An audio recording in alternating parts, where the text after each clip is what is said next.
they just cleaned that up perfectly. To have this man pop off like he just did. Absolute menace on this Tracer, taking over. Undefeated from this team. That was such an insane final fight. They're just getting torn apart. And that'll be it. And they run over the shot. One more chance, one more push. Maybe they turn it around. It's so close. It's incredibly competitive. Another one. Just give it to him, bro. One, two, three. A huge shatter from Toulouse. I mean, what a series that they play.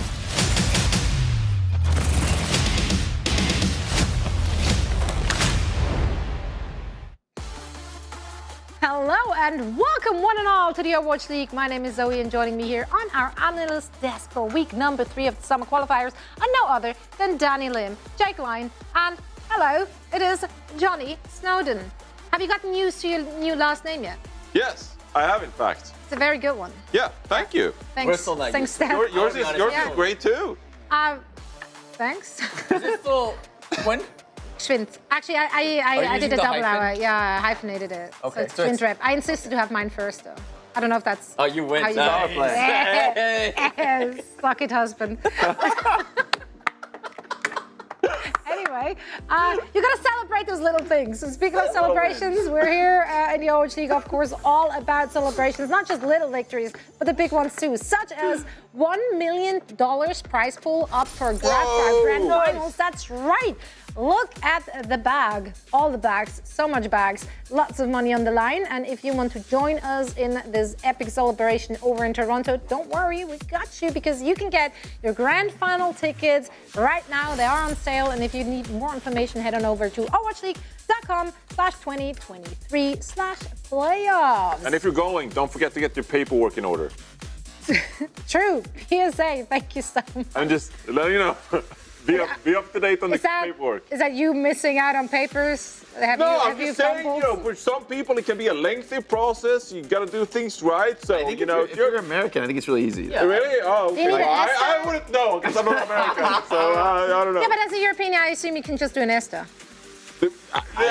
Don't take it from me. I have no idea. Okay. We're going to look at the specifics of immigration to Canada. I hope you guys are ready for that. I thought we just Honestly, give our we're- passport. Be this like, is- here. It's educational That's okay, content. Danny. We're American. It's okay. Yeah. We don't need anything.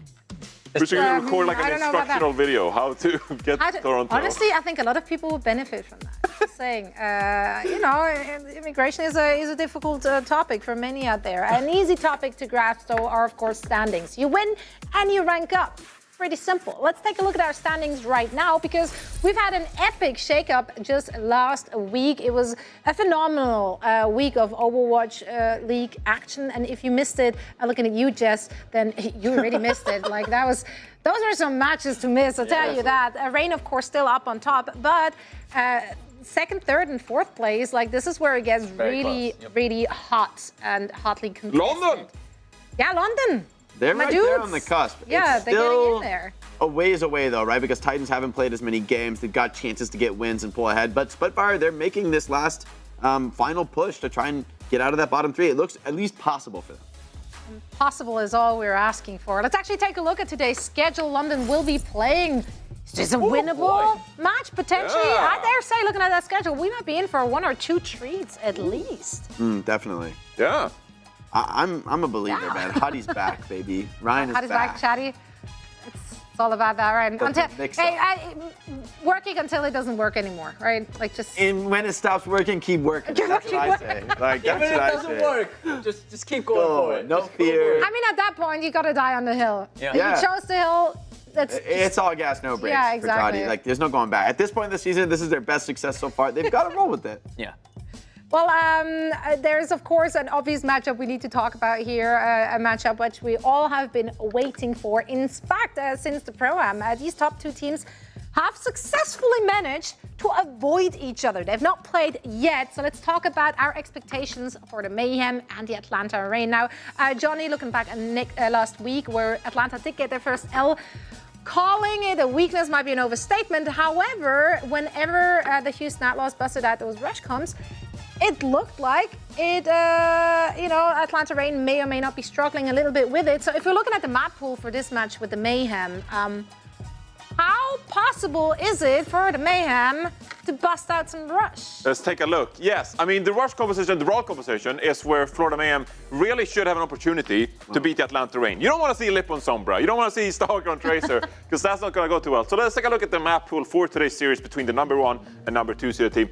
We're starting off with the Antarctic Peninsula. Well That's pronounced. Florida Mayhem. I think they're pretty happy starting out on the Antarctic Peninsula here, guys, okay? Off to a good start. Good choice. Yes. Eichenwalde? Could be worse. Yeah. Could be worse.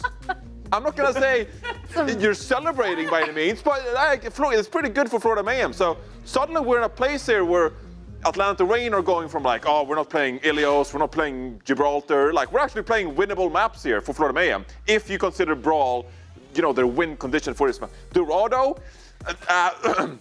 Colosseo. It's not Esperanza, Jake. It's not Esperanza. That's where you're done. If you roll up against Atlanta on Esperanza, you are done. So no one has touched them on that map. So I think you're just happy. I mean, Colosseo is about as good as it gets. That's the least divey of all the push maps. Yeah, exactly. So Florida Mayhem, another opportunity, and we're capping things off with our 5th map. If we go to 5th map, the good old classic Lee Jang Tower. Yeah. Which again, Florida Mayhem can't be too upset about that. This is the best 2 Koth rush maps in the pool. The control maps, these 2 control maps are what you would pick if you were playing the Atlanta Reign and you want to play rush. So that's what I'm saying, guys. I'm not saying the Florida Mayhem will win. I'm not saying they're favored, but pretty good map pool if you take a look at things. Yeah. You heard it, Mayhem. They got lucky. Yeah, you heard it from the men. Map pool may or may not be looking pretty good for you. And, you know, if the Mayhem want to copy some more homework, what we saw from last week from the Houston Outlaws, Jake, you got some tellustrations. I do. Tell us how the Outlaws got it. I'll walk over and break it down, keep it moving for you guys. So I want to take a look at what the Outlaws did to defeat the Reign in that final map of Oasis. And I want to also just temper it a little bit with, like, the Reign are actually a very good rush team. They're not gonna go down easy just because it's a rush map. They're not, you know, Tracer Sombra one tricks. So here we can just take a look at the setups for the Reign. First, we've got Lip and Chio. They're up here on this high ground. 2 heroes, the Soldier and the Lucio, the most mobile heroes in the comp. You can't really go chase these guys down, so they go to the high ground first. They're starting to apply pressure to the point that Houston's holding. Stalker and Donghak forming the front line. These guys are making sure to like kind of hold the middle space of the map, but really they're trying to bait an engagement from the Houston Outlaws because these 2 heroes are most confident that they can survive. And then Fielder is positioned very cautiously here in the back. He's anticipating that Houston will rush in with Violet's sound barrier that he is going to bring into play. So actually, I think Atlanta plays this about as well as you can on this retake. Everything's set up. I think their read of the game is really good. We can roll the clip for just a little bit, and then we'll talk about how Houston plays this. So Houston just poaching. They're trying to delay, hold the point. They don't want to force anything. So the Maywall comes up from Pelican, and this is going to signal the attack for Houston. So it's a little bit of a missed Maywall from Pelican, letting Fielder still be able to heal through this gap. But Happy is going to swing on his Sojourn with the sound barrier around in this pincer movement. The rest of the team is going to be rushing forward, trying to get on top of Fielder and punish him. He does step up a little bit here on BAP, and so Houston, they're going to try to make the most of that. You see Violet already dropping the beat in the top right. But what's interesting is that Lip over here is going to be caught on the flank. He's not going to be able to get back to his team, and so he's going to pressure point. But Houston does a great job of managing the different pressures on the map, and so they're going to have Pelican even come back to match point and kind of hold it off while the rush commences in the front line. So we could just roll the clip now and take a look a little bit more about how Houston does this. So you can see the rush comes in, and Fielder, even through the sound barrier, Violet and Fearless still burn him down. And then as they realize, you know, the fight is not going to be like a quick cleanup for them, they're going to head back to the point. Here we can see Pelican's POV, where he's the one who takes his sound barrier and goes and marks Lip's overclock here on the point, making sure he doesn't give the flip over. So great management of resources in a chaotic fight from Houston. And then even here, right, waits for the drone, does get traded by Lip here, but he finds the kill, which is so crucial. Shu, I think, is a really exciting POV to watch here because he's doing both, right? He's helping his front line with the rush. He comes back when Pelican calls for help on the point. and even gets the window down and trades Stalker. But I mean, at every turn here, Atlanta is fighting back. Atlanta is making this really difficult, so it's really only Fearless's Annihilation that can close out the fight in the end. I mean, without this ultimate, it could have gone the other way. So Houston, they execute everything perfectly, and they're able to get the win in the end in this fight and win the series off of it. But Atlanta, I mean, they do not make it easy. They're not like giving some obvious slip up that wins Houston the team fight. It's just barely outplaying them 4 or 5 times in a row, and eventually with the better ult you can win the team fight. So for Florida, even on rush maps, they're gonna have to play really, really well to beat the rain. All right, here's what I learned from Jake's illustration. Okay, well. Not wrong. Yeah, it is one of the bigger takeaways. It's definitely everything he said, but also this. I do love that. Now, gentlemen, of course, our first match of today will be fought up between the Gladiators and the London Spitfire, and I see you grinning over there. You're very excited for this match. Why is that? It's a very nostalgic matchup. It's two very storied franchises, Zoe. So, you know, in honor of that, you know, I wanted to look back at the good old days and enjoy some old history. So, you know, let's just play the clip, really. Moved out. This will be the setup. It'll be the Orisa Roadhog Diva combination with Birdring playing Widowmaker. Prophet now on Junkrat. He's just going to charge this Zarya up, especially if they go towards the point. You're going to be able to keep everybody up as well. Oh, look, Silk Thread on the Zarya here. I feel like more recently we're not asking what Silk Thread can do anymore. We're kind of asking what he can't. So many different heroes that he can sort of bring out. His Puzzle was very effective. Okay, I like this for the Gladiators. This is cute. They're going to try and circle around. The Spitfire want to interrupt this a little bit here. Where are you going? Where are you? Oh, the high ground. Yeah. Oh, this is so nasty. Shulfor's chilling in spawn. So he's waiting here. He can sort of walk out. What does he try to do with I think he's going to either switch to Widowmaker. Yep. He's going to be the play. He's going to switch to Widow. I'm going to call this the merry-go-round because it makes me laugh, makes me happy, and Shulfor switches to the Widowmaker at just the right time. Closer drops down, and it's a day at the shooting range for Lane Roberts.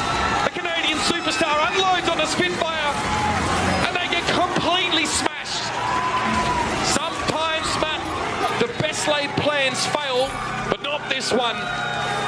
Big flank from the Gladiators, and they let loose the Widow at just the right time. And there's a lot of things he could have done from that position. If London would have stayed up on the high ground, maybe he comes out on like a hit scan hero, somebody like a McCree or even like a Tracer. Some good old nostalgia for breakfast. Classic play. Oh, it feels great. So Well, history was written. The London Spitfire went on to win the championship 5 years ago, but someone else looking to write history is Funny Astro in today's matchup against the London Spitfire. He's currently second in Lucio all-time final blows, right below Masa, the old Atlanta Reign player. So there you go. Funny Astro in today's series against London Spitfire will be crucial, of course, to navigate around Hades Reinhardt. So let's see if he can make an impact the rest of the season and maybe climb to #1 here, Jake. Yeah, I think Funny Astro, for me, has always been a standard bearer on Lucio. I think he was just back in the day when Lucio, I think, was just a little bit less explored as a hero. Funny Astro was the one putting up just ridiculous numbers, so much damage on this hero, so much contribution beyond the healing, beyond the speed and the team play, which, of course, he can handle really well. He's like really contributing to a lot of crucial kills. So I'm not surprised to see him so high up on the Final Blow leaderboard. And I do think he'll take the top spot by the end of the season. If that is Gladiators wants to give him that Lucio playtime, do they want to take the Rush Mirror against London Spitfire? I think that's a risk, you know. I think there's different ways to approach the series, so I'm very curious to see how the Gladiators decide to. Are they going to do like these like crazy comp styles that Shock decided to bring out, take Rush Mirrors, play some classic dive? I think it's all on the table for Gladiators, but it's a lot of pressure because London is like probably going to play Ryan, and like it's sort of what are you going to do about that? In theory, your comps might work, but you don't really have practice against what London plays. Yeah, you can get into your own heads there very, very quickly. But yeah, thank you so much for that throwback. That really brought me back. Also hearing the fans chant in the background, like absolutely insane. What fun we had. And if you have a favorite Owl memory, tweet at us. We love taking some little trips down memory, for real though, actually. Yeah, we love taking those trips back down memory lanes. Make sure to include the hashtag Owl2023 and tell us what really tickled your fancy. Of course, a lot of those highlights are by players absolutely popping off. I feel like a lot of highlights are also by teams completely fumbling as well, which is equally as entertaining. And that's the kind of stuff which always trips us up in our preds. So I want want to take a look at the prediction leaderboard for this very season. I think we had a bunch of upsets. Yeah, we haven't looked in, and we're past the halfway point. So we need to know the desk standings. Put the big brains. We're not. Oh no! Oh, I'm not left! I'm not left! Wait, why is Zoe highlighted when it's a tie? Why is Zoe highlighted? It's a tie for number one. What's happening, production? Zoe's on top and highlighted. Why am I not highlighted? It's almost like I made the graphic, which I did not. I'm not left. I mean, Jake. I'm down bad, guys. My allegiance to Houston in the first half of the season is too risky. Yeah, the Houston No, you know what? It's fine. Now I can lean into it. Now I can get crazy. I love that Danny's sole goal was just not being last. He's celebrating like he's the top. That's that meme with like the champagne of like the second. Third place. He's bite the metal, baby. Woo! You did it, Johnny. Yeah. But now we need to stop the count for you. This is it. Can't do better than that. Johnny and I, man, we were battling it out. I really took it personally that my name wasn't highlighted in blue there. I'm coming for you, Zoe. I'm up the throne. I didn't make that graphic. Yes, like, you don't did. We know you're responsible for everything. Who cares, man? Actually, Life is good. Today's a great day. Yeah. All the matches are going to be great. I'm just so happy. Don't you can still jinx it and drop all the way down. No. No, that can't be done. Well, let us know what you think, dear chat. Let us know who you think is going to win it all at the end of the year, chat. So make sure to pred in our prediction race. Pred our preds, I guess. Pick'ems. Pred and pick'ems. Pick the predums. Pick the predums, yeah, that's the one. But yeah, vote now. We'll see the result in just a little bit. So I'm very interested to see how you all think that Jake is going to. Please vote for me. I'm tired of Zoe and Jake winning all the time. Please vote for me. If I win this, desperation is not a good look, Johnny. Then officially, it's busted. The chat poll is busted. But we know it's busted, though. We know it's busted. There's a few things that we just know on the desk, and that's everyone loves Jake. But I do feel there's a lot of room for improvement when it comes to synergy here. Although I do think that some of us are pretty close. More synergistic than others. Yeah, like there's some friendship developed. Like how long have we known each other? Like 5 years? 6 years? 6, 7? More like we knew each other before that. 7 years? Before OWL existed. Yeah, well, I knew you when you were like... You tell me when we became What's our friend anniversary? You don't have that tracked? Our friend anniversary? I am offended. Anyway, let's play desk mates, guys. Let's really, put some numbers on it. Yeah, put some numbers on it. All right. Each of us will pose a question to the rest of the desk. You have to write your answer, of course, on the board, and the one with the most correct, or maybe close to correct answers, will win it all. Right? Right. Cool. I don't know where the questions are. I don't know which question Have you not prepared the question? I gave production like 20 questions about me because I'm so self-centered. And I don't know which one they picked. Give us one, Zoe. Which one? Give us one. Easy. Oh, there we go.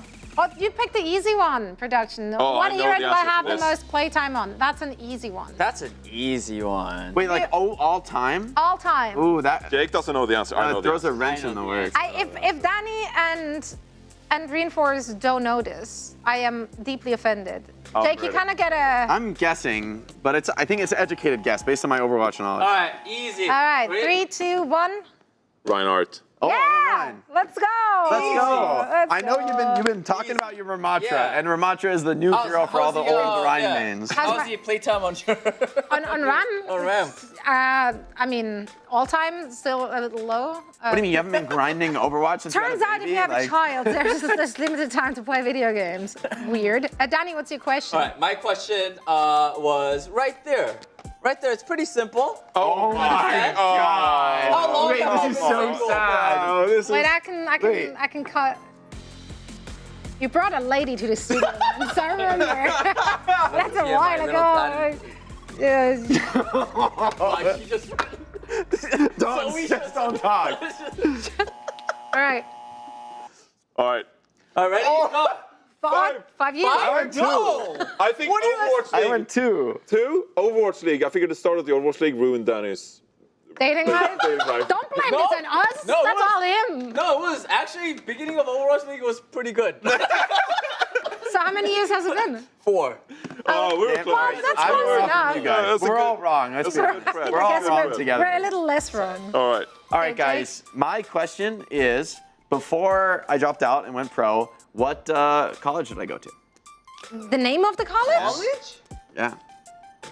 I told you guys, but it's the type of thing I know everyone would forget since who the hell remembers that? You never told us what college. You didn't graduate yet? No, I didn't graduate. 3 years though. I went there for 3 years. What you been doing with your life? Hey, whoa, Danny. How much you get a girlfriend, Danny? All right. I'm ready. I have no idea. All right. So it's like, what's the college? Why is so long? Okay. All right. It's very European of me. All right. 1, 2, 3. All right. UC. Close. What? Show it to the camera. UC Riverside. How about UC Smarty Pants? Who do I know? What's Well, San Diego. I was gonna go San Diego. UCSD is a reasonable What's guess. UCR? UC Riverside. Oh, okay. The forgotten child of the UC system. No, the correct answer is Denison University out in Ohio. obviously. Impossible Yeah. for you guys. I that's think a- Santa Barbara. UC 'cause Smarty Santa Barbara seems like a very That is kind of my vibe, actually. Yeah, that's UCSD. I don't know, UCSD. because I clearly, everything I would have written down would have been just wrong. All right. Might as well go full wrong. Yeah, I got fair a enough. question. I got a Confidence. question for you Or guys. lack thereof. Here's a question for you guys. Okay. Where did I get the nickname Reinforced from? I don't think I've The ever obvious told one anyone about is- this. That's hard.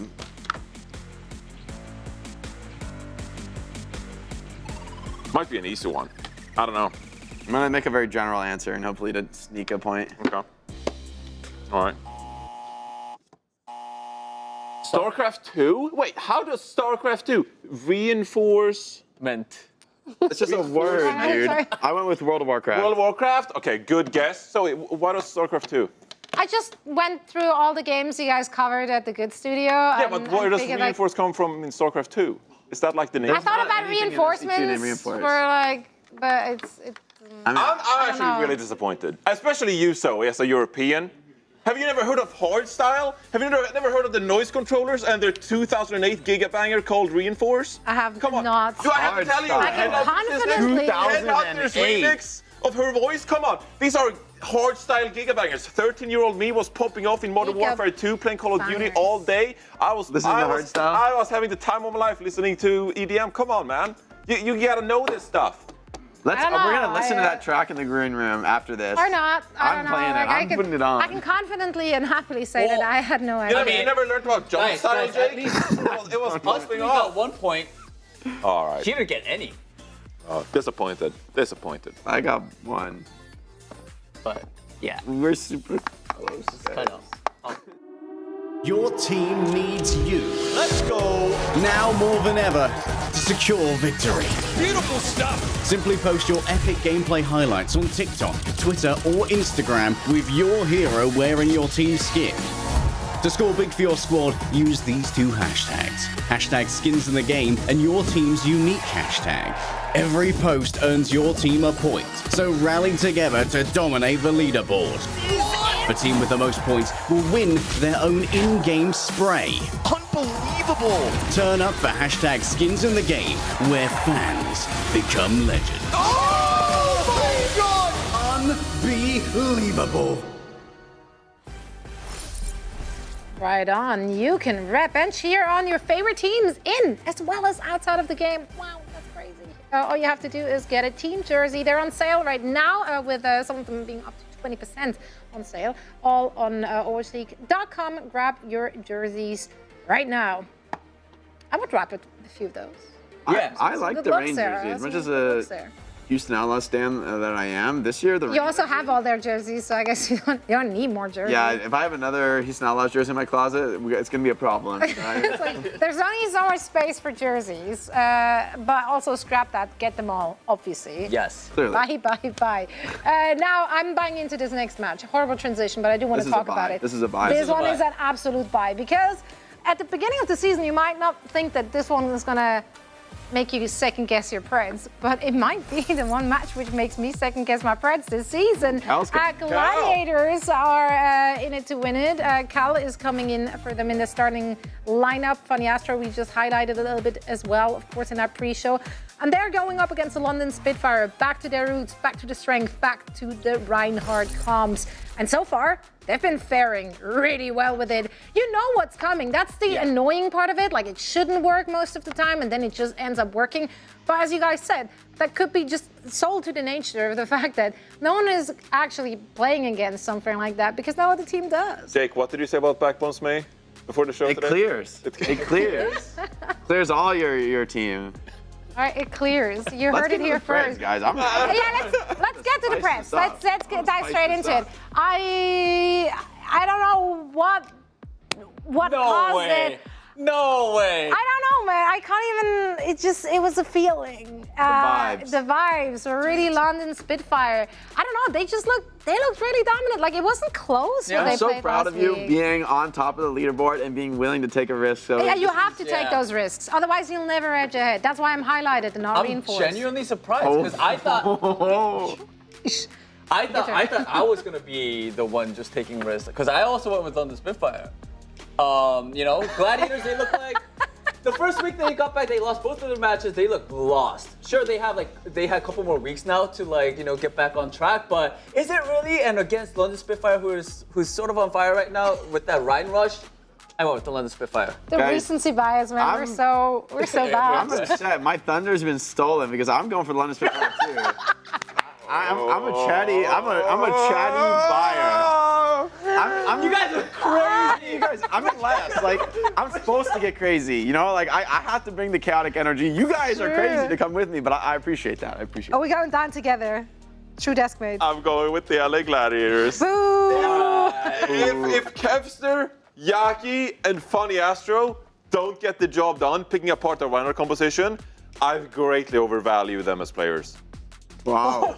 The gauntlet is being thrown. How about the new signing? You gotta be able to beat this London Spitfire team. Come on, you've had a week to prep. Let's go, chat. 26%. I'm proud of you. I'm proud of you, chat. That's a lot. That's a lot more. You did good. We're all right, chat. Good. We'll show them. 26%. Hold your ground. We'll show them.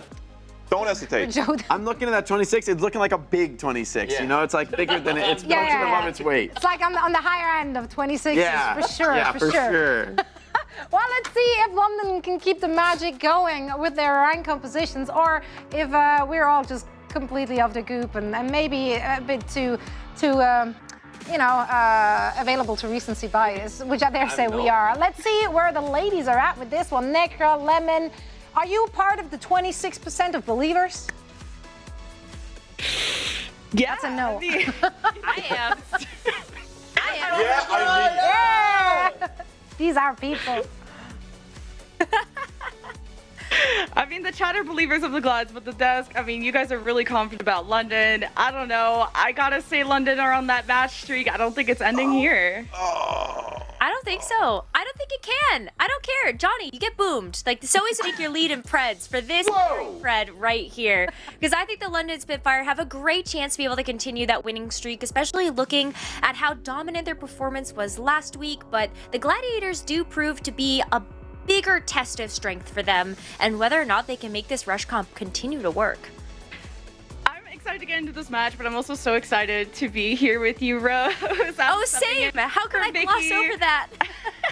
I know, it's like Vicky changed her hair up a little bit, but super excited to jump on the Western side of things, and equally stoked for a new face to be joining us, Cal, for the LA Gladiators. First match for them, newly signed, and we did take notice that Gladiators are experimenting with that backline.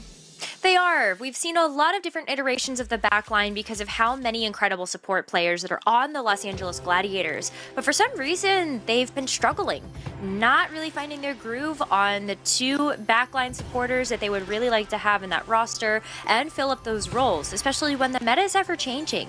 We're seeing a lot of double flex support now, and also just seeing kind of a lot of the standard staples of that Brig and Ana.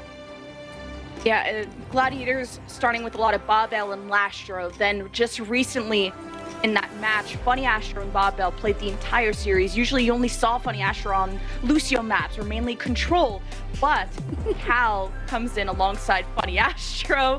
Everyone debating what comps they want to play, but Lijiang Tower, this is not the spot you want to meet London on. No, I don't think so. I actually believe that Hadi is telling the truth. that he's likely going to come out on the Reinhardt. I would be omega shocked if the Pharah actually stuck for Kevster, but at the end of the day, we have seen a lot of teams start to experiment around a little bit more with the Echo as well as just the Pharah in general. But it looks like it was all a debate all along for Kevster anyway, and we're just going to see both compositions get mirrored on either side.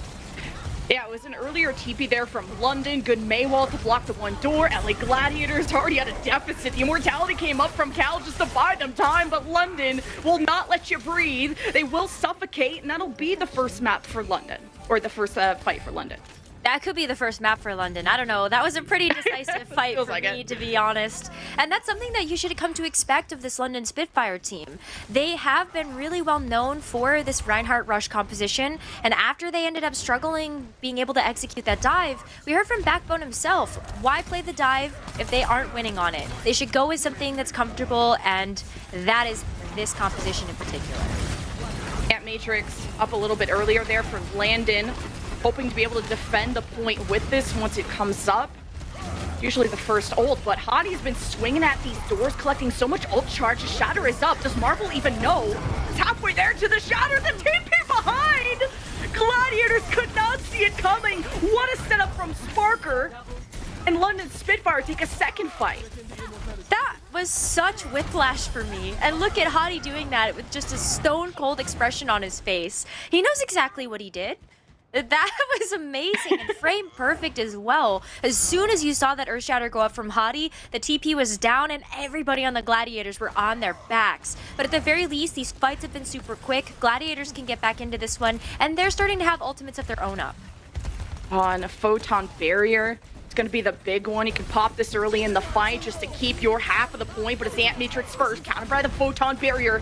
There is the Blizzard from Backbone right at the left door. Gladiators can kind of show their faces on the right, but the Photon Barrier is not allowing any damage to hit London. Meanwhile, Gladiators seem to be exposed. They've lost one. It's not the best Photon Barrier from Kevster. Not enough coverage. Cal booped away from his team. And this is looking like a flawless, maybe I was right after all, map 1 for London.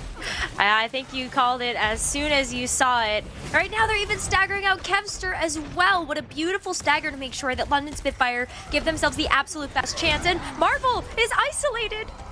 Hadi going on the day with Marvel at the bottom of the map.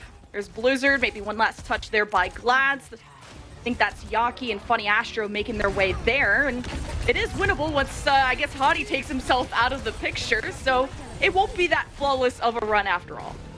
Okay, well, I think that may have been Hadi giving a little bit of the bone over to the Gladiators there, but at the very least, London Spitfire identified that they were going to lose that fight, especially when Marvel's come back. You have the rest of the team of the Gladiators there as well. But London Spitfire have got ult economy. They've got 3 ultimates. They didn't throw any of the support ultimates at that last fight, and now they've got them now to finish the job. Good Maywall from Yaki denied the Ant Matrix just for a sec, so Glad could rotate away, but they didn't want to give up the point. So Marvel jumps in, gets swung at by Hadi, sound barrier, so London Spitfire can just push into the Glad, boop them off on the coast side, and Gladiators gave up way too much space because of the Ant Matrix, and it was just a bad call. London Spitfire will take over. So the gentleman's agreement happening right there, yeah? The Reinhardt's squaring up against each other. I think that checks out. The honorable rush duel, as Backbone would put it. I know the chat was favoring Glad. Shields up has... There's still believers out there, but if you thought that Marvel was going to win a Rhine matchup against Hadi, you might be off of the goop. But Control Center is definitely not the round that Gladiators want to go to, but now switching it up to, what does Hadi call it? The poor man's rush? With the poor man's rush. I don't know if this is going to stick. Maybe it does. Maybe in anticipation of something that comes out from the Gladiators. When you look at the Ramatra versus the Reinhardt rush, there are definitely still some implications on whether or not it's going to be the Junker Queen or the Ramatra or the Reinhardt that ends up winning out that matchup, but it's going to be the tried and true here for London Spitfire. But where things start to get really interesting is take a look at what Sparker and Kevster are playing. They're going with these long-range hit scans, and that's something that Kevster is incredibly well known for. So let's see if that can be a difference maker here. Well, London took server control, and this is sort of an uncommon rotation that the Gladiators just did, coming from up top, hoping to get some poke in. London just didn't take cover. Kevster drops, picks off Backbone, but Marvel takes way too much poke on the entry. London missing a lot of damage. Glads, though, don't have a tank, so Hottie's going to try and back up. The Maywall from Yaki is going to prevent that. Hello! Hottie just runs over Yaki like a truck, but that opens up the backline while Hottie was missing, so you have this exchange where Gladiators seem to be coming out on top for now. Looks like Backbone's going to try to come in and get a bit of a recontest. Still not a risk that London Spitfire are willing to take, but at the very least, maybe Landon getting a little bit more ultimate charge. I don't know. We're gonna be jury's still out on that one, but regardless, backline for the London Spitfire are back, and we're gonna see an honorable 5v5. Yeah, Maywall from Backbone. It's an isolate Marvel.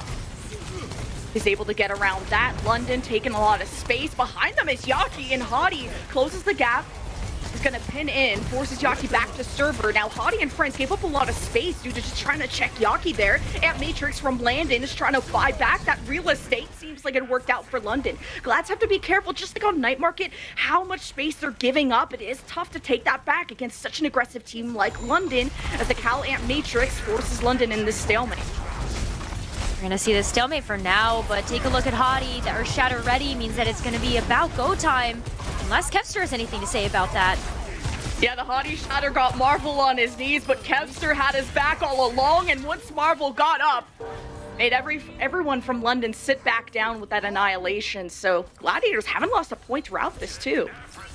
They have not. They haven't lost a team fight either, and that's starting to look pretty scary when you look at the London Spitfire's ultimate bank. You've got the Sparker Dragon Strike. That's a great way to be able to get through this choke. You might have to just full send it and then try to capitalize. Oh, the Dragon Strike, the Maywall, London Spitfire just putting down the red carpet. Not really getting affected there by the Yaki Blizzard. As Gladiators fall back to the point, it'll be up to Backbone how he wants to set this up. Ideally taking control of server, seeing how close to the backline. Well, the backline is actually up top. Cal Force down, needs to heal Marvel. Soundbear for Funny Astro as maybe a reaction to this Blizzard. Kevster on the coast side is still a threat, and Backbone trying to keep him in check. The Blizzard from Backbone too didn't freeze anyone, as Gladiators going to use the sound barrier.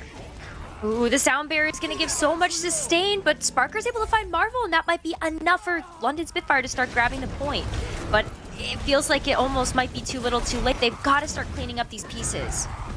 Has to be a perfect game, yeah, from London, going from 0 to 100 to be able to win this map. And this is what we thought London were going to be best at, is control center. Maybe we shouldn't speak too soon.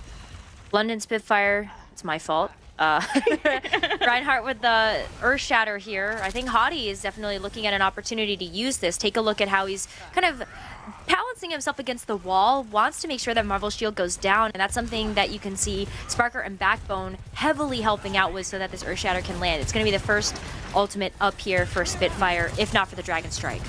Oh, Hottie's already half health, lost his armor. Marvel wants to push this. Tango's there with Hottie. Immortality comes up from Landon. Then this so many ultimates, including the annihilation from the Gladiators. Yaki with an early Blizzard could be throwing this in. This is the last fight that Gladiators need to win. It's a Blizzard right at the steps of the point. London have to get around this, but Admiral dies before he could use the sound barrier. Great initiative by the Gladiators, and these ultimates that Spitfire had just never came out. Never came out, but I don't think that they were able to. I mean, take a look at how Kevster locked everybody down with the overclock. Both times that Kevster had that online, it was multiple players at once. And while the Ramatra annihilation from Marvel is able to help be able to pick up the rest of the pieces, that was still a great wombo combo for the Gladiators. But now this is where things start to get really tricky. You can still use those long-range hit scans. Kevster probably wants to stick to the Sojourn here, maybe if not the Symmetro to get out of Spawn. We'll see where he ends up going from there. But London Spitfire have had a way of working these rush compositions in spaces you would not expect. So let's see what's going to happen on this next round. The Orisa, the Pharah, the Sojourn. Gladiators really creative with this one, but the Pharah, the whole point, to spray and pray. The burst damage around the sides of the point. It's not going to be a hero that's going to be too present on the point unless your team is already there. Kevster too can poke at different angles. London hit with a 4-man anti there from Cal. Marvel can bully a Reinhardt quite well. As soon as that shield drops too, the Javelin can push the Rein back. But Marvel took a lot of poke on entry, already 50%. And that 4-man anti that Cal hit didn't help too much. But all you want to do if you're Glads is dwindle London down. Take a look at how much they're doing that too. Yaki is already 20% away from a barrage, and with Admiral going down here as well, spell and disaster right now for the Spitfire unless they're able to play around these pillars and May walls. Yeah, Landon and Admiral's back must be hurting because they've just been, all they have to do is keep London alive through all of the poke. And Yaki, his impact was known on that right window. You saw Admiral come out and try and boop him away, but it wasn't enough for Glads to get through. Gladiators have the rocket barrage online. Maybe that's something they can use to be able to get back into this fight. But this composition is slow. Kevster and Yaki are both looking for a pick to try to engage on this. And Sparker having the Cassidy up and running is going to be a nice check to either Yaki's Sparrow or Funny Astro's Mercy. But you can't always rely on the Cassidy to be able to land those shots and also make sure that you're still playing together with the team. So Spitfire still have to play together, still have to play aggressive. That's where you're going to see Hottie hold up close to that bridge, make sure that Marvel can't get any real estate. And the Deadeye is very impactful against Afara. Just able to charge that up while they are out in the open. It's like sound barrier from Spitfire, just to hold on to the space that they do have. But up and above is Yaki waiting for his moment with the barrage while trying to avoid any shots from Landon or Sparker. Here's the Blizzard from Backbone who got slept. Glads found a moment behind to use the barrage, and it's Yaki who's just a huge menace for London, who will be losing the point for the first time. I think that's okay though if you're London. Yeah, you ended up using the sound barrier, did allow you to stay alive to be able to rotate back to the point, and then Backbone's May Blizzard ended up being used just to be able to kind of keep that bridge in check, but Spitfire walked away with 80% of that first point in their control, and now they're going to end up having 3 other ultimates to come back in and contest with this. It's going to be tough to approach there as Yaki and Kevster are both going to be locking down all of the entry points, but there are ways that London Spitfire can start to play this really aggressively. Where is Landon going to put this amplification matrix? That's going to be enough to be able to push anybody back, especially when Sparker has that Deadeye available. But when Marvel's the only one who can hold the point, he's going to be easily pushed off, and he's kind of overstaying his welcome, using the Fortify to also not allow himself get pinned. Marvel gets healed back up to full. Kevster with the overclock gets rid of the immortality. Hottie with the shatter, probably blocked there by the fortification from Marvel, who gets nanoed, and now he's anchored for good on this point. All right, Marvel doing a great job of being able to hold his own against the Reinhardt. And after an onslaught of ultimates as well from the Spitfire, they have to go back to the drawing board. Use this Lucio sound barrier aggressively to be able to get back into the game. And Sparker's Deadeye can still be a fantastic zoning tool to make sure that Yaki doesn't have too many free shots onto the rest of the team. But as it stands, one more fight. Yaki's got the rocket barrage online, and if London Spitfire aren't careful and they don't have this immortality field up, it's gonna be game over and map over.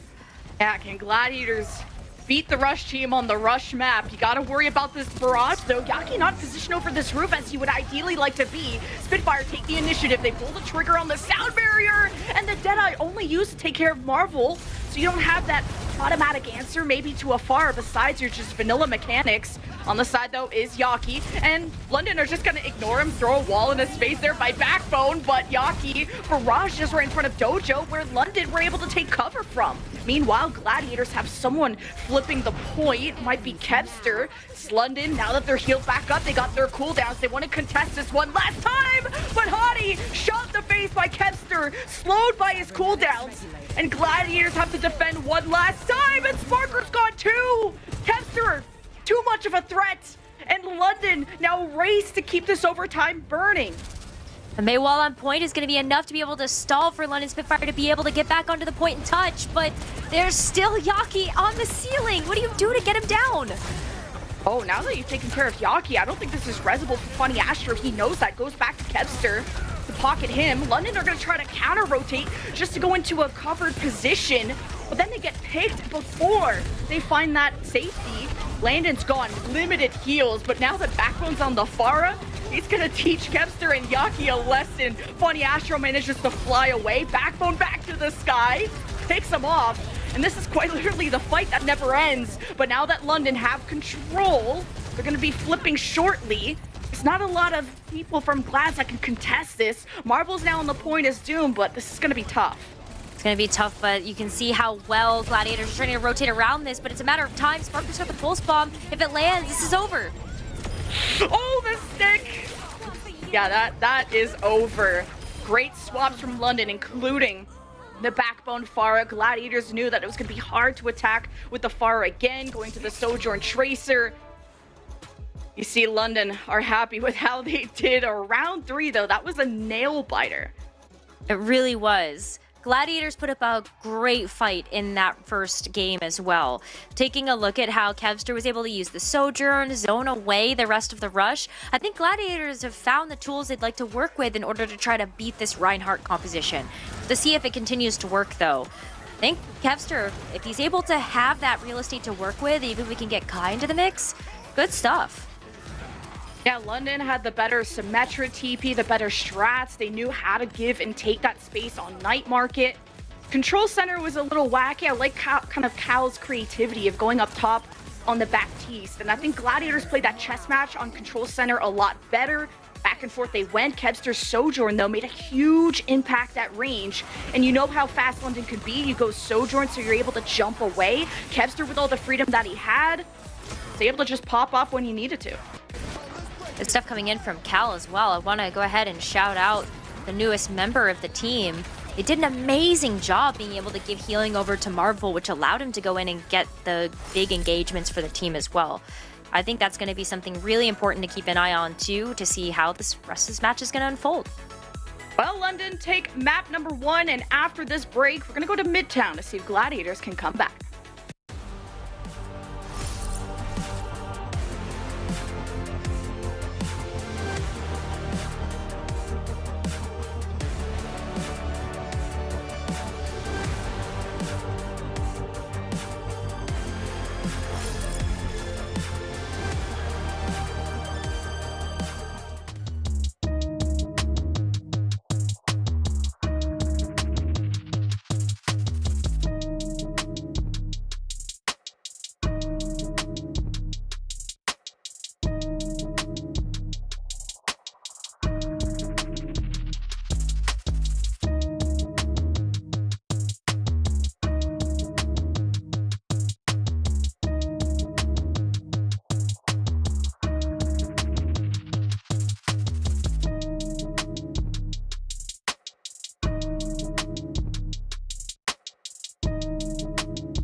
song is a banger. And also, gotta appreciate Sano, who's got the money next to his ear like a telephone. Love this. Landon, what's with the eye roll, man? Map 1 went in London's favor. Something y'all should be happy about. I think that they should be happy, but I think they also should be cautious moving forward. Los Angeles Gladiators gave them a pretty tough time, especially when you take a look at how Kevster's Sojourn was able to help lock down a lot of the space that Marvel had created for the team. And now we're going to end up seeing a switch in the roster as well, as Yaki goes out and Kai comes in. As we're heading over to the Midtown, I am so excited to see both of these DPS duos in the Gladiators. Yeah, I was wondering how much of Kai was going to be used. Felt like he was a little bit in like Widow jail when it comes to Gibraltar, was almost a little stubborn to swap away from that, although it is a pretty Widow heavy map. But we've seen also Kai on occasions run the Ashe, or just trying to be that reliable hit scan that Gladiators need, which is exactly what Midtown is going to be calling for. You know, exactly what London are going to be cooking up. Gladiators try to counter this on Night Market, or sorry, on Gardens, using that Pharah poke, using the Kevster Sojourn, which I think was quite successful. You make London almost get impatient and force themselves out of cover, which were moments that Gladiators could have taken advantage of. But once the dice were on the table at 99.99, London just pulled through. Apparently, Kai's gonna go Junkrat. Pharah Junk. Please, please give us the Pharah and the Junkrat. Throw all of our analysis out the window. Just go Pharah Junkrat, please. Could you imagine Attack Rat? I've seen some weird stuff in the West. I'm not gonna lie. And honestly, Actually, Junkrat has been seen. But Kai it's on not the shock, Hanzo, though. yeah, that's true. We'll leave the shock one alone. Kai, I think on the Hanzo can be a budget rat though. The burst of the Stormbow can be next level. Okay, I think that's a great point. We'll see Kai start with the Hanzo right now, so at least not going to be on the Widowmaker. I think this map, it would be really tough to be able to run that with much consistency, but Hadi's already kicking off this defense pretty strong.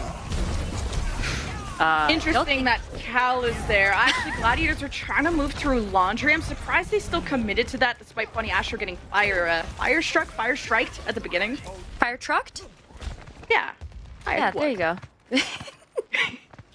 No, I don't think you ever want to be in a small room with Hadi's Reinhardt. That just doesn't sound like that ends super well for anybody that walks into that situation.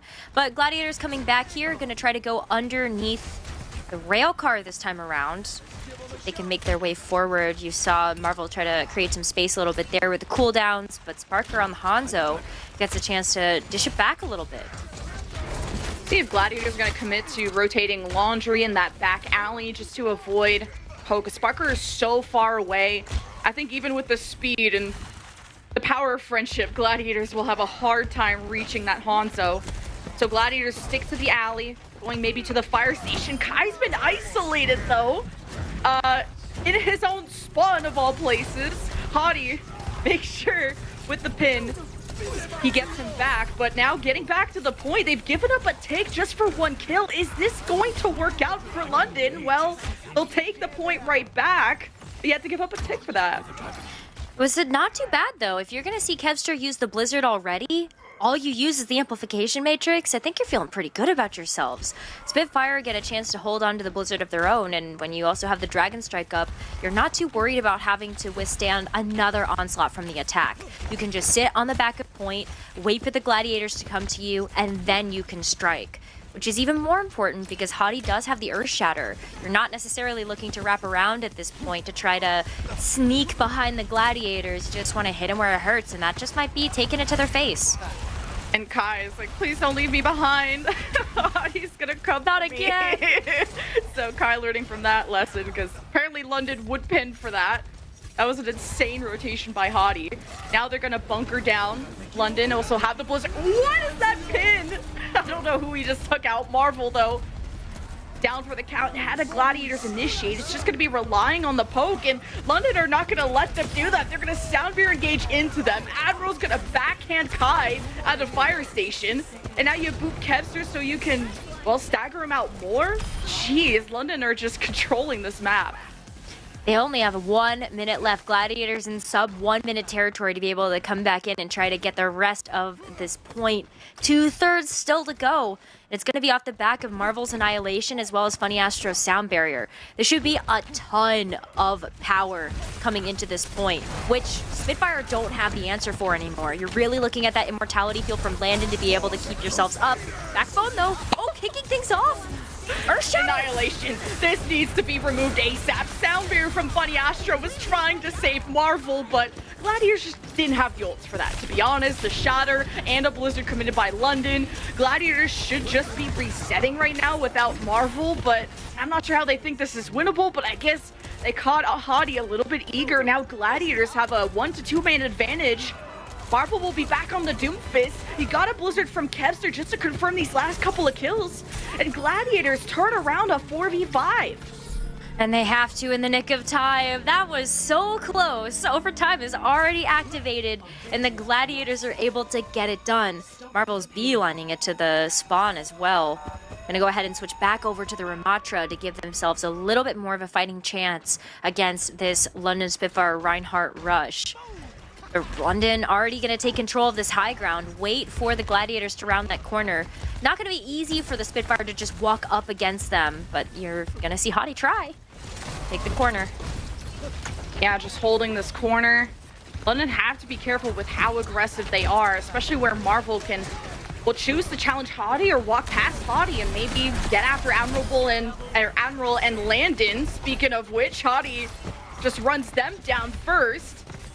You would have liked to see maybe a Cal Amp Matrix or something to stop this push from London, but it's so hard with how aggressive they are. Kepster's now getting staggered too.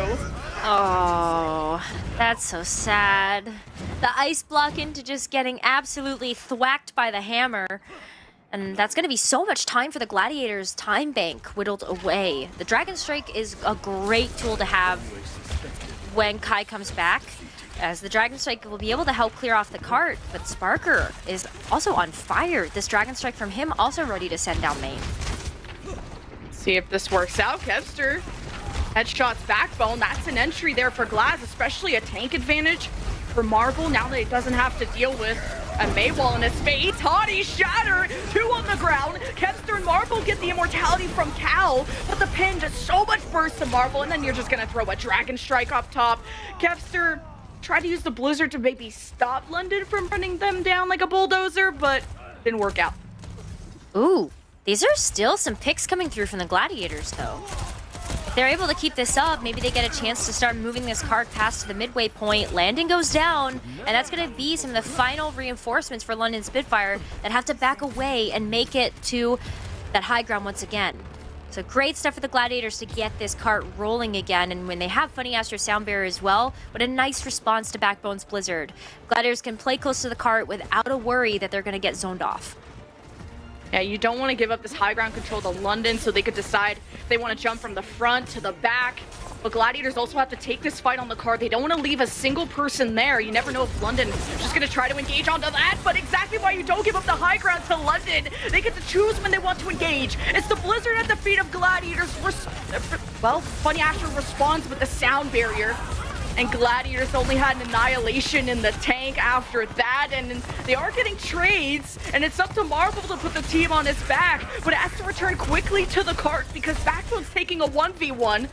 Gladiators in overtime can't give this up, but it's, what, a 3 versus 2 in favor of the defense, and Gladiators are not going to be able to pull through. Oh, the May wall as well to just keep Funny Astro from touching the cart again. Still a far distance for that cart to have gone after struggling to get past that first objective. Gladiators in overtime start to get the cart rolling, and now we get a chance to see how they're going to do on the defense, which I feel Kevster and Kai should fare better on that. They get a chance to set up. They aren't the ones that have to actually initiate with Marvel. They can just sit there and do their thing as long as space is being created and Marvel can keep up. I like that Gladiators, you know, we talked about the experimentation around their backline. Funny Astro was their Lucio god, always incorporating him when they wanted to go fast. And Cal, in their first match, I think is having an amazing time. You know, I think the only thing is I would have liked to see an earlier Amp Matrix, more initiative, but obviously as a new player and incorporating a new player, Glads are still adjusting to that. The rush only getting about halfway to point B could have been better, could have been worse, and it was a tough decision for Glads to either go for the full high ground while having someone on the card for the overtime push, then deciding to drop down as a team and take the fight there. But then London knew once they were on top of the bridge by themselves, they could choose at what end of the bridge they wanted to drop on to get the Shatter, the Blizzard, whatever. Caught Gladiators completely off guard. It's nice when you're able to get that pincer. Can't have your head on a swivel all the time. And so London Spitfire get the drop on them, and now they get a chance to come out of the spawn doors on their own attack. It's going to be mirrored compositions. Kevster actually going to stick to the Mei at this point. And I do think this composition fares much better for the Gladiators on the defense. London Spitfire approaching from the same direction, or maybe even just getting a fake out. I don't know if they know exactly what they want to do. Yeah, London trying to fake them out, seeing how much of the Gladiators are going to stuff through that corridor, that back alley. As London also can just try to draw Marvel towards them, see if they can Mei-wall him off. But for now, London seem to have broken through that main choke. Now trying to speed through this fire station, its left side building for any kind of cover. Now he got a random pin from Hadi, which catches Marvel. Has to go into formed for the block and a bit of extra armor and survive this. Hadi now gets overwhelmed as Hadi was the one who took Marvel on a trip and he's the one who paid for it at the end. Now London without Hadi, it's not going to be possible. Get a quick reset, come back in. Landon has the amplification matrix, be able to zone away the Gladiators, but the Gladiators at this point are going to have to play around the spawn. And for some reason, Admiral is still running around up there. It's a nice bait, that's for sure, because look at this, Marvel's alone. Kevster caught completely off guard there. Hadi pinned in, and I wonder if he just realized that the ice block from Kevster was out. And that is a great moment for a rush to engage. Any of Mei's cooldowns, a wall, an ice block, is that window of opportunity that the opposite rush team needs to take. London take even more real estate just to make sure that there's no recontest, and London are going to have a time bank advantage off of this quick cap. 4.5 minutes is a lot of time to work with, and they only needed the amplification matrix to be able to get that done, and they're walking up to 4 more ultimates here. Sound Barrier is going to be great. Sparker can send the Dragon Strike down through main, and Spitfire have a ton of territory that they can grab right now. The only thing that the Gladiators have is the amplification matrix of their own, but if Spitfire keeps striking first, that is a great way for London Spitfire to push this card over the line. Hadi's looking for a Shatter too. You know it. And if it just targets Marvel, just like on Control Center, it may not be enough, especially with the support ults that could come out from Gladiators. I like Cal's positioning here on the top bridge. Even an earlier Amp Matrix once London commits a bit farther out to the open.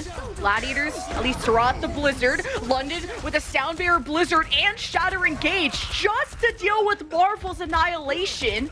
So you remove one tank if you're London, but now what? You lost the poke battle against Glads. Gladiators still have their work cut out for them. It's 3.5 minutes that they're going to have to keep the London Spitfire at bay. But great staggers onto Admiral and Backbone, and Landon not long for this world either. And Gladiators are definitely starting to pump up the pressure as that cart inches forward. Great job from Gladiators to hold their own. And that's what I like the split that Glads have. You know, usually Kai doesn't want to be by themselves. London, though, can't access him this time. So how do London rotate? Maybe this right side corridor just to avoid the poke. But, you know, London, they're confident. They don't care. They're confident when they're able to just play together as a unit. And Hadi's going to go in and get a big pin. The Mei walls here totally blocking line of sight for these supports. So London not wanting to deal with the poke heroes on the bridge, just knowing if they play from front to back, that might be enough. But you see London are still suffering and taking poke. Now the Amp Matrix is out from Landon just to force back Gladiators who re-emerge off of the Blizzard. Well placed by Kevster. London tried to go to that right side corridor, but it was kind of already too late. They took so much pressure that they just fell over to Kai. Kai is doing an amazing job on the Hanzo. You called out his prowess on the Widowmaker, but the Hanzo is another hero he is incredibly efficient at. But he's gonna have to start picking it up as Funny Astro goes down. The backup mechanism for the Gladiators is now out of the picture. Oh, Glads have to be careful, not having that speed. Immediately giving up bridge here is smart, but you put Sparker in such a power position on this map. It's coming forward. Gladiators have to respond to this. Yeah, London are just gonna give up that bridge control just to push this card. The Shatter at the ready just hits Marvel. Cal with the Ant Matrix has his back to pressure back London, who have a Dragon Strike. Sparker lines it up. The May Wall from Backbone to keep them trapped. The Ice Block buys them time, but not the space. And London push it to the end and go to match point. Every time I feel like I see Backbone with a May Wall, I either get really excited or really scared. It's kind of a mixture of emotions, just seeing what Backbone is able to do with the May Walls. And this time around, it's going to be the Gladiators that are on their backs again, and their backs against the wall. Jen, they could get shut out here in this next map. Yeah, I was worried about the London rotations there because that point B bridge of Midtown is just so weak for Rush because that bridge control with the poke is a great power position. Kai tried to find these off angles, right, with the Hanzo. Hadi, he's done this before, even against Yaki on Control Center, where Yaki was on the flank. Hadi pins in these crazy locations just to deal with the one member. Although maybe you'd want just Admiral to go deal with that, or someone else. Hadi doesn't care. He's just speeding around the track. Here he's just looking for shatters on not just Marvel, but also the rest of the team. But the way he coordinates with Sparker's Dragon Strike too is what's really painful. These are prime examples of why London Spitfire are so well known for this composition, and why over these past 3 matches, every team that they've faced has had so much trouble trying to figure out a way that they want to get close enough to this Reinhardt rush.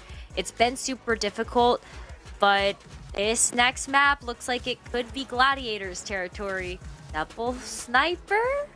Are you feeling the double sniper?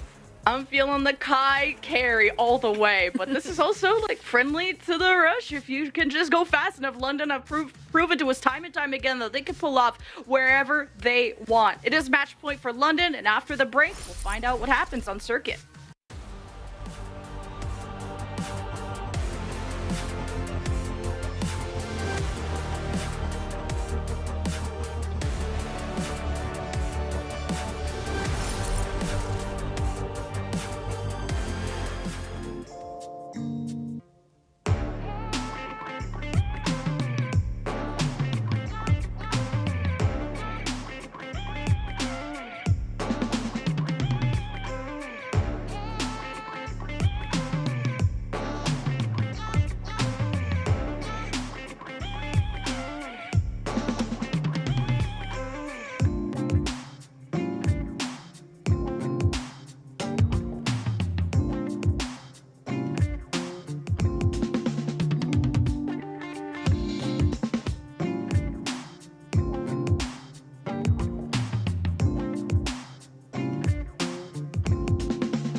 Cannot come through, but now Funny Astro. That is the delay tactics widely dealt In a 4v5, oh, not quite so much anymore. Kevster dishing out the damage. This is giving me vibes of Florida against the Atlanta Rain. What? That is dirty. A rough return here, just kind of getting bullied. That was a good shot.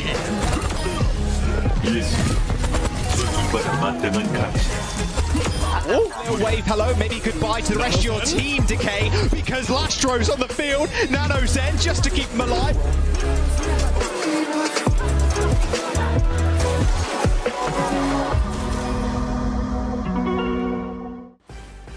Match point for the London Spitfire heading into our potential final map, but welcome, Cal. I hope you're enjoying your time. I know Glads are going through something right now, but it might be just a long-term plan, kind of the experiments they're pulling off at their backline. Oh boy. I feel like this stat card is mildly disingenuous. It doesn't make sense to me to see the stats be so in favor of Sparker over Kai, just knowing how good Kai is on the Hanzo as a whole. But I mean, the teamwork of London Spitfire can be felt anywhere, and Sparker being able to capitalize off of the space that Hottie creates, maybe even some of the players that he's able to get out of position, that definitely helps. And Sparker has become more of that flexible hit scan or range DPS, whatever you want to call it, for the London Spitfire. Because no matter what meta that London land on, Sparker is usually the one that has to adapt to it. He does Cassidy pretty consistently. He's experimented with Symmetra just to help this rush kind of gap close a bit better. Occasionally uses the Hanzo, which has, you saw, a great burst of there on Midtown. Whilst Kai maybe, I would say, less flexible, but still mechanically supreme. He's premier. Now you go to a Circuit Royale where if we expect Widow, if we expect at least a range hit scan, can Kai stand up to Sparker? Because I felt like that was pretty evenly matched there on Midtown. It was very evenly matched, and I think that when you look at what could happen in this next map,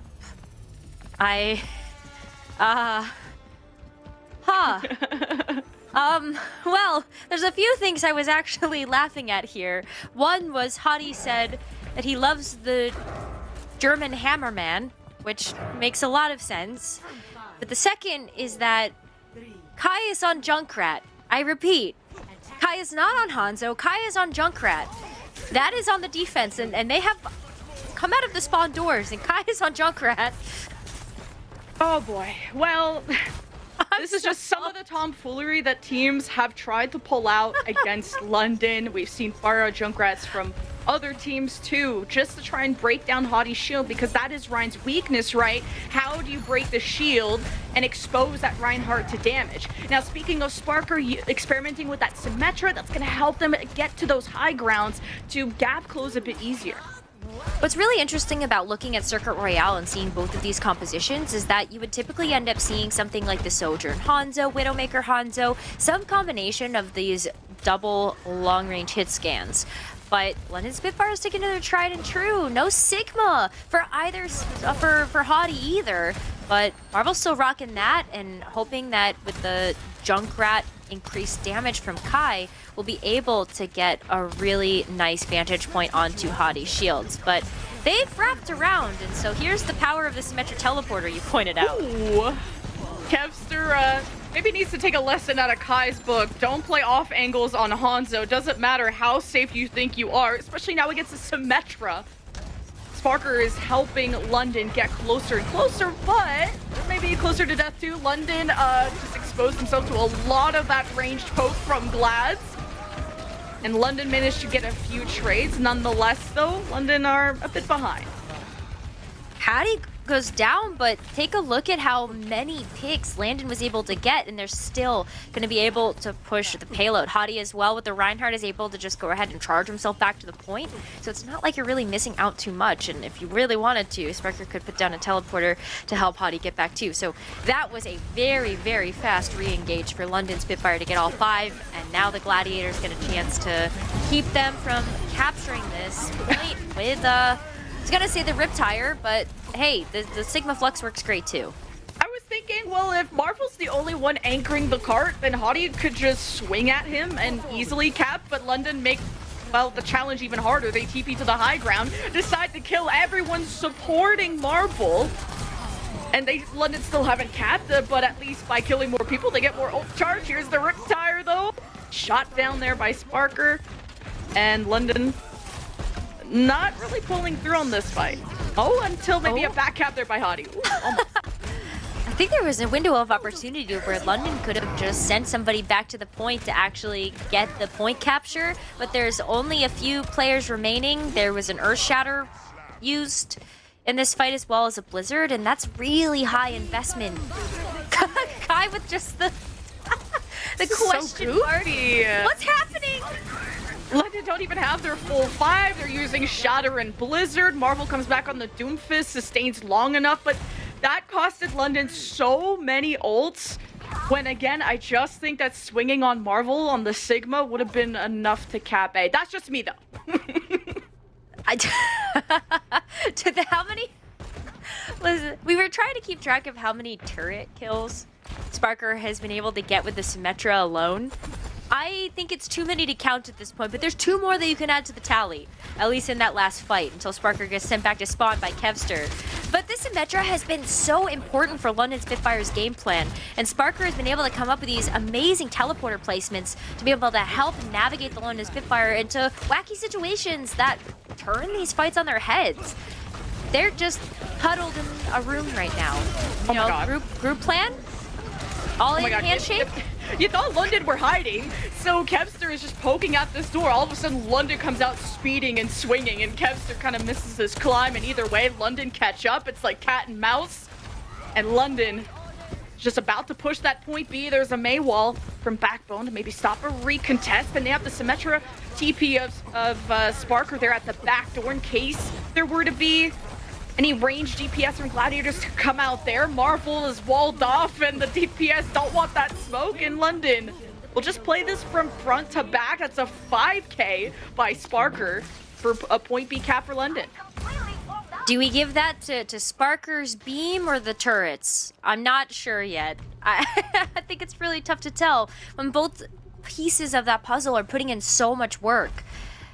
Sparker definitely earned that 5K, and they might earn a completion on this map as well, with 3 minutes entering into the final point of Circuit Royale. You've got the Photon Barrier to be able to block off any of this damage from the high ground that the Gladiators are standing on. Kevster and Kai will have a tough time being able to get that damage down if that Photon Barrier goes up. Oh, what? The Symmetra TP from Sparker, but I think Marvel used the Creation to put them off, and the Hottie Shatter got nothing because it landed on the ground. Gladiators reacted at the perfect time with the perfect cooldown, and London now have to head for the hills. That was so funny. All these fights have been so goofy. I don't think you can even anticipate any of these things happening just because of how lack of trick. It's a Junkrat, actually, is all I can really say about that. Everything is goofy. Yeah, London TP to the top just to force Gladiators against the wall. Somehow Kai's enough space to go for the Riptire, and Hottie needs to take care of these people behind him if he wants to safely push the cart, and it's been a difficult ride. I think it's a 1v1 between Bob Bell and Sparker. Either way, London have to reset. Did that just say ew or ow? I don't know. I'm a little dyslexic, so I actually can't see that. But, you know, at this point, I'm definitely anticipating a full capture here by London. They have 4 ultimates to throw at this. They just have to throw everything at the tank. That's going to be the Flux here first. Immortality Field? Yeah, London have a lot banked up for this one. Blizzard, Sounder, Amp, Matrix, vote everything. Gladiators just try to heal back up. Marvel barely being kept up by the transcendence of Babel, and London capped with about 90 seconds. What a roller coaster this was. I didn't even think London Spitfire were going to get over that first objective, to be fair with you. Felt like they were taking so many fights just down a player, and they were still able to make it work. The Circuit Royale, this is not what you would expect from a typical circuit map. I'm even thinking back, what has been happening on this map in particular, actually? We saw 6 rounds get played of this just last week. At once, in one map, at one time, I don't know. And now we get a chance to see Junkrat go against Reinhardt. It's been tough for Glad to just have the time to do that. Yeah, we're like hyping up Kai as this like premier Widow, and then it comes out on the Junkrat. And I was expecting even the Hanzo originally, because I think he did fairly well. You know, Midas getting run over in his own spawn by Hottie. Kevster picks it up, and he learned also not to play on off angles. And once they played stacked, it was easy for London to find the good May walls off of Backbone, off these isolations. Sometimes London are a little too creative, though. I still think Point A would have had more time. Although 90 seconds is a great time bank for a cap on this map. Looking great for them to be able to potentially bring us into rounds 3 and 4. I'll just start there, actually. The London Spitfire getting set up on the defense, and the Gladiators are going to try their hand here with a dive coming out of spawn first. I would have liked to see the Junkrat on attack, I'm not gonna lie. Kai, I'm disappointed in you. But this makes a lot more sense, especially when you look at where London Spitfire are going to want to hold this. But London Spitfire can play anti-dive now. They can just wait for Marvel to come to them. Okay, some extra TP there from Sparker just to get them on the other side of Glads to pinch them from both angles. Gladiators, remember, this whole experiment with the backline was to try and support Marvel better. Now with the double flex, you have a lot more healing. Yes, you're limited on speed. London tried to have the jump on them, setting up on the top left. Doesn't find anything. Hottie is taking so much more poke, though, thanks to this Kiriko and the Ana. Almost would have rathered a Zen to just ruin Hottie's life even more. The anti hits Hottie, and he's not able to TP out in time. So London are down 2, but Glads are way more down bad. We've got the double flex support coming in from the Gladiators. Was curious to see what we would end up getting out of a Cal and Babel backline. The Kiriko I like, if only to be able to play around the chaos that London Spitfire are creating with the teleporters, all of the different mobility cooldowns that are existent on the team. The Kiriko gives a great way to be able to flip between the players on the Gladiators too with the swift step, just to be able to try to get an angle and also have a great escape mechanism. I think that would be the most important when you have no idea if Hottie's going to be behind you if you're on the Zen. Kevster trying to come up from behind, but it's going to be tough because the way that London are just so stacked together, maybe you find a pick on the land and force out the immortality. That's just some of the win conditions that Kevster can bring to Gladiators, and well, he's already hunted down Backbone, and there's a pulse to hit Hottie. Dragon Strike to flush out London from the fashion room there, and Hottie's not able to get out in time, so that'll be a Gladiators point A cap with a ton of time to spare. That's a great capture for the Gladiators, and when you are playing this dive, it gives you so much access to this high ground, which is a point that a lot of teams struggle with. If you're on the defense, you have a natural advantage being able to shoot down onto the point or even just down from height. And the Gladiators can make up for that distance by having Marvel with the Winston, just being able to jump up there. And with the Primal Rage available, he can play way more aggressively. Take a look at where Cal is peeking too. They are looking for that teleporter right now. The fact they even knew Cal was there is nuts. London maybe didn't know. Either way, the Symmetra TP, they walked into the hands of Gladiators that almost saw this coming.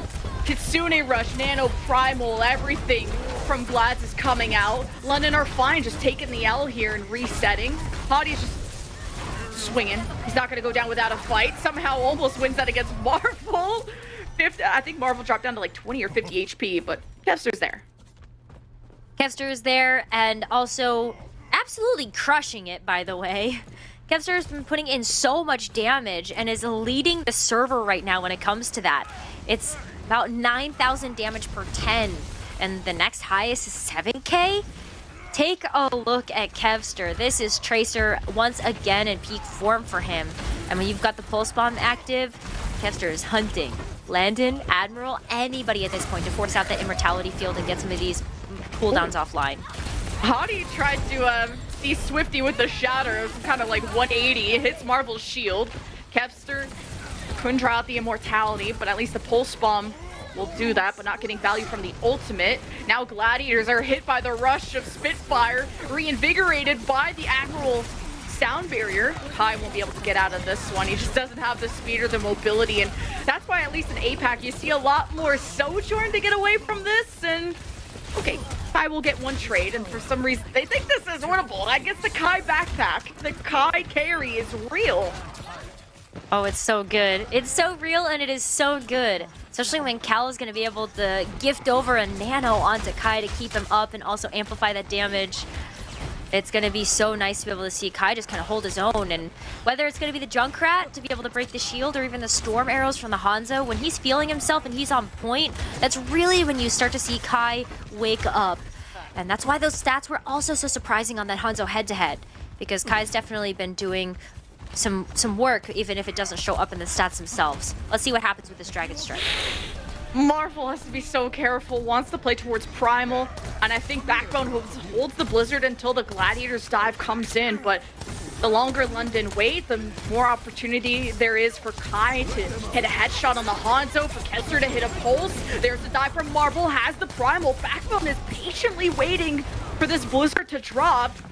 And Gladiators, even with the Kitsune rush, are not exactly pulling out ahead. You have Marvel going to Narnia with this Primal to breach the backline, and it left Gladiators pretty exposed, and London not even having to use much there is good for the defense, for sure. Definitely good for them. You've got the Earthshatter and not a whole lot of real estate for the Gladiators to work with in order to actually make those jumps and make them impactful.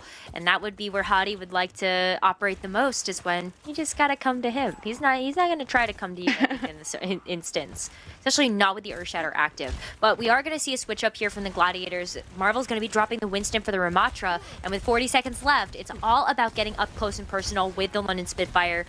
But Spitfire has so many resources to make that hard to do. Looking specifically at Backbone's Blizzard in order to just keep the Gladiators at bay and shut them out. This could be the end of the series. Oh, the Shatter just for Marvel. Like, Elite's got nanoed by Cal, but Hadi pins Marvel towards his own team. That sends away the tank of Glads, who have 13 seconds to not lose anyone else. And Cal hits the sleep, but the rest of London know where Cal is. Someone woke up Hadi, but London just want to make sure to retreat back to cart for the final fight. Can Glads even touch? Kevster will be there to proc overtime, and the Blizzard from Backbone is somewhere. There it is. He must have put it right into the sky, because that took a while for it to sum it up. Either way, Gladiators were not able to get on this cart, so London take the 3-0. What an impressive 3-0 for London to take as well. Just continuing their streak from last week with the Reinhardt rush. Being able to show everyone that you can still force it and make it work if that's going to be the best composition for you. And who does it better than the London Spitfire, really? This felt like a really good map set, though, for London, too. Like, you get Lijiang, which is, like, one of the best rush control points. Midtown, very good for the rush, especially off the point. And then the circuit where, well, they still pulled off the rush, and I think either way that was going to be the case. Gladiators, I mean, they're clearly experimenting with their supports. You know, they brought out Babel for circuit. They tried some Lucio Bap on Midtown, double flex, different things. And I like that this is just going to be a time for them to integrate these supports and find out who's going to enable Marvel the best. I think things are looking really good for Cal, though. Coming into the roster has some big shoes to fill when it comes down to helping the Gladiators repair their record for this split so far. And I think also gave Marvel a pretty good fighting chance when it came down to the Ana and the Baptiste and throwing all of that healing that main tank's way. But it's still some lessons for the Gladiators to learn. I think a lot to be able to take away from this match in particular, but there were a lot of bright spots. Cal, just one of them, and there's still a lot more for the Gladiators, I bet you. And there's one bright spot on the London Spitfire. Your player of the match is Admiral. The Lucio Taxi God. That really is enabling everyone. I think did an amazing job at trying to well ward away Yaki's far at the start of this Gardens from that window, knowing exactly when to tempo engage off the sound barrier, which is obviously a call made by the team, but especially from a leader. And I think Admiral wasn't afraid to go in there with Hadi. Never afraid of that. And something else that I thought was really interesting in this match in particular was that Admiral was doing a ton of damage, even outmatching some of the damage that we would expect to see from someone like Funny Astro on the other side. Really well known for that aggressive style of Lucio play. And that's something that you can expect out of a Lucio player like Admiral when you are confident in your teammates. You're confident in their ability to enable you and that you trust the plays that they want to make. So fantastic stuff here from Admiral overall. And you should see the number of knockback kills he was able to get to. Yeah, Admiral, just the fact that this Lucio has so low deaths, because just sometimes as people are skating up the walls, they expose themselves away from the shield when they're being really aggressive, when they're helping these DPS maybe rotate to different sides. No, London really just played stacked together, and I just have to commend kind of the ult usage that Admiral did once again. Just knowing when to sound barrier engage is a critical part of executing a round rush. Absolutely. Yeah, there's no other way to really be able to talk about the London Spitfire except to sing their praises for the Reinhardt Rush and to hope that this is something that can continue for them. They're still playing for a spot in the final part of the season. They still have a lot more to show everybody, and there's plenty more matches for them and the Gladiators as we look ahead to the rest of the split. Yeah, London from 11th place, maybe climbing up off of that, and Gladiators, who are sitting in 7th, are just slowly but surely falling out of the standings, and we'll see if they'll be able to recover in time. But hope you guys can recover during this break. When we get back, we'll hear from the Watchpoint desk, maybe have an interview, and more Overwatch around the corner.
welcome to the break. Thank you, Darren. You're really trying. Oh, there we go. There we are.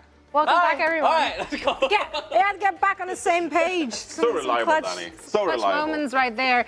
We're in the completely wrong. Oh, yeah. It's fine. Just do it live. What do we do? Okay. What are we doing? Don't worry, I got you, fam. We're gonna recap all the action of us being right and you being terribly wrong. Are we gonna be I'm sorry, in what depth happened? about that? Was he was wrong in his play? That's so weird. Can't believe that So happened. that means. Oh, you're talking, Jake? You're talking? Who's in first You're place? dead last. Who's in first You're place? dead last. Congratulations. All I'm saying. thank you so much. Congratulations. is so he's in first now. There's a reason she was highlighted. They just knew. They just knew. Who are you? Who are you, Jake? Who is last? I'm just happy for and Zoe. argues like I'm just this? happy for Zoe. I'm not arguing for anything. It doesn't matter if he's last, like by the numbers. According to chat, he's always first. That's right. I got second place in the chat poll, Johnny. So how you feel about that? Oh, you're last in the chat poll too. That's true, actually. I'm not last. I'm never last anymore. Yeah. Dishing out here, we're dishing out here, and we're not the only ones doing just that. London made quick work of the Gladiators, big time. Let's actually talk about how they managed to keep on riding that high. I'm so sorry, Johnny. No, I mean it. It comes from the bottom of my heart. Just wait to twist the knife later. I mean, honestly though, I feel like the Gladiators, they tried to take the mirror in this series. They had confidence that they could be the stronger team. They could take this heads-up match, and they were wrong. I mean, London just slapped them around, honestly. Like this call map was extremely close. Like I could have seen this going the way of the Glads. I like this sort of version of what the Shock ran on Lijiang Garden. I think it's like a great map for it. So I mean, I respect some of the strategies that Gladiators brought to bear. I don't think they were like completely crazy. But then Gladiators managed to win, or rather London managed to win on Circuit Royale, which really threw me for a loop. That's a very hard map to win on Ryan, especially on the offense. But they made it work. And so the question is sort of, is there anywhere it won't work? Or what's the team that's going to shut them down? I think Gladiators has their own struggles, so too soon to say yet whether this London team really can like go far in the play-ins, but I don't think it's a stretch to say that they're likely to make that play-in tournament to get out of the bottom three. I mean, the Gladiators, like you said, they kind of played into it, right? We saw Ramatra a lot, and here on Midtown, for example, like the Lone Spitfire, they just feel comfortable designing the battlefield around their May walls and around their Reinhardt, right, and what they can do. So it felt like the Gladiators kind of did play into it. And at this point, you know, I've been very hard on teams saying like, hey, you should play Winston. But like, the fact of the matter is, like, forcing Winston on a map like Midtown, for example, forcing it on Lijiang Control Center, this stuff, like it can be quite difficult. So I'm not blaming the Gladiators for opting into a Ramatra duel.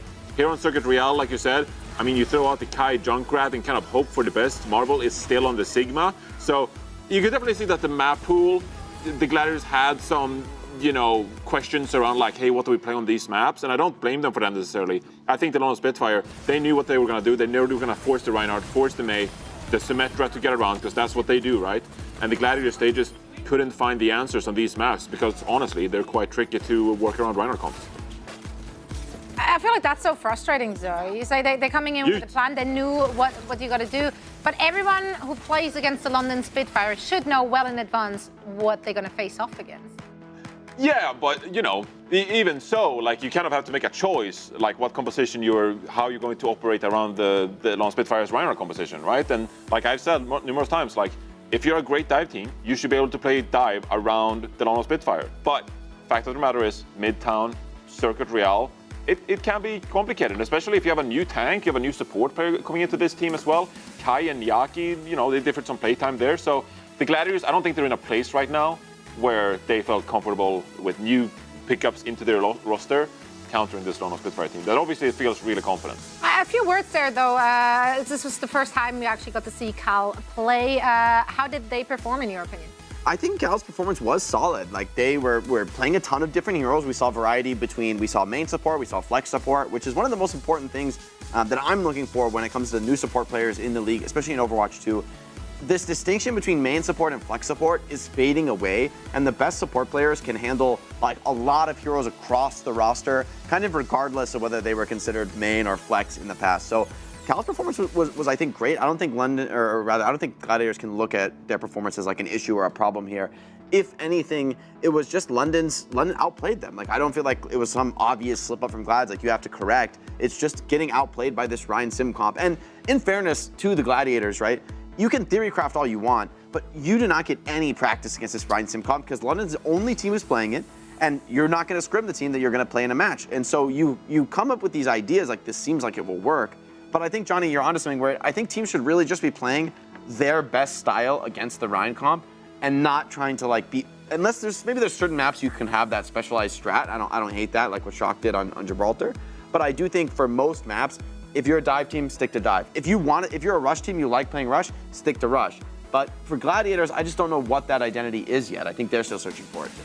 I mean, London definitely has a strong identity with those rush comms, and there's rush comms, and then there's also Hadi on Rhine comms kind of thing, right? So you have a great display of all the glory of Hadi's Rhine. Yeah, I figured I'd illustrate a Rhino player for once and actually, highlight what Hadi does so well. So I got 3 clips here on Midtown that I really just want to showcase to you. So the first one, we see London Spitfire, they're on defense here and they're defending the point. You can see they're neatly stacked up around the point here. Looks very beautiful, actually. And meanwhile, the LA Gladiators, they're going to take all this space around the point, really. And we're going to see that Hadi in particular really does a great job at sort of navigating around that. So right now, Hadi, he is the front line on the point pretty much.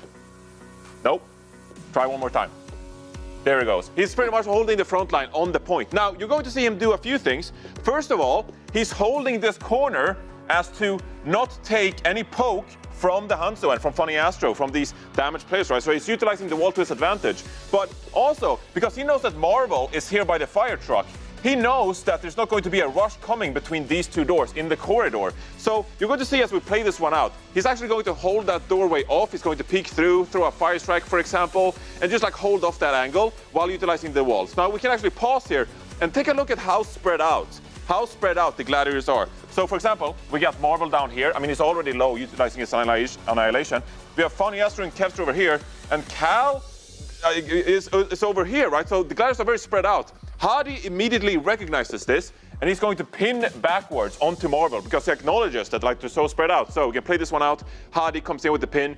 Great recognition of positioning right here. He's gone. Marvel's out. Bye. Later. Fight 1. You don't have a tank anymore. Goodbye. Landon does go down. Trust me, they win the fight. Anyway, on to the next one. What are we doing here? Well, tons of ultimate advantage here for Lone Spitfire. I mean, that is a lot of ultimates right there. That's an ultimate bank.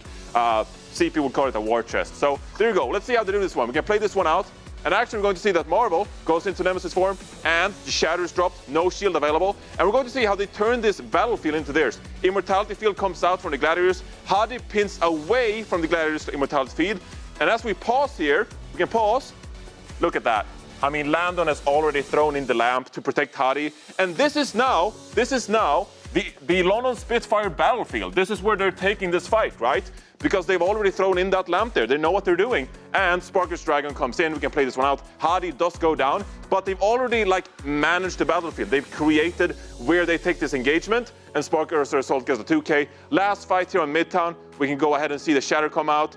I mean, Marvel's punching, but that's not gonna help you. And pause. Well, okay, you shattered. Like, what? You didn't get any value from the Shatter? Well, actually, you did get out this little thing. Nope, okay. You did get out this little thing. It's lamp. It's the lamp, guys. It's the Immortality Field. They got the Immortality Field out with your Shatter. Kai goes down as well, but you can play this one out. They got the Immortality Field out from the Shatter. Gladiators recognize the danger of Hadi Earth Shattering right there. And it's actually going to be the Dragon Strike and the wall following up there from Backbone. That actually clears the way for the LA Gladiators to win that one. So you can see that the Shatter wasn't used to necessarily get the frags, but the Shatter was used to get the Immortality Field out, and that allowed the Dragon to come up through from Sparker, and London Spitfire wins the map. So a lot of team coordination, but also Hadi, great recognition of the situation right there. Yeah, absolutely. His awareness in games is bar none on that Reinhardt. And we, of course, have the man of the hour with us for a quick chat after their glorious victory. Just another one in the book, Hadi. Thank you so much for joining us. Thank you. Well, I'll start it off, Hadi. What I want to know is, the season started off not how you guys wanted. Like, it was a slow start, if we're honest. But now, you guys are back to your roots, and you're on an absolute hot streak on the Rhine. Where do you guys see? What are your goals for the season? Where do you see the future for your team and this style? I mean, we of course want to just qualify for play-ins and then get as far as possible. If we make playoffs, that's great, but just qualifying for play-ins, having a good run, that's like our main goal right now. We spoke to Backbone last time you guys won this match last week, and he talked about how much fun it was playing Reiner compositions and actually like winning some of these games compared to perhaps struggling playing the dive composition. How does it feel for you being the Reiner player? How are you enjoying practice and enjoying matches these days compared to a couple of weeks ago? Yeah, it's like way more fun than a couple of weeks ago. It feels like less pressure on us in general, makes us able to just perform better. We're playing our comfort heroes. We know exactly what we're doing every time. We're not like playing catch up to some of these like superstar teams playing dive. It feels like way more comfortable for us now. I mean, talking about comfort heroes, I mean, you are probably the best Ryan that we have in the league. So, you know, we all just want to be like you, Hadi. We need some tips to becoming a chatty on Ryan. Do you have any tips on like landing those charge pins or landing better hammers? Like any tips? I think it might just be genetics. Dang it!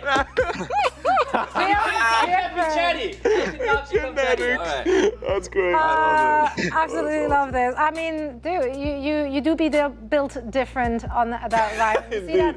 We see that time and time again. So we hope to see much more of that. Is there anything that could happen which makes you guys stop using that composition, or are you just gonna ride it till the end? I think we're kind of ride or die right now. I don't think we're gonna stop. But I just want to say, I think I'm really good at Ryan, but I think like all my teammates are also just the best at their heroes. So that like makes our comp like so much easier. It's like I'm getting carried a lot. It's not just me playing Reinhardt, you know. No, it's a team effort, and that shows. It is very entertaining, that's for sure. So thank you so much for keeping all the fun up when you guys are joining the servers. Best of luck in your next games. Thank you. Right on. It is just genetics if you're a hottie, and we can just aspire to reach those levels. I really love the point he made, though, about the team, because I was thinking about this when Backbone mentioned, you know, like when playing dive, they're not on comfort heroes. And it's like, yeah, like literally 0 out of 5 players on that team are like on their comfort when they're playing a dive comp, versus all 5 of them are on like solid comfort heroes that they're really good at in the Rhine rush, right? It is not just Hadi's Rhine. You know, we've got Admiral on the Lucio. Landon's BAP has been really, really clean this season. A crucial element of that comp where if your BAP is slipping or not, you need to like kill things on BAP to make that comp really work, and Landon delivers. And then Backbone's May and Sparker on whether it's the hit scan heroes, the Hanzo or the Symmetra, looks great. So it's like across the board, you've got 5 players who are really comfortable in this comp. You know, I think just Hadi's very much right. Even if it was just Hadi, I don't think he could deliver the same results without that incredibly solid team. They all understand the comp. They all understand their roles. And that just enables them all to succeed on a level that the sum of the parts, you know, like the team is better than the sum of its parts, I think, when they're all together and they're all on their comfort heroes. Maybe it speaks to some fundamental truth about Overwatch. You got to play what you're good at. You got to stick to your guns. Yeah, and have fun whilst doing so as well. And that's very evident when we're watching them play and when we get to chat to them right after the match as well. Now, moving on to our second match of the day, LA Valiant will have to punch upward when facing up against the Boston Uprising, who are currently in the very upper half of the bracket. Can't say the same thing about the LA Valiant, although they finally do have 1 W in their column. But it is going to be a tough battle, because look at who are they going to face off against. Boston Uprising is just 1-star player in every single role they got. So Valiant is not going to have an easy time of it. And Johnny, you find that incredibly fun. Talk about comfort heroes. Well, you better stick to those. Rolling out on Winston, Sombra Tracer, right? But Valiant has it cut out for them. Yeah. You know, it's interesting. I think a lot, as time has gone on here, like a lot of teams have come back to their comfort, right? You look at what's worked for Valiant, even though they only have 1 win, right? They have pushed a few teams to map 5. They've had close series. It's been Seeker on the Sojourn, by and large, having a huge impact. I think across the board as well, I think Nas has had a lot of flexibility, so he's succeeding on the Tracer, the May, whatever is needed, and Krawi bringing a lot of these like Queens and Ramatras into play. So I think across the board, for Valiant, like they're coming to some of the same conclusions as London, but when you go up against one of these top teams, right? Like there's a reason that the top 4 teams, I think there's like what, 4 wins between the Outlaws, who are I think currently the 4th, and the next team below them. I mean, there's a big gap. So the question is, can anyone really access that top of the leaderboard from down at the bottom? It's a tough ask. I mean, the good news is that there is a lot less pressure, of course, if you're coming into a match as the clear underdog, as is the case in this very matchup. And Danny actually got a chance to catch up with Liger as well as Seeker, so let's see what they have to say. What's your take on the Boston Uprising currently? They're a good team. Good guys, good team, funny guys, you know. I love Boston. Boston, I think, has gone even better since the break, and like Seeker said, like they're honestly really funny. Twilight is so funny. I love that guy. I'm looking forward to that match for sure. It's going to be interesting. I'm hoping that, you know, we're playing well that day and up to our standards, and I think it honestly might be closer than people think.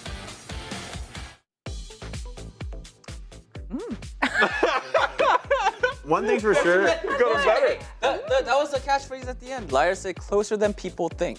So maybe they have some tricks up their sleeves. I think we're gonna get some all chat in this series, guys. I can smell it. We got some all chat cooking, baby. If there's no all chat, I'm gonna be deeply disappointed in both of these teams. Yeah, no, and we gotta see it from both sides as well. Oh yeah, if Twilight doesn't clap, Twilight's gonna be. It's gonna be Twilight and Seeker.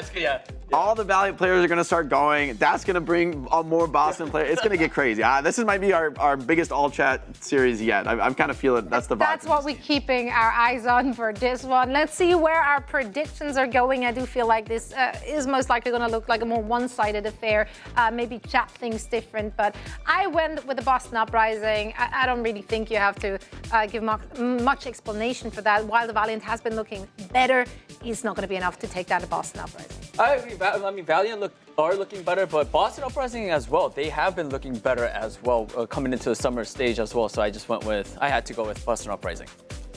Yeah, I went with Boston too. The clear favorite in the series. I think the top four in the West just look a little bit untouchable. They've been able to beat each other, but very few teams have really been a threat to them, and I think Boston's in that group.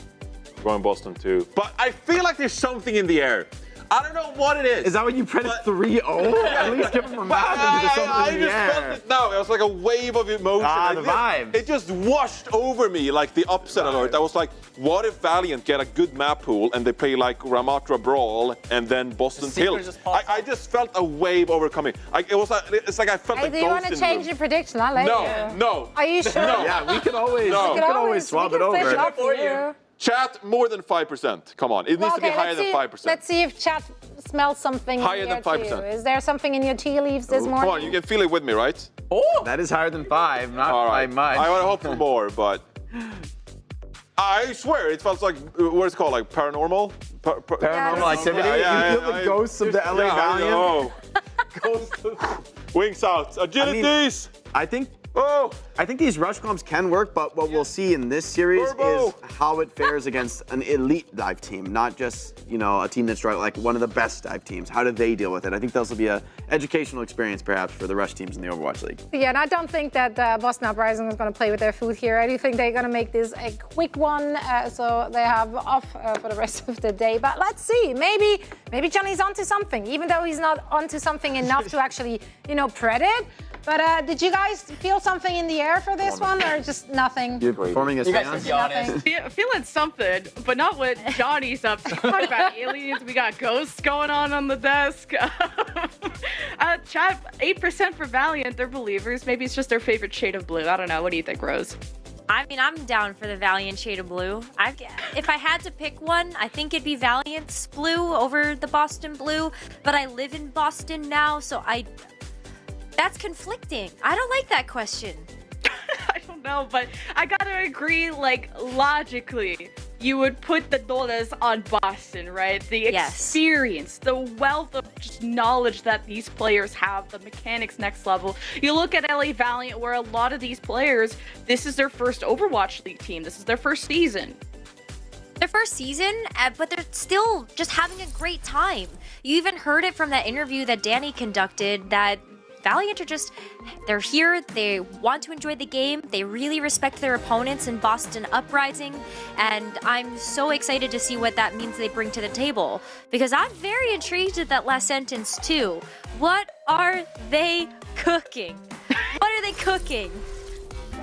Because that's you can cook all kinds of stuff on Control. This is where you're gonna see the wackiest of whack. But what's wacky too is just LA Valiant. They don't seem to have that identity, right? This is not a meta that fits them perfectly. Like Crawley coming out as an off tank, having to play a Winston meta against like some of the best Winstons in the world in the West. That's a tough ask. I like that Valiant though. They have mad respect for Boston. They're also very nice. I would expect that at least from Seeker, my fellow Canadian. But what is it that they say? The Canadians are very polite, right? Yeah. I feel like you all are very polite. Every Canadian I've run into is definitely like that. Just don't be me in game, then we'll keep up that stereotype. Where Jake seemed to think that there's going to be a lot of chatting. I mean, there is some. I don't know what these years are talking about. That moved very fast. So let's go move into the game, because apparently it's 1937 somewhere for someone. But it is definitely 2023 when you take a look at these compositions. It's Silver Tracer Dive all the way. And based on how Boston Uprising have been playing with this composition, they look in a great position to take this first round if they can keep up their positioning at the moment. And if Bergman can actually access the back line. So far, Boston are getting the cap through. Yeah, it was beautiful anti by Twilight. Liar is down, and CJ can't do all that healing by himself. So Boston are going to see if they can hunt for more kills. And this is also a different approach from Valiant, who last time on Busan Sanctuary actually preferred the Junker Queen and some Cassidy action. So Valiant are going through different strategies. Kind of hoping we'd see that again here. Just leaning a little bit more into their comfort and trying to beat the Boston Uprising at their own game. But we got the Somer EMP starting to come online. The Winstons trying to get in there. Decay, though, having the time of his life already. Gonna have a pulse bomb up before we even see a nano. It is so rare to see that, I feel like, nowadays, just given how much impact these Anas are having in this meta. Yeah, Boston just picking up this new coach in Curry, right? Giving that player perspective has been important. And look how much more structured Boston are. They collapse on Crawley's dive before Valiant could even get set up. And maybe Crawley is a little bit too eager, needs to maybe wait for Seeker to get a hack or for Nos to get into position. And as soon as Valiant lose one, all the dominoes fall after that. That's something Boston Uprising really have started to get better at. They came into this second half of the season looking so much stronger, and it does come down to that communication and coordination that you can feel with every single dive that they initiate. Valiant have had a hard time getting back into this one, and Birdring looking ready with the EMP is looking at Liar. Definitely looking at Liar. Yeah, you get the assassination onto Twilight and EMP from Birdring just to make sure that Valiant don't get any momentum from that 5v4. Able to even things up 4v4, but it's 85% with Boston have a bank of ultimates. It's a primal right at the front door from Valiant just to split them up and make sure that if they even try to start that overtime, they're going to be split from each other. EMP from Seeker annihilates Decay. Smurf got hit, but he's nanoed right back on his feet. Lee Jaegon using the rally to support Smurf with everything they can, and slowly but surely, Boston could be taking this round flawlessly. Oh, the rally getting popped by Liar just isn't enough sustain to be able to get through the onslaught of Tesla cannon damage coming through from Smurf. And that is the first round captured, and that's 100-0. That is a great way to be able to start this round, and if it wasn't with those final picks, Decay had another pulse bomb coming. Yeah, I mean, Boston, third place in the standings versus Valiant, who find themselves at the bottom. Valiant only having, what, one win in the summer qualifiers against, what, Gladiators or something like that. But Valiant have had issues mirroring the double flanker dive, hence why Krawi would like to go to Rush, where he looks better on that, or he wants to go to Diva, something he was best known at in Contenders. So Valiant usually want to avoid that mirror. And I'm surprised they even tried to match it against Boston, who are just that premier dive team. I think we will see them sway away from that, and this is the perfect round to do it. You've got the mecha base, these close quarter fights, Birdring picking out the Sojourn, okay, Seeker matching that too. So it's all about this chess match. They're gonna meet each other in the middle. They got the Mei walls coming out already, but let's see where the tides start to turn. Yeah, first Maywall from Decay used to isolate Krawi, and then Nos used his defensively, but you couldn't stop the paint train. That was the Boston Uprising, who just ran over Krawi and the rest of Valiant trying to escape. But what I like about Boston's pushes, even on the last map with the different comp, is that once they get one kill, they chase and chase until they almost team wipe, which is so much extra ult charge. It is, and it's also a great way to be able to ensure that they're getting more capture progress as well. It's not something that they're worried about. They're not worried about the point flipping out from underneath them. As long as they're able to secure those team fight wins, then they're all good. Seeker, though, getting a ton of damage down onto the Boston Uprising. Might be the first one to an overclock, but right now it's about Twilight's amplification matrix. Oh yeah, as soon as Krawi tried to approach on the Ramatra, he had the amp matrix right in his face. And then I think Decay threw a wall sort of at the back end to limit the damage that Seeker and others could do further away from Krawi. So really good division of that fight from Boston Uprising, who are just looking in full control of this map. They should, too. You talked a little bit about how the Boston Uprising are sitting third in the standings right now and how the converse doesn't look so great for the Valiant. Boston Uprising, by those standards, should be able to grab these rounds and grab these team fights super, super cleanly. And we're seeing that so far. Great mechanic execution, really nice ultimate cycling. It's just been good, clean Overwatch coming out from Boston so far. Bit of a rough amp matrix from CJ. Should have waited for that Mei wall to be down, but was really antsy to catch Boston while they were out in the open. Even just the friends of Valiant being on the lower side of the map with amp matrix, I want to see them go down main, as this continues to be a struggle for Valiant. They are using ultimates, but it's Uprising having more in the bank. Sound Barrier, Blizzard, Nos matches it too, but the Sound Barrier Flyers not enough to keep Nos alive. And up on the high ground, I believe that's Twilight. So they just have Boston have safe heals, safe damage coming from multiple angles, and Valiant haven't been able to get really a first blood or a fight in their favor at all. Well, they got one. That's a great start there. We're going to see a couple more potentially fall, but Birdring is going to be able to get back so quickly to that point. Let's see how they are able to touch two. Valiant are starting to run out of time. Last touch there by Seeker. Krawi's trying to take the attention away, but there's just no shot. Boston have Birdring posting up on the point. And I was expecting Valiant to have a better showing on the rush. You and I even talked before the show that Krawi seemed more solid, more comfortable in the Ramatra, but clearly against Boston, they're just a different beast. That's a 2-0 and a 200-0 win for Boston. Super decisive, super, super well organized. This is what you should come to expect from the Boston Uprising roster. What a fantastic way to start off the series, especially after they had such a close loss to the Florida Mayhem earlier on. Last week was a little rough there at the end. That was a close 5-mapper, and you know that they're trying to show everybody that they are still the top 3 team, and without question. Quick reactions from Decay. Krawi was unsuccessful on the dives, just taking too much pressure too soon, and not sure kind of what was that window of opportunity for Krawi. Was it Seeker or Nos getting into position? Valiant have to make sure that when they coordinate the dive, that there is a purpose, and there's maybe a low target, reacting to an anti from CJ, who didn't have the best amp matrix, which was one of the win conditions on Mecha base. Boston, obviously, I didn't think that Valiant were going to win the dive mirror, but the Ramatra mirror, I was thinking it could go either way, cope a little bit, but Valiant just couldn't get anything done. That was super rough for them, but maybe the map pool moving down the line is going to favor them a little bit more as we take a look at what could be coming up next. Maybe more Ramatra, maybe some Junker Queen. I think that could absolutely be on the table looking at Midtown. Yeah, I definitely think Junker Queen could be a good speedy rush option if you want to chase down some of this dive of Boston, but they obviously are avoiding Krawi at all costs. They don't want to get to Krawi, they want to get to the backline, and Boston are just one of the best at executing the dives because of their purpose, their goals in these. But Boston may have started off 200-0, but how will they end? You'll find out on the other side of this break.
Bye, guys.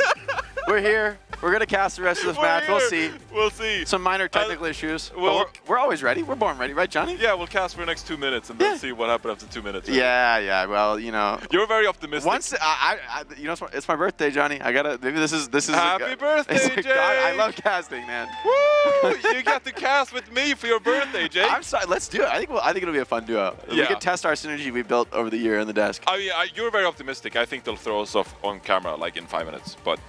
Well, you know, we'll work with what we got. You know, that's all you can ask for. In the Overwatch so League. I guess we kind of have to explain that Lemon Q and Necrot are having some tech issues. Yeah. And so here we are. We can't stall the players all day. You know, we get them back in the match again. I mean, that was a brutal map one though for the LA Valiant. They're going to be hurting after that one. 200-0. I'm questioning my paranormal activity after that one. Yeah, whatever vibes you were off. You got to consult. You got to get an exorcism or something, man. That's not right. You're off. But maybe they can recover. Hopefully. Maybe. I mean, I think we're going over to Midtown. Little change up. Yeah, and I guess that's kind of like Valiant's comfort zone as well. Like that is a map that if you are the Valiant, you kind of want to go to Midtown, I guess. And they might bring out a rush here and just something to change the pace because you could dive Mare on this map, but after that map one, do you have the confidence to do it? I think you have to. Like I don't think you have a choice. Like are you gonna put Krabi on Winston or something? I think it's something they've done before, but their comfort is definitely putting Seeker onto the Sojourn and then. Krabi's rolling out on Winston. But putting Krabi on the Sojourn and having, or Krabi on the Ramato rather, and Seeker onto the Sojourn. I was gonna say, you'll put the Krabi on the Sojourn, like, let's go, baby. Like, that's a pop-off. Yeah, but I think you're right. I think Valiant is a team that, you know, as much as they have they've had some success with Seeker's Sojourn, I don't think that's defining them as a team. They have a lot of flexibility, especially Lyre and CJ on the support. I think these guys look really, really strong, having great breakout performances in the Overwatch League this year. Even though the season hasn't gone their way, they are part of this new breed of support players who can play everything. Smurf taking a call real quick. You know, we gotta, you know, somebody tell me something. Give me anything, Valiant. Make this interesting for us. I think that's he's calling in for reinforcements for them. For them, indeed. So the Valiant, ambulance, but not for me. They're rolling out on Lifeweaver? No, I'm just kidding. They're rolling out on the Sombra Tracer after all. Do you want to expand on like why you don't see the Sojourn as really a viable option here for Seeker? I think it's just too hard to get in on this offense. Like, how do you charge up those rails? You know, I think the Summer is a smarter choice, but Boston are so good at this comp.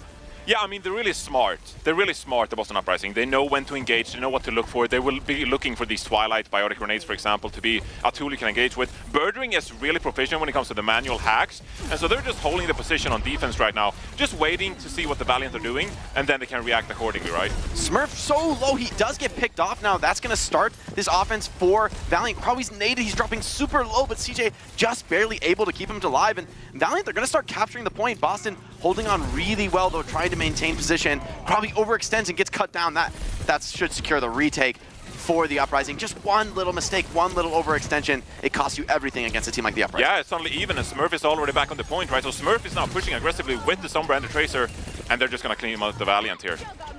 There you go, one mistake. That's a rough misstep because CJ went for the nade on those high ground players, but Lee Gon, was very ready, blocked the nade, and then the dive came in sort of just after that. It's very odd timing, right? When the nade misses, that means you don't have a nade defensively on Winston. So kind of a rough mistake from Krabi, definitely an unforced error there. And how many of those mistakes are you going to get, right? If you're the Valiant, you need to capitalize on those mistakes, but like how many more mistakes are you going to get with Smurf dying first in each fight, right? So the Valiant, they'll have to start a new Seeker, has this EMP, so this could be an engaged condition. There you go. That's Birdring actually, puffing his. But no follow-up on it. Yeah, because Krabi was completely shutting down the enemy backline. He does get naded and punished for it, but it's going to be hard to get more. I think Valiant are going to be able to kind of hole up in this corner on the right side of the map. Boston, they don't want to chase too far into the spawn, get overextended, get caught out, play this defense. So in the end, it ends up being a decent EMP, but this is surely Valiant's moment. They've got all the tools necessary to win this. Yeah, they have all the tools necessary, so we'll be following Seeker here. They found a Translocator, so... Birdring making his play. There you go. This should be the time. Birdring needs to go down here, and he will. Yeah, great play there. Having the patience, even with the big bank of ultimates, and Legion getting heavily pressured on the point. Still, though, Valiant, they've got to move fast. Decay missing the pulse. It's going to cost them. This should be the cap. Whoa, Twilight, what are you doing over here? Twilight's down, and they're just going to follow up here and just pick them off one by one. Smurf is nano-boosted. Might have a Primal ready for this. Birdring can potentially touch. And he will indeed, hacking CJ there with an nano-boost. So they are touching. No slows down. Huge kill. Smurf is gonna put this Primal Rage maybe. They're investing. This is like a crazy fight to attempt to clutch. Like, I don't think you could ever win this against Rally. You just lost your Brig. I mean, is this a little bit of hubris from Boston? But they're believing in it though. Yeah, I mean, you need to believe, Jake. You need to believe. But it's not going to be enough. It's going to be the Valiant cleaning up there, utilizing CJ's nano-boost. But a lot of ultimates committed there from the Valiant, so it's an expensive fight after all. I don't think you're too unhappy investing the Primal Rage if you're Boston Uprising after all. You did get out the nano-boost, so... Yeah, ends up being good. But, you know, that is also what separates a team like the Boston Uprising from the rest is there's the all chat for you. It's that he's born August 29, 2007 as a Korean. 2007? That's crazy. Wow, what a sleep on the Seeker as well. But always investing, like, recognizing that you can turn these fights around. I mean, that is just an incredible skill from the Boston Uprising. So it didn't work out for them there, but they're a team that like never surrenders a fight. They don't give up these fights and they don't go out. Yeah, it means easily. for Valiant, you're always going to be second guessing yourselves. Boston, though, this is a very hard setup to break. A lot of teams have fallen at this point in the map.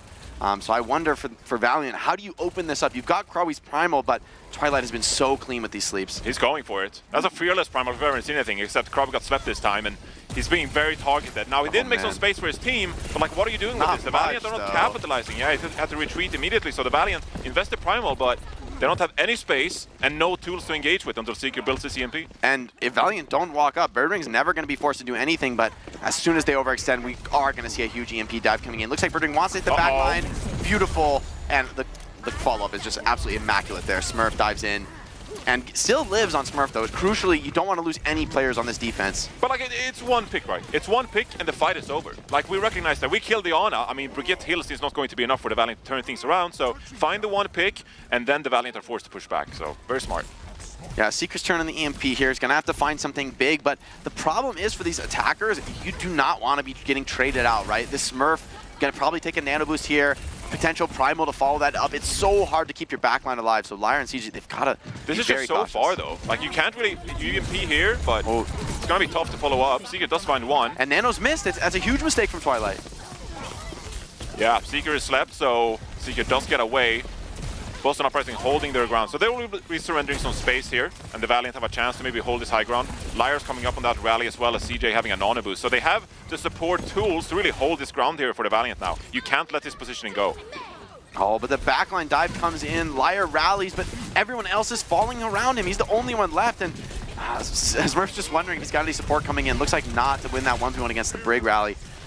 This is going to be, once again, Boston. Like, no matter what happens, they get traded, they lose Nano and the Brig, and they're still holding this position. The card progress is not coming through. There's just a difference in skill right now. Yeah, the attack has really stalled here, and we've got 15 seconds left on the timer. I mean, LA Valiant, they have to build some kind of momentum here. CJ has this nano boost, but again, like every time you have to re-engage in these fights, it takes so much time to perhaps win the Tracer duel a little bit, invest into Krawi to get some space for you.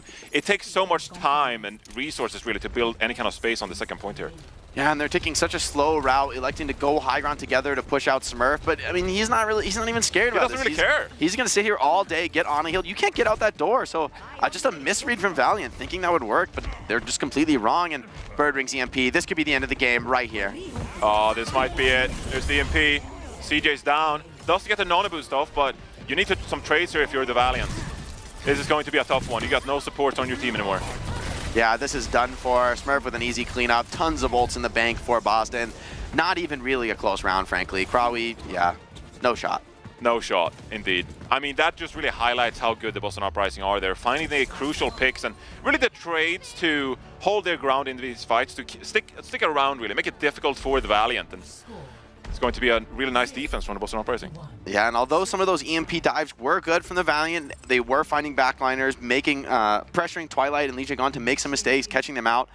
But Decay and Birdring, it felt like they never died in that hold. They were just constantly pressuring the flanks, always, like never losing duels. And I think that's one of those crucial elements of this comp. As Tracer Sombra, you have to be counter-pressuring your opponent, Tracer and Sombra, getting them off those flanks to get your Ana and Brig across the map into positions where they can actually throw nades aggressively, they can actually survive dives because they're in a good position. But against Decay and Birdring, you can't really fault Seeker and Nas. I mean, these are hard to think of two better Tracer and Sombra players that aren't on the Atlanta Arena that Houston Outlaws this season. Yeah, I guess the point you're trying to make, to say it in different words, is that, like, yes, Krawi, he sort of has to engage aggressively, right? Take some space, contest the backline of the Boston Uprising. But as in Krawi engaging, you're kind of leaving out Liar and CJ to dry, right? And it's something you have to navigate around, and the Valiant unable to successfully navigate around Birdring's and DK's pressure there on the Tracer Sombra. So that is what makes this Boston Uprising so difficult to face.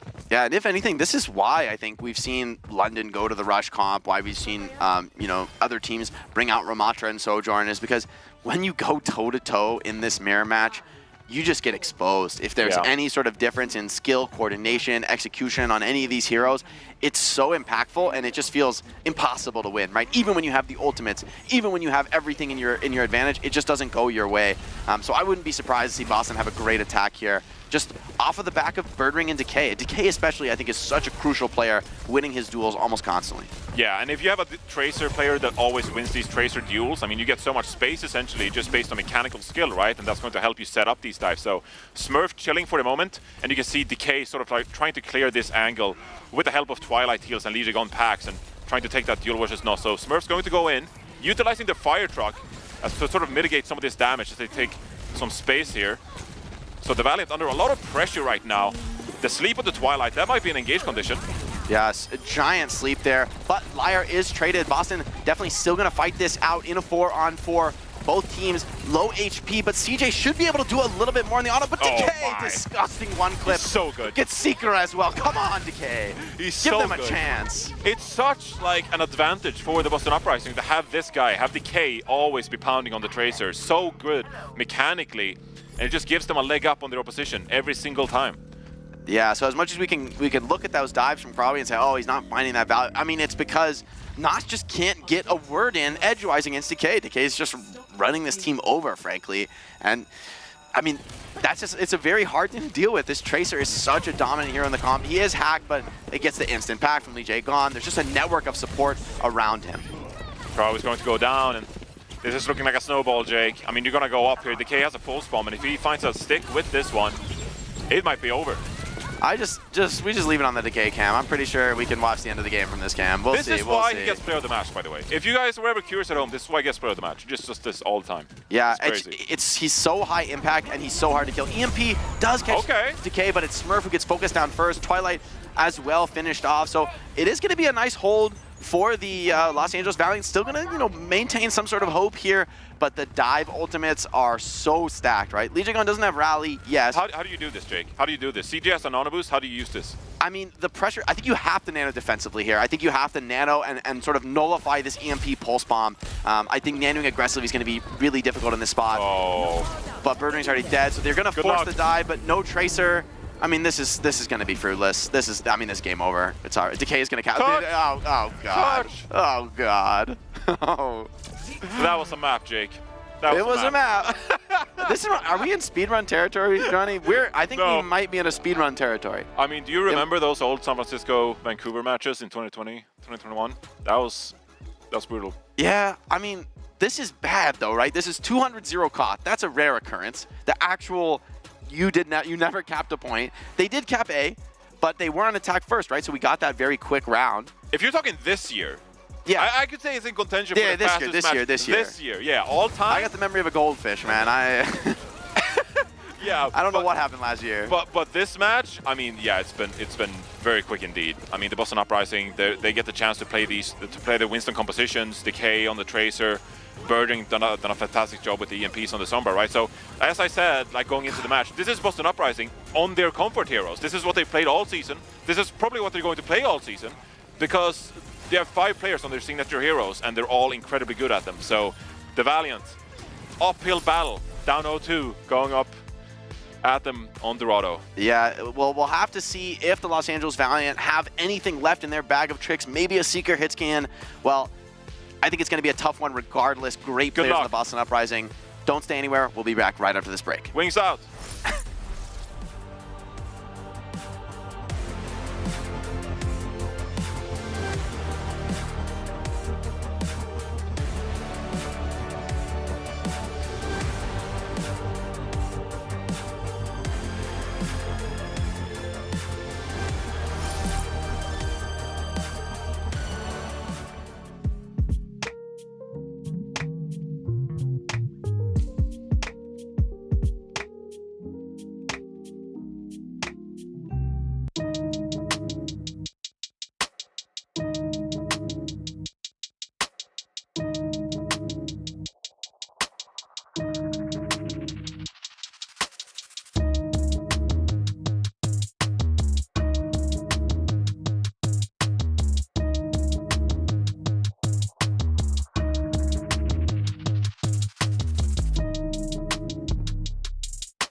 thank you for the break, Johnny and Jake. sorry. Hello, sorry. We were just taking our, mid-match break here. Apologies for the tech issues. But hey, it was a quick one. Fun Midtown. That was a fun Midtown, and it is a fast match right now. We are sitting at like 15 minutes of Overwatch played just based on our first 2 maps alone, and so we may very well be setting that record for the fastest match played in this season. I think one of the fastest ones was actually 24 minutes, which somehow Circuit Royale between Atlanta and Toronto exceeded. I don't even know how that happened, but yeah, either fastest map or match or however you want to look at it might happen. We're going to Dorado next. Okay, well, here's the Valiant cope that I can present at least. Okay. Dorado. I need it. Pretty strong map for Valiant. If you remember how they played this against the London Spitfire, they full held London on the defense and proceeded to win. Yes, they lost 3-1. That's not the point. The point was they looked good on this map. I thought Liar and Twilight liked each other. Not in game. Maybe out of game. Okay, that's fair. I lied. So handsome. Okay, it's all a ploy. It's a false sense of security. Wasn't there some old strategy? I forgot which Overwatch person said this. Something about kissing the enemy. And then this was like how to distract them from plays. This was like an old Overwatch meme.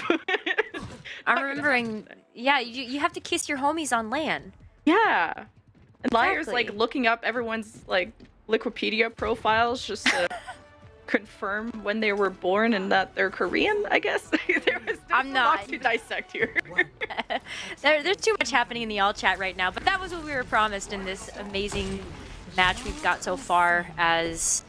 man, I would have loved to see the Nos Widowmaker. I feel like Nos and Seeker have been able to show up in their previous matches, and maybe another coin to the hopium is that they've really been showing up on those DPS picks. Whether it's been the hit scan, Seeker and Nos have really been helping the team get some huge picks and also just those map wins under their belt and even that match win over the Gladiators.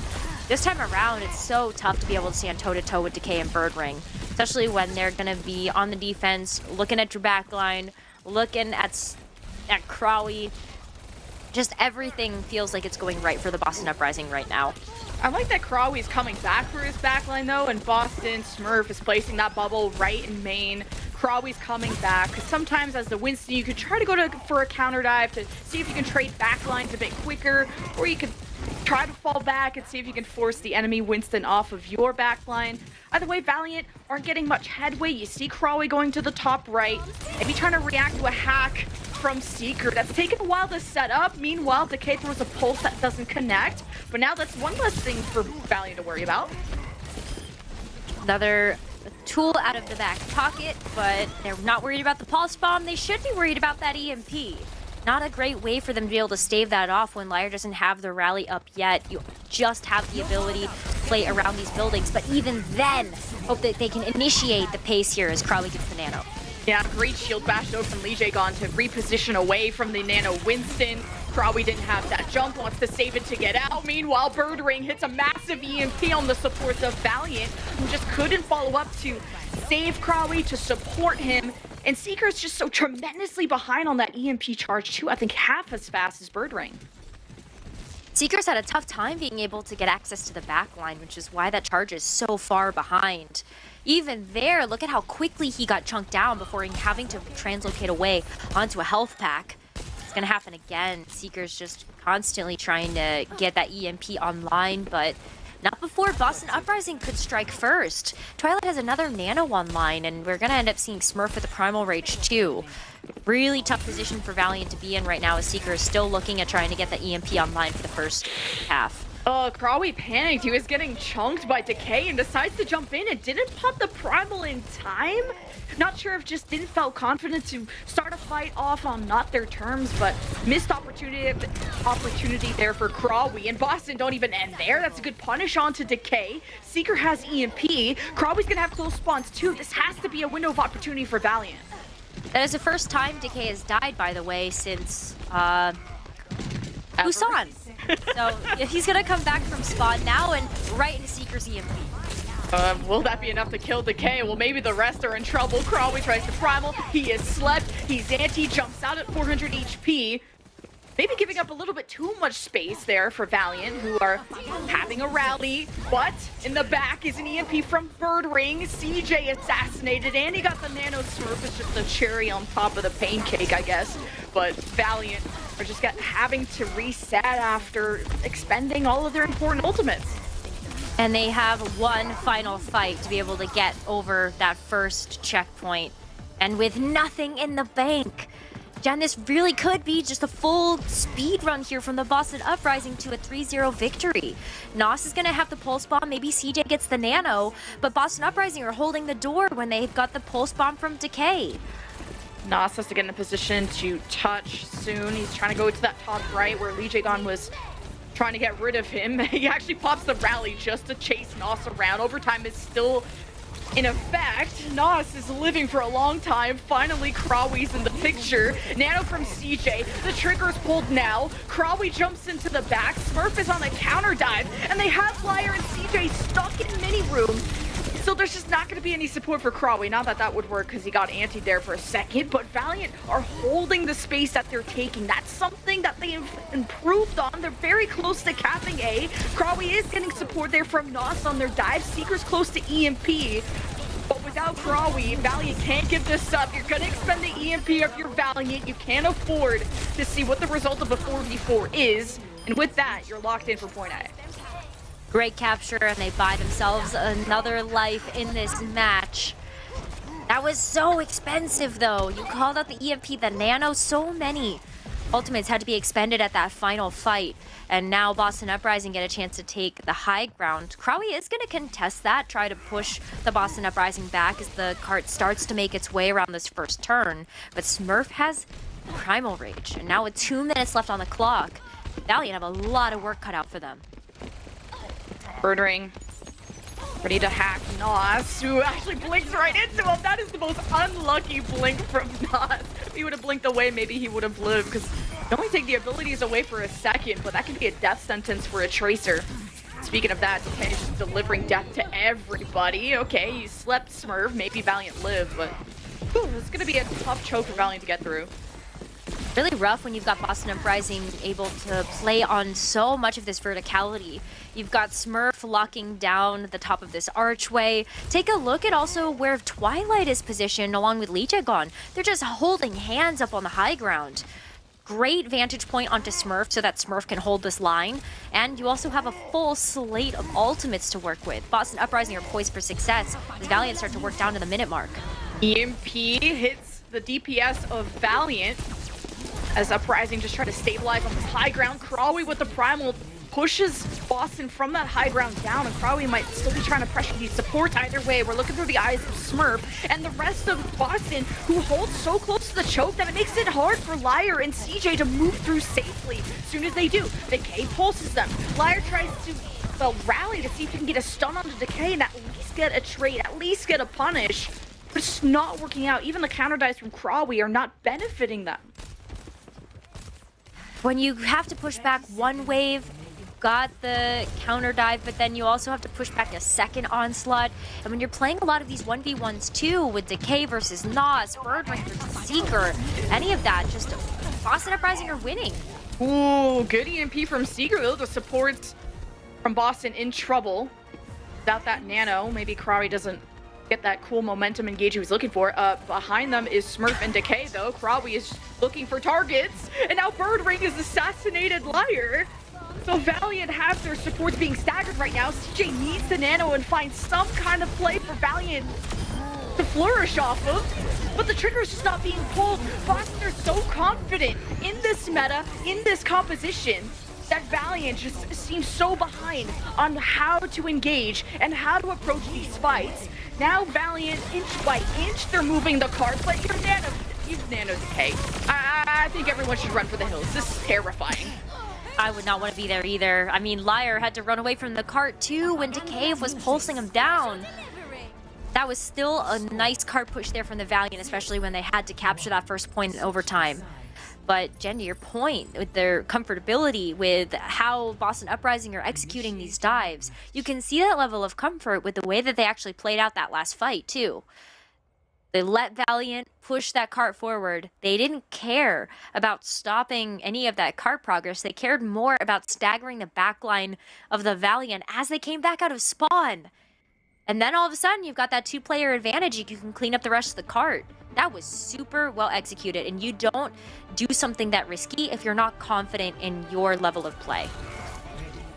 And Nas is someone that on the Tracer, one of the many list of goals that you have as a Tracer is to mark the other Tracer, make them uncomfortable, force blinks, force cooldowns, like the recall. And it felt like Decay went so unchecked. The way that he just positioned defensively at the main archway and had immediate access to Liar and CJ, hitting pulses every now and then. Smurf is set up there. Krawi was more focused on counter diving, where Seeker isn't, farming these EMPs, making the other supports as uncomfortable, and Nos is not keeping Decay in check. So it is a bit of a DPS Gapplebees happening.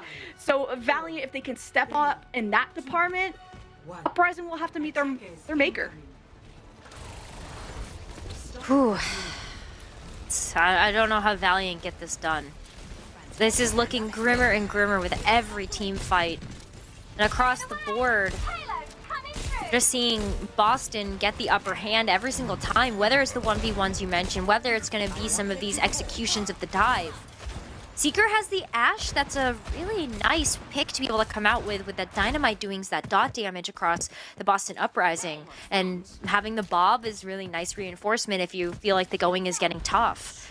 But Boston are so patient when they play these dives. They need one target that is even micro out of position, and that's the target they jump on, no question. As long as Seeker plays stacked with his supports, he should be well protected, but Liar's keeping his eyes on Krawi, who dropped down, so Seeker does manage to get a pack eventually, get some healing, but Valiant are so uncomfortable right now. They're already pushing back to the market side, at least that's where the payload has gone through. So Valiant give up that high ground, and this is where Seeker loses that high ground advantage that he had with the Ashe. Yeah, you maybe go get set up on the stairs right in front of that first point. Ooh. Krawi's already out of here from Decay. That was a whole team effort there, too. Yeah. Krawi's missing for now. Boston heading towards capping, and just with how far Krawi is, I don't know if Nos wants to put himself in a position to recontest. He does double blink in. Now recalls, it'll be up to Liar or somebody. There's Krawi stepping up, but he's antied on contact. He lives inside of his bubble. The pulse from Nos hits the shield of Lee Jae-gon, who just uses that very well. Nos has to find a creative way to maybe blink past the shield, get it behind. Either way, the fact that Lee Jae-gon didn't even have to pop rally to alpha that entire fight is astounding to me. Now you've got that rally to be able to close the distance with this cart and close out the match, to be frank. Birdring is also working up to that EMP. That is one way to really just completely stop the Valiant in their tracks. Birdring also, just so you know, has not died this map yet. Oh. Smurf, well, at least he's nanoed and stuffing Valiant here on this bank side. The supports there from Valiant come out. Thanks to the rally, Liar can try to assert some dominance, get any kind of stuns, but now that that's gone, Smurf comes up and just pummels him to death. Boston are pushing, by the way, and Valiant, who's gonna touch? No, it's Nos who blinks on. Liar comes out too. He's rallied. Liar needs the front lane more. He's so worried about Decay in the back line, but you needed to worry about the cart. Boston locked in the 3-0. Oh my goodness, that 3-0. It felt inevitable, but Valiant bringing out the Ashe, I was so hopeful that that would be a way for them to get their legs back in this, get themselves a little bit more progress on the defense there, but at the end of the day, it's Boston Uprising playing the game that they have become so good at. That Sombra dive looked absolutely flawless. I can't believe Decay didn't die in one map, and then all of a sudden Birdring is outliving everybody else too on the next. Yeah, it's up to Nos to try and put Decay in a cage, right? But like Decay is one of the best tracers in the league, and Nos is, this is his first I think, one of his first Overwatch League teams. So still, you know, adjusting to the level of competition that you're seeing here. I was maybe expecting Seeker to do a lot more counter swapping. That was the story of the Valiant, still trying to find their identity. He's played a lot of Cassidy. He tried to go to the Ashe. Clearly, Seeker needs to work on the Sombra, and I don't think they have to conform to that double flanker. There's at least a lot of action in APAC. Think about the Guangzhou Charge, who rely on the Hanzo Tracer. You don't have to play the meta if it doesn't suit you. And London Spitfire are also a great example. Reinhardt Rush, I wouldn't call that meta by a long shot, but for London Spitfire, that is the perfect composition for them. And I really was hoping to see a bit more of that tank rotation coming out from the Los Angeles Valiant. We saw that in some of their previous matches, even looking back to last week and the week before that, where Crowley was rotating through the Ramatra, the Junker Queen, playing some Winston, playing some Diva, and it felt like they were playing more of their style against other teams on specific maps versus against the team themselves. I would have liked to see more of that today too. For sure. But someone I want to see a lot more of is our player of the match from Boston Uprising, none other than the Bird King himself. Of course, the DPS gap was massive, but all thanks to these early EMPs that were just catching Valiant off guard even when they were trying to reset. Birdring was charging up these EMPs so fast, and when you also have your right-hand man beside you, Decay, these EMPs are charging up like absolute lightning. Decay too with the pulse bombs. You can just see how Birdring and Decay are even able to tag team a lot of these picks, but Birdring is also no stranger to doing it by himself. Like, look at that. He soloed Nos, a Tracer of all things. And that was really impressive to watch. 0.4 deaths? Like, he seriously? didn't die on Dorado. The Boston DPS line just felt untouchable. And even when Seeker went towards the Ashe, like, Birdring was just on him all the time. Also hacking Nos in that replay. Just knew the timing of the hacks, too. Like, what would be his reaction, who would be there to help, and just the moments that these DPS of Valiant were a little bit further away or out of reach or when important cooldowns were out, that's when Birdring struck. And I'm liking that he's just leveling up. He's a very flexible player now, and especially on the Sombra, that's what Boston needed. Absolutely. And when you take a look at how Boston Uprising also approach any of the other meta compositions that they like to run, it doesn't even have to be the Sombra, but Birdring always showing up and always improving as well. We had some questions, I feel like, when he came back into Overwatch League after a bit of a hiatus, but this is the Birdring we were hoping to see, and I think he's even going to level up further from here. Yes, and with Boston taking this win, maybe they'll be able to rival Florida for that second seed, because Boston right now, before the update, are in third seed, and Valiant continue to fall further and further, but it's not a zero. They still have one win, just not against this team. But there's still one more match yet to go. Everybody stay in your seats. When we return from the break, it'll be Watch Point, an interview, and more gameplay.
welcome to our Game Break Watchpoint crew here to fill you in on all things Overwatch League. Danny, Jake, and Johnny will break it all down with me, Zoe.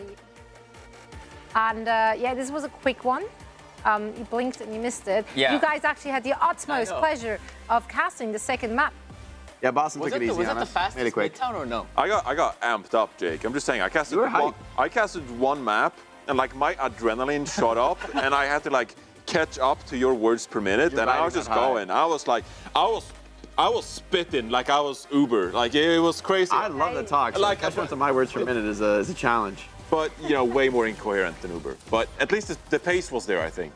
Yeah, absolutely. We brought it. I mean, so did Boston in this series. This was just a beatdown, front to back. True. Thank you, Zoe. Watch out, Zoe. I'm 2024. But yeah, I just even here on the Rush comp, right? This we were saying this is the Valiant's hope is playing. And no, you just got slaughtered 100-0. Smurf calling an ambulance, but not for him. That's like the only thing you can say about this series. Birdring and Decay were just, I mean, there's an enormous gap there.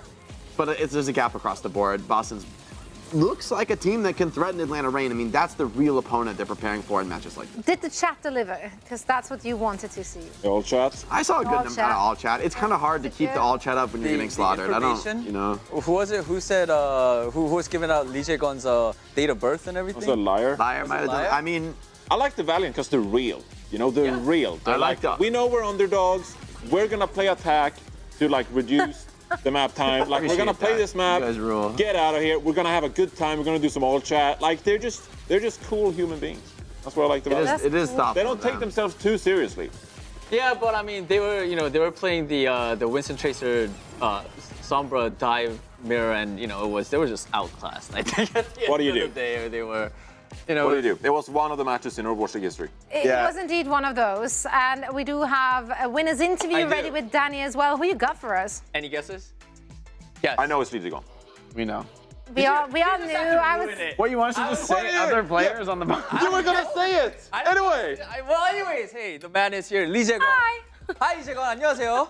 Hello, 안녕하세요. He says hello. He says hello to you guys.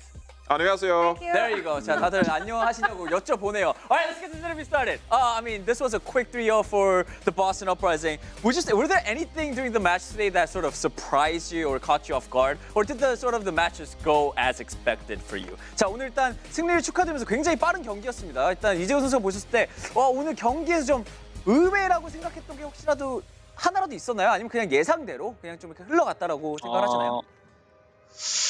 조금 의외였던 그냥 생각보다 조금 상대팀이 못해서 조금 의외였던 것 같아요. 나머지는 딱히 뭐 별거 없던 것 같습니다. Right. I think the only thing that surprised me was of how bad the opposing team was. Other than that, it was just sort of, it was just business as usual. The match just went as expected. I mean, we also have to talk about here the Boston Uprising being one of the top Winston Sombra Tracer dive team. Would you say that your team, when it comes to Winston Sombra Tracer dive, that you guys are the best in the league, sort of even better than Atlanta Reign. 자, 또 이제 보스턴 하면은 이번에 윈스턴 솜브라 이 다이브를 되게 잘 애용하고 정말 잘하는 팀 중에 하나인데 이재훈 선수가 보실 때도 좀 이 다이브 조합으로 얘기를 했을 때 리그에서 최강이라고 생각을 하시는지 일단 뭐 아틀란타보다도 더 잘한다고 좀 자신하시나요? 자신은 모르겠고 내일 경기를 이제 지켜봐 주시면 그래도 누가 제일 잘하는지 나오지 않을까 싶습니다. But I'm not really confident to say that we are currently the best, but I mean, I just want everyone to watch out for tomorrow's match, but I think that will sort of decide who is actually the best Winston Dive team in the Overwatch League. All right, that is all the questions that we have for today. Lee Jae-gon, thank you so much for your time, and again, big congratulations on getting the win. 자, 승리 다시 한번 축하드리면서 보내드리도록 하겠습니다. 감사합니다. 감사합니다. Thank you. 감사합니다. Bye. Thank you and goodbye. I can say thank you and hi. 안녕하세요. 감사합니다. And yeah, and you mumble it too, so people don't realize. That makes it sound better. Well, I'm trying over here. What is this you did criticism? fantastic. You didn't say 감사합니다. No, I did not. You gotta stop now. Danny's getting an Danny. I see the vein in Danny's eye twitching. I'm sorry. I'm trying. I'm trying. I couldn't getting revenge. Ooh, that sounds very different. Okay. Either way, yeah, quick chat, quick match. Moving on to bigger and better things. Although he's rough there. Didn't expect the Valiant to be that bad. Yeah. I mean, I don't think that was so BM. It's like he thought they could do better. Yeah. Like he, you know, I think even the Valiant, even for me. Oh, is that a motivation? Well, no, even for me, like I think the Valiant kind of underperformed this series. Like I think, you know, I think even for what we know, Boston's a better team. We know they're the favorite to win. But that was not even close, and there were just like very few fights where Valiant won off of anything other than like an enormous ult bank. And it's just like, I would have hoped for just a little bit more. I don't think they're going to win the series, but I would have hoped for a map, capturing a cost point once or twice. You know, is that so much to ask? No, you and Legion are very disappointed. Not I think it's fair. I think it's fair. That is super fair. Now, I hope, of course, our next match will not be disappointing. It is our, let's call it a titles match for the day. Atlanta Reign will face off against the Florida Mayhem. Finally, we've been like itching to finally see that series happening. And after last week, Atlanta Reign finally look maybe not super beatable, but they look touchable at least. Touchable, I like that word. They definitely touch them.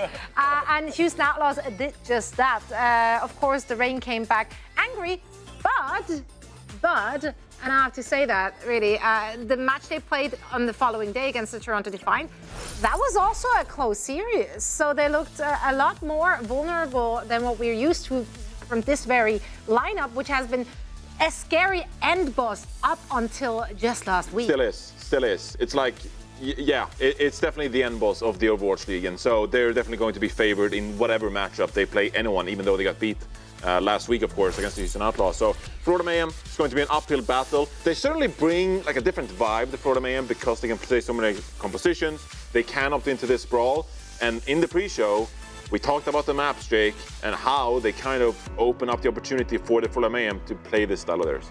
Yeah, I do think it's a good map pool for Florida. It's gonna basically really put the test on Reign. Like they need to be able to keep up on the brawl comp and also play it at the highest level. Like we know their Tracer Sombra dives are elite, and I think their rush has been good, but it's been the place they've had the most issues, whether it's the comp, whether it's their execution. So for Reign, I hope that that's what they've been in the lab on, since they knew this map pool coming into the match too, right? I think they have to be prepared that Mayhem is gonna do just that. They're gonna bring the Mayhem, play tons of comps, and make it really hard for you as Atlanta. So Atlanta, they've got to be solid. They've got to know their rush, frontwards, backwards, side to side. Mayhem's no easy opponent. I feel like Johnny looked like he wanted to say something. I was just like staring. No, that's okay. I just wanted to give you the space, and then excited. we just looked at each other. I'm very so that was a excited, little awkward. He's passionate. He's so passionate. I want to take a look at our predictions for this one, because I don't know why, but I feel like Jonathan Snowden may or may not have been picking the Florida Mayhem. That's the vibe I was getting. I don't know, you're getting a lot of vibes today. What are you talking about? What do you mean me giving you vibes? Johnny's got the Ouija board out. Get the Ouija board out. Am I radiating vibes or something? What's going on? Some aura. Please explain. The spirits around here today. The spirits around me? You sound like a crazy person, Zoe. Me? Yeah, you're saying the spirits around me. Yeah. Are you? Have you heard your intro to the London, not to the London, to the Valiant Boston night? Yeah, I had a feeling the vibe was off, but we all have vibes. There's a long way between vibes and spirits, Zoe. So I just like to make it clear, are you feeling spirits in the room? Are spirits with us in the room right now? Is there anyone in the room with us right now, Zoe? Yeah, I see a big red bird who's gonna absolutely stompity-dump the Mayhem. So my prediction, as per usual, Atlanta Reign, Kaká, indeed. Same, Atlanta Reign, but I think this one's going to be a close one. I think Florida, they're a team that likes to, do something crazy at times, and I think I wouldn't be surprised if Florida gets a win as well. I went with Atlanta Reign too. I think they still have to be considered the favorites, although we haven't seen Mayhem take the matchup against them, so maybe Mayhem's sort of unique comps. I've got Florida winning one map in the series. Wouldn't be shocked to see two, but I would be shocked to see Atlanta go down. Mayhem beat Outlaws, Outlaws beat Atlanta. Hey, what's your Fred? Johnny, give us the Mayhem, Fred. No, I got the Atlanta Reign as well. I would not be surprised if Mayhem wins Antarctic Peninsula. Really good map for them to keep the series off. But I think Atlanta Reign, they're going to close it off on Colosseum push. They got Dorado in the pool. Like, come on now. I think Houston just played insanely well. We can't even criticize it. Somehow, some way, Jake managed to turn this into Houston are great. I don't know how. That's just for you guys. I appreciate the hustle there. 19% of our chat thinks that the Mayhem got this in the bag, but regardless of the Atlanta Reign dropping a match against the Houston Outlaws. They are still the favorites. They are still the team to beat. Let's see if the Mayhem can get it done. And for all the action, we're going to bring in our A game as well, which are, of course, Mr. X and Uber. Ready for this? We're going to cook, baby. We're cooking.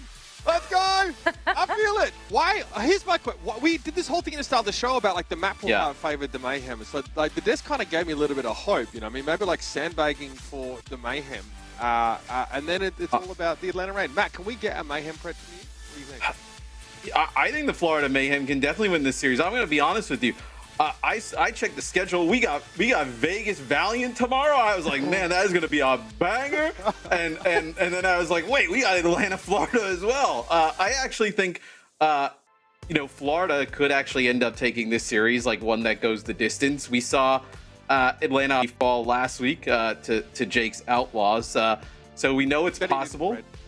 He didn't pred. That's true. I feel like Zoe, like Jake's relationship with the Outlaws, like is Zoe's relationship with the Reign. I feel like she's never picked against the Atlanta Reign either. But I definitely think this is winnable for Florida. I think they find themselves obviously in that 4-team kind of mix, right? I think with Boston, Atlanta, Houston, and themselves. My personal prediction is Hawk is going to win a map. I think it's something. I feel for the guy because I think it was against like the Defiant as well, right? Hawk often gets brought in for like your Circuit Royales and other maps that maybe require something not Winston. And, so you're not going to predict the series. You're just predicting that Hawk is eventually going to play and win. I think Atlanta will win. I think Atlanta will win. And I actually think that Atlanta can win a map in a rush mirror if they play it. That is like my kind of out there prediction.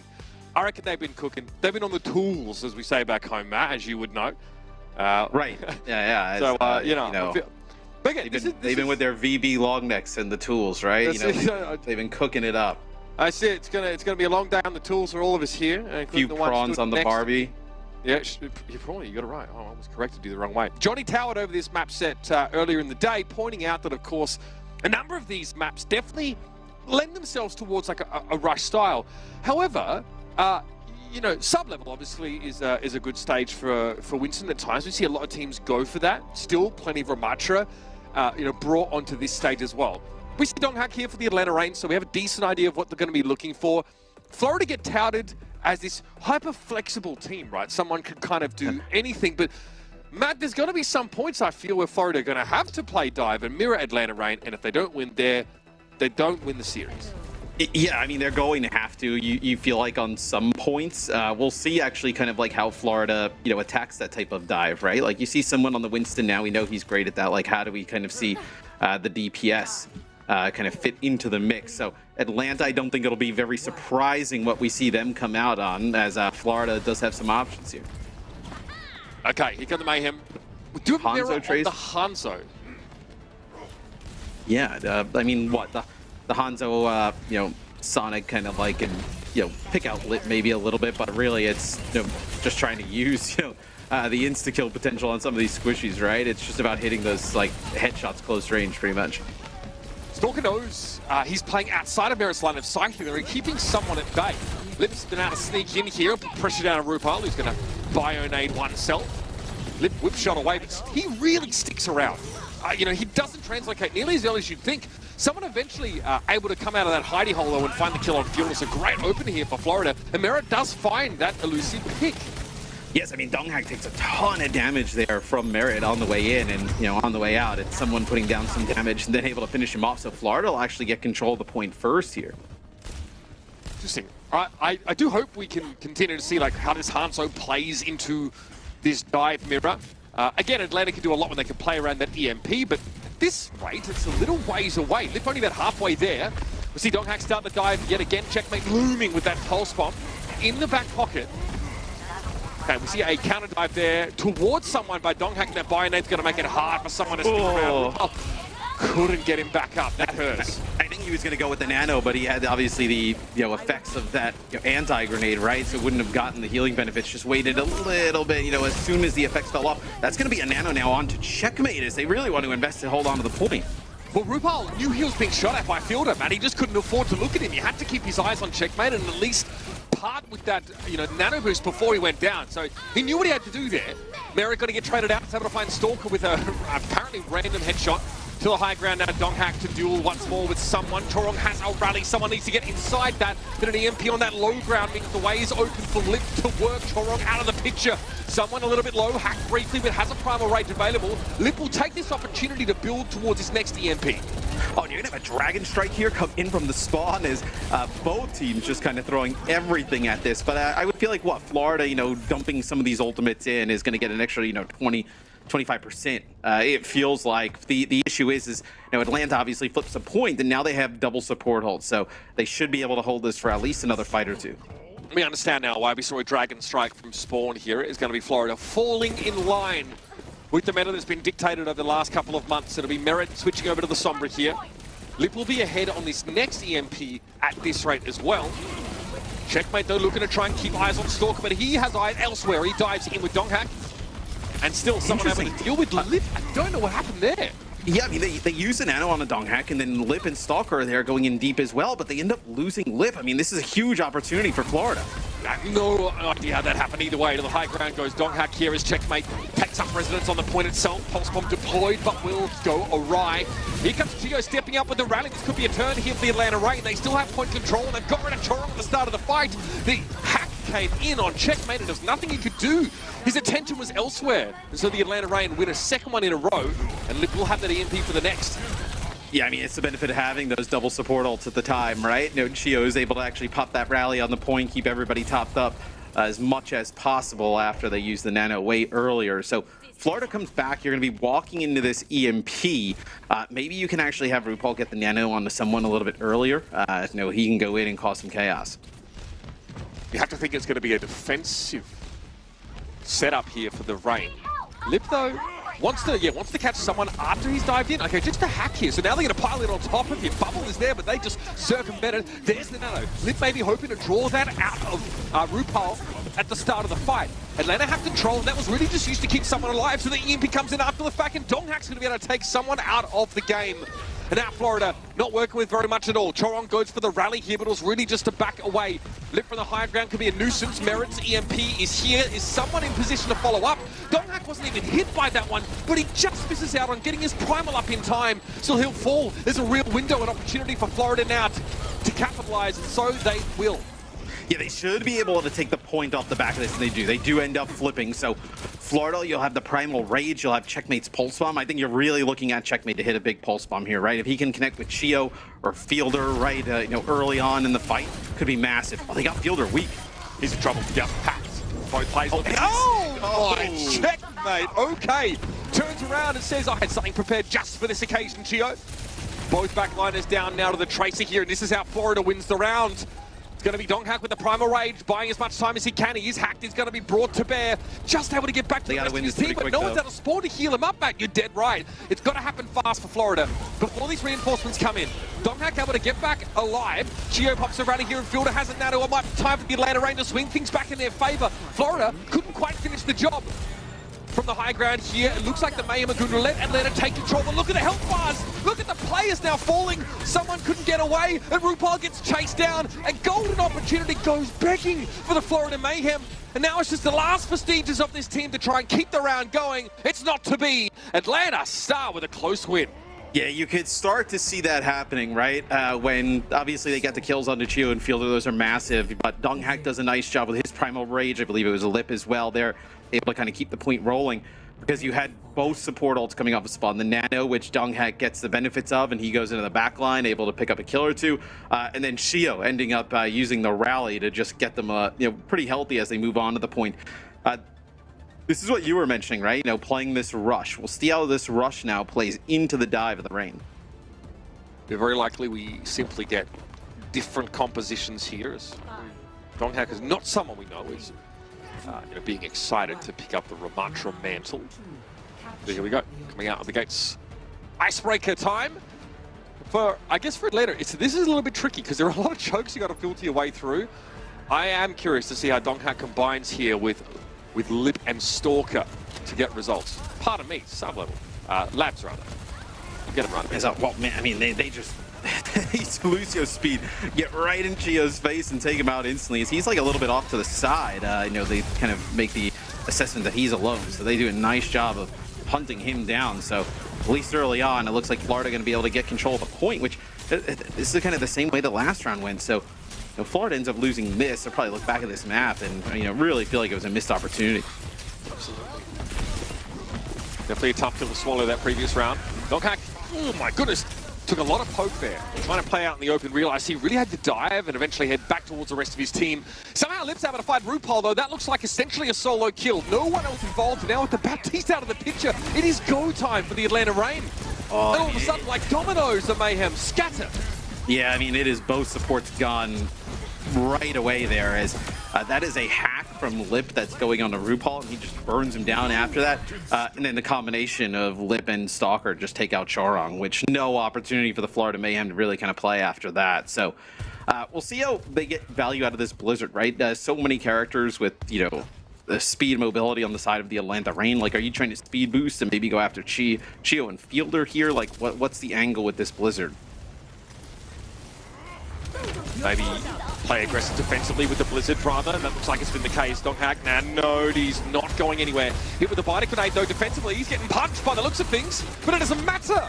RuPaul, again, the first to fall in this fight, and that Baptiste is a key vulnerability here for the Florida Mayhem, and it's getting exploited now. 2 fights in a row. Yeah, and they try and use the Blizzard defensively, right? When Donghack gets the benefits of the nano and he jumps on in, they try and use that Blizzard to just like lock him in place and take him out. But it's a really nice biotic grenade there from Fielder. Gets an anti on a few members of the Florida Mayhem, then also obviously keeps Donghack alive, really healthy through that Blizzard. So nice plays there by the Atlanta Reign. And look at this, I mean, Lip setting up for a big EMP. Wrong spy checking here, but can't do that forever. Eventually needs to get involved. It might pull the plug here. Yep. Elects to get out of the fight. Atlanta, though, stay pretty safe here. Now Stalker, the next flank, going to take the exact same route. Well, way with Pulse Bomb there. Tough to hit Chorong on the move, though, in fairness. Here's that EMP. RuPaul explodes. Chorong at least is able to get the sound barrier out in time, but they still lose a player.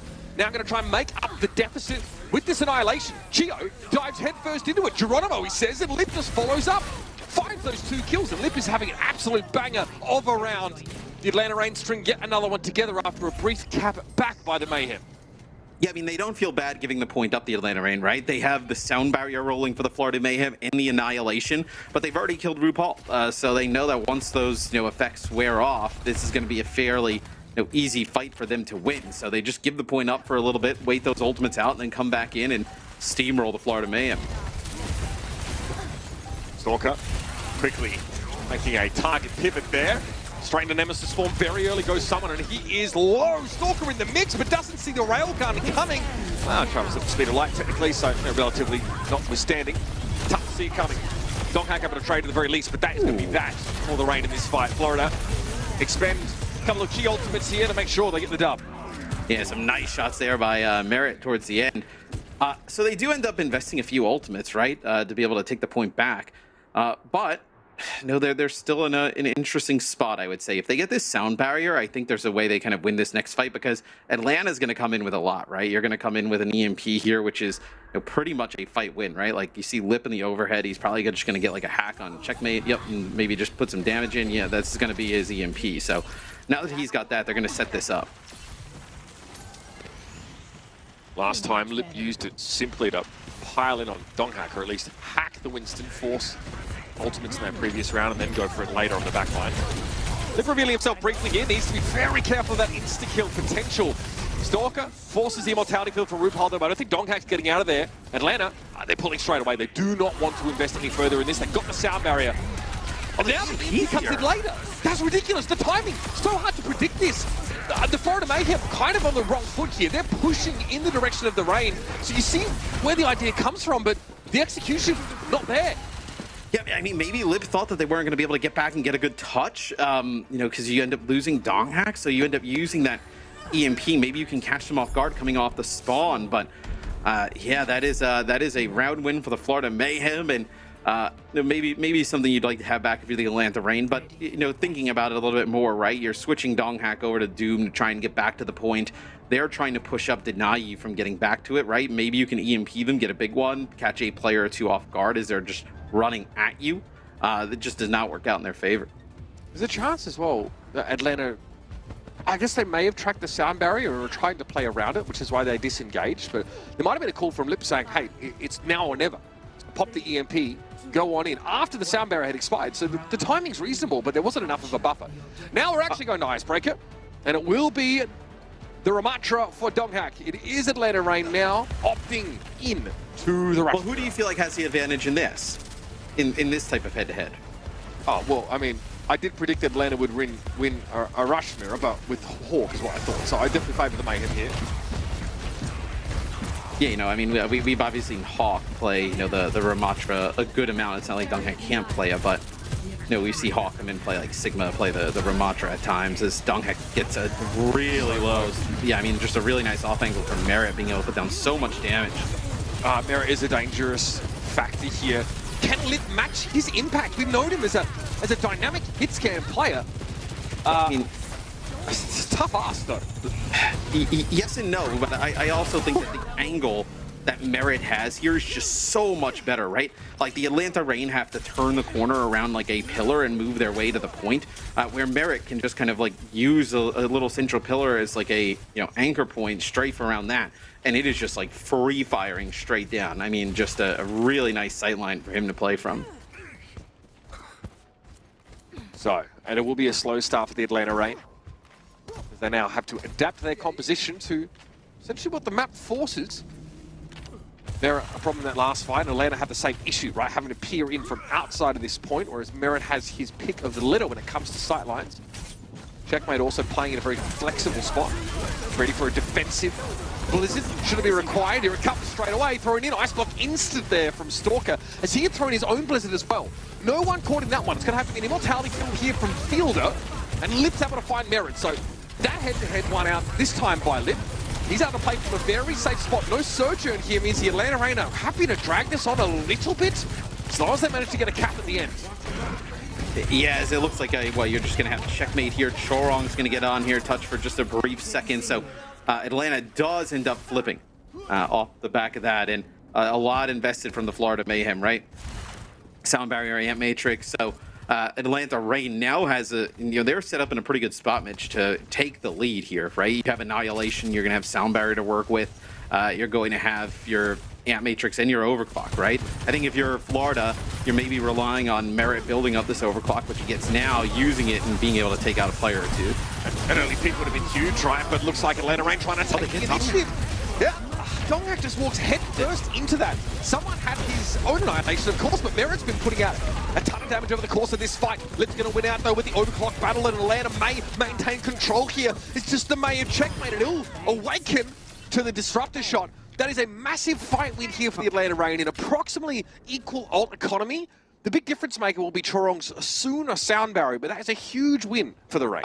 I think Atlanta, I think for Donghak specifically, I think what he expected was he used the Annihilation and then thought that sound barrier was going to come, but it's maybe just like a second or two too late there from Chio as it comes right after you know, Donghak goes down. So they're pretty fortunate, right? You typically lose your tank right at the start. It does not end up being a good fight. And Matrix here, this is going to force the Mayhem all the way back. Still, Stalker gets picked off, sorry? That's really awkward for Atlanta. They really had to set up there, and now the Reign move on in. All up half the team. Checkmate's going to be forcing some hot feet from the Atlanta Reign to get everyone in the fight. It's a terrible engagement for Atlanta. Yeah, they do get a pretty nice lead, though, right? I know 20% and counting now is Florida. How do you play this? Do you want to play aggressive, right? Maybe play around this Blizzard. You have a huge advantage. You have to know that with Chorong's sound barrier, right? You can play a little bit more aggressive here. You don't have to kind of play on point. Well, this map well and truly hangs in the balance now. Third round, it's about to be 80-80. Yeah, look at how Florida's playing this. They're playing aggressive, right? They know they're wrapping. They want to go in with this Blizzard, I imagine. They don't want to, they don't want, you know, you have Blizzard sound barrier. I mean, that's a huge advantage. Ramatra trying to hop, skip, and jump out, and Donghak is not escaping. So Atlanta in the same position as they were on Labs, Matt. They have to put something together in the next 5%. They've lost Stalker. There's no way they're coming back from this one. We talked about it at the start of the show. This first map, Antarctic Peninsula, lends itself ultimately to the Rush Mirror, and that's where the Mayhem have them pipped. It'll be Florida starting off with a 1-0 lead. Yeah, and they looked great. And even in the point that they lost, right, where they were playing the dive, it wasn't exactly terrible, right? It's just really nice, stall there from the Atlanta Reign. Dunghack and Lip kind of juggling the point until their supports come back with ultimates.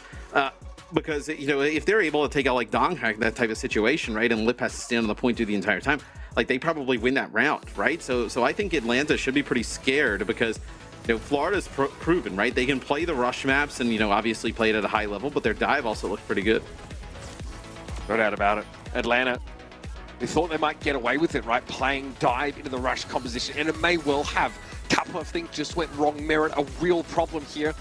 This is how they turn things around. I mean, let's not forget just the impact of this Sojourn play, so much so that Lip sort of switched into it in the last round and added this extra element of volatility to the way that these team fights went out. But it got awkward at the end of that round. Donghack switching to Doomfist awkwardly, and then here the Florida Mayhem. These early picks were huge when they had Blizzard Sound Barrier that went aggressive into that enclosed space, and this is where it was all over. Yeah, what I liked here, specifically at the end from the Florida Mayhem, is they didn't feel the need to kind of use that sound barrier straight away and push on through, right? They were pretty patient after getting that first kill. All right, Eichenwalder up next here in this first of 3 series. The Florida Mayhem start with a win, but the Atlanta Reign always good for a comeback. Keep an eye out for them in map 2.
much as we drew it up at the start of the day, Antarctic Peninsula forcing these Ramatra-based compositions favoured the Florida Mayhem.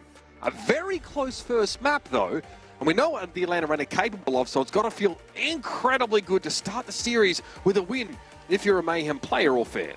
Oh, absolutely. I mean, look, Atlanta comes off of, a tough loss, right? Obviously, probably still kind of thinking about it at times, and then you come in and you take map number 1, right? Although very close, still getting that first map. It maybe starts to seep some doubt into the minds of the Atlanta Rain players. I got to say as well, Mitch, just selfishly, I'm quite happy we don't have to watch Antarctic Peninsula, because all that snow and that ice, oh man, and how hot it is, I was struggling. Jealous, bro? I was jealous, yeah. You're missing winter time over there? It's been quite man. in Southern California, I must say. It's been vibrant. It's like 3 million degrees out. Miss me that East Coast vibes. That's all I'm saying. Well, we're off to Germany, figuratively speaking, anyway. Somewhere north of Stuttgart, if I'm not mistaken. It's Eichenwalde for the second map. And again, we've seen Stalker on many occasions show us what he's capable of when it comes to that echo. Checkmate also has a pretty nasty echo, but Florida are... they're living the London Spitfire dream right now. Channeling Hottie's energy. They're like, you know what? If Hottie can do it, we can try and do it. I was going to say, yeah. No Maybe we guarantee. can't do it, but we're going to try to do it, though. Okay, so we have definitely seen someone show us Ryan. We've seen it at times on like Lijiang Tower. The guy is cracked, we know it. So, no concerns about the ability of any of these people to fulfill requirements of this team composition. Lip's going to get some interesting information if he goes up there. He opts not to, though. It'd be Hanzo for Lip. Okay, Hanzo Echo here with a Mercy Pocket for the latter. I mean, I think this should be pretty decent against this, like, Reinhardt comp, right? Like, being able to just kind of, like, burn the shield, put lots of pressure. The Hanzo can obviously outrange the Cassidy in that type of battle. It looks like Atlanta maybe making some changes, so let's see. So, Genji Sombra. All right, so they want to get pretty aggressive. I imagine the target here is, like, RuPaul and Merit. Dive Merit. Just dive. Dive Merit. But no, Cassidy feels pretty limited at times when he is dove on by more than one person. Okay, great little charge there. Look at Donghack. Yeah. Power steering from someone drives Donghack into the belly of the beast, surrounded by hungry foes. He's able to get away, though, at the very least. Topped up. Taking a bunch of damage from Merit, though, but throws the bubble down a little bit late. The field is gone. Chorong's able to pick him out of the mix. Well, some things you just can't account for. Sometimes Chorong just gets in and finds his key picks. Can't ask for more than that.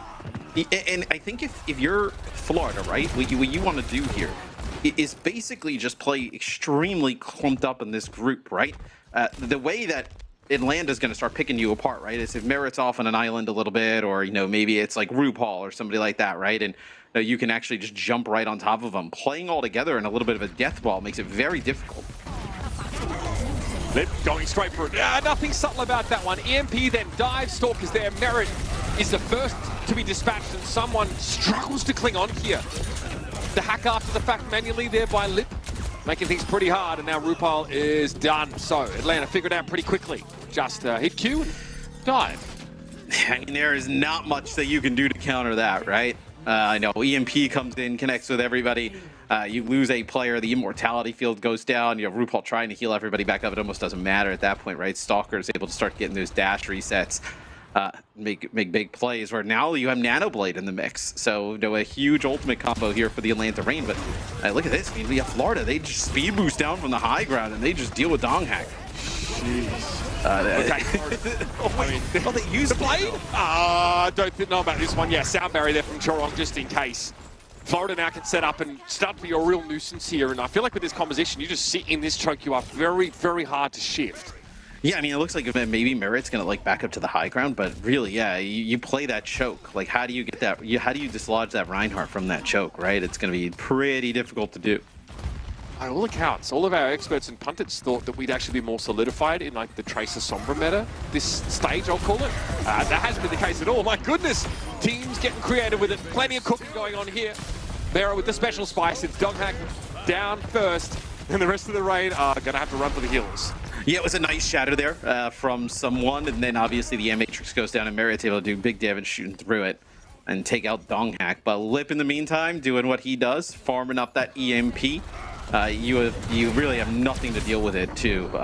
You imagine, I mean, this is quite aggressive. I'm sorry, this is so silly. Jorong again finds Fielder. Unreal. Where's Geo going? I mean, don't worry about it. Don't worry about it.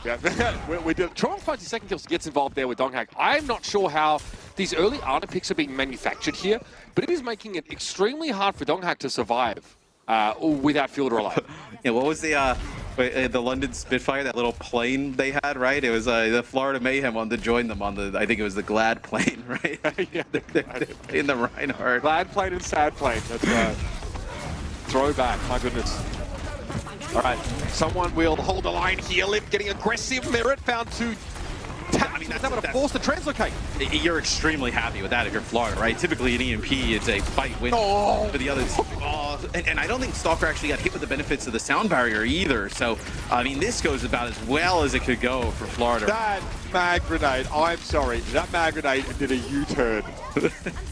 Well, it's a mag grenade. Obviously, it's supposed to stick. What do you want it to do? I mean, I don't know. I thought it was like more of like a, you know, just a normal magnet and not an electromagnet, like they're really strong ones. I guess it could have an inbuilt power source. Either way. So Atlanta bounces back in the end, right? But I will say it was pretty costly for them to do so, right? You're going to have a Nano Blade here towards the end, but you're going to have Sound Barrier to counter that if you're the Mayhem, and then potentially Blizzard is up. Look at this. This is a nice Primal Rage opportunity, potentially.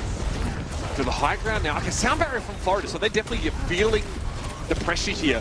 Donghack is trying to okay, still rolling. All good, all good. He's trying to disperse his Mayhem squad, but they actually were able to group back up here. So you've got a lot more work to do. Donghack going overhead here. And Matrix in play, but here's Stalker. Okay, taken down straight away by someone. Got to find the one kill, but a trade with that blade is not remotely enough. You know, I mean, a really nice Matrix there from RuPaul, right? They kind of rotate all the way around and use it from that opposite side of the bridge. And that allows them to take out Stalker, where, yeah, I was a little bit worried. You know, you get that Nano Blade coming on through and you do not have Sound Barrier. Even with Sound Barrier, sometimes it is a pretty difficult situation to be in. Where now Florida puts themselves in a spot, Mitch, with Merrick going over to the Sombra here to potentially hold them before taking that second checkpoint. Do you think this is necessary to switch Sombra now from the Cassidy? Yeah, I actually kind of like this because you have like, what, 1-2 fights left, right? A hack on a Donghack or a hack onto somebody else puts it away. And then I also think towards that, you know, later part of the map, having that EMP would be huge. Someone, he knows. Oh, he was gonna shatter that 100 billion%. They just forgot about a bloody cut. Ho! Florida! Please! Pick up the phone, it's me! I only want the best for you guys, I swear. Okay. Again, they were not a composition. They are not a composition. Big shatter, here we go. Yeah, really? Okay, okay. Doesn't really do it for me, I'll be honest with you. May wall here, Donghack. May fall, but I tell you what, the Atlanta angle what they came for. 90 seconds, 2 checkpoints to work with. And it's just brutal because they don't even need to invest anything to get it, right? I mean, you now have like, you know, an EMP for Lip that you would have loved to have them like forced to use here to get it over the line, right? You'd be at the same time, but they'd be moving into the castle without this big ultimate, but they get it for free, which is just pretty terrible. Yeah, it really takes a written invitation to get Lip to translocate out. It seems he sticks around a long time. And Matrix here, nice mortality field. Yep, later EMP as well for Merit. Nicely done. Yeah, I mean, the second mouse gets the cheese. It's a split second there from RuPaul, right, to be able to get that out, and he just gets it out at the perfect time, right as the EMP is about to hit, so keeps everybody alive there. 45 seconds. That's it. Sound Barrier though. Nano for Donghack, presumably, maybe a Nano Blade even. My goodness, this is critical massive ultimates in this next fight. Yep, Nano Blade. Here comes Stalker. Instantly, Jorong, no chance to part with that Sound Barrier at all. But the Blizzard catches Stalker. Someone able to find a kill there. 1-for-1 now. Donghack still holding on to this Primal Rage. Wall thrown up. Creates a screen for the Florida Mayhem to head upstairs. But there's no way RuPaul's getting away from this, right? No, you are dead as... You are dead aft, my guy. Over the edge he goes. Again, another trade though. Build it down, Matt. Yeah, sound barrier for both teams here is it looked like Florida thought for a little bit that they actually could have ended up fighting that. And the reason the sound barrier doesn't come out earlier, when Stalker goes in with that blade, it's a perfectly timed hack there from Lip onto Chorong that prevents him from even getting that sound barrier off. Yeah, that's huge. RuPaul's got an amp. Otherwise, it's a really nice spot to use it too. Stalker's low. He's forced back just purely by Merit hacking the Genji, forced it back. Shadow's pretty good, finds 2, and Stalker can't get to the cart. The Atlanta Reign look to try and finish the job elsewhere, but they step away. We're going to just gloss over that one real quickly and focus on the next round. Yeah, a little shenanigans with the payload there potentially, but I think, look, the first one, Florida obviously got stuck in a really bad spot, couldn't make it. Back to the point, that one, it's a shatter that comes through from someone, kind of pushes everybody back, out away. So nice job there from Florida as they give themselves a clear way to win this map. Absolutely. All that time they managed to buy, especially through that second phase of the map with that quasi-spawn camp early, committing sound barrier and diving in with this Reinhardt composition. This comp has legs, literally, figuratively. It really worked out. No longer just the London Spitfire trying to make this work. Yeah, this is what I was talking about, right? This aggression.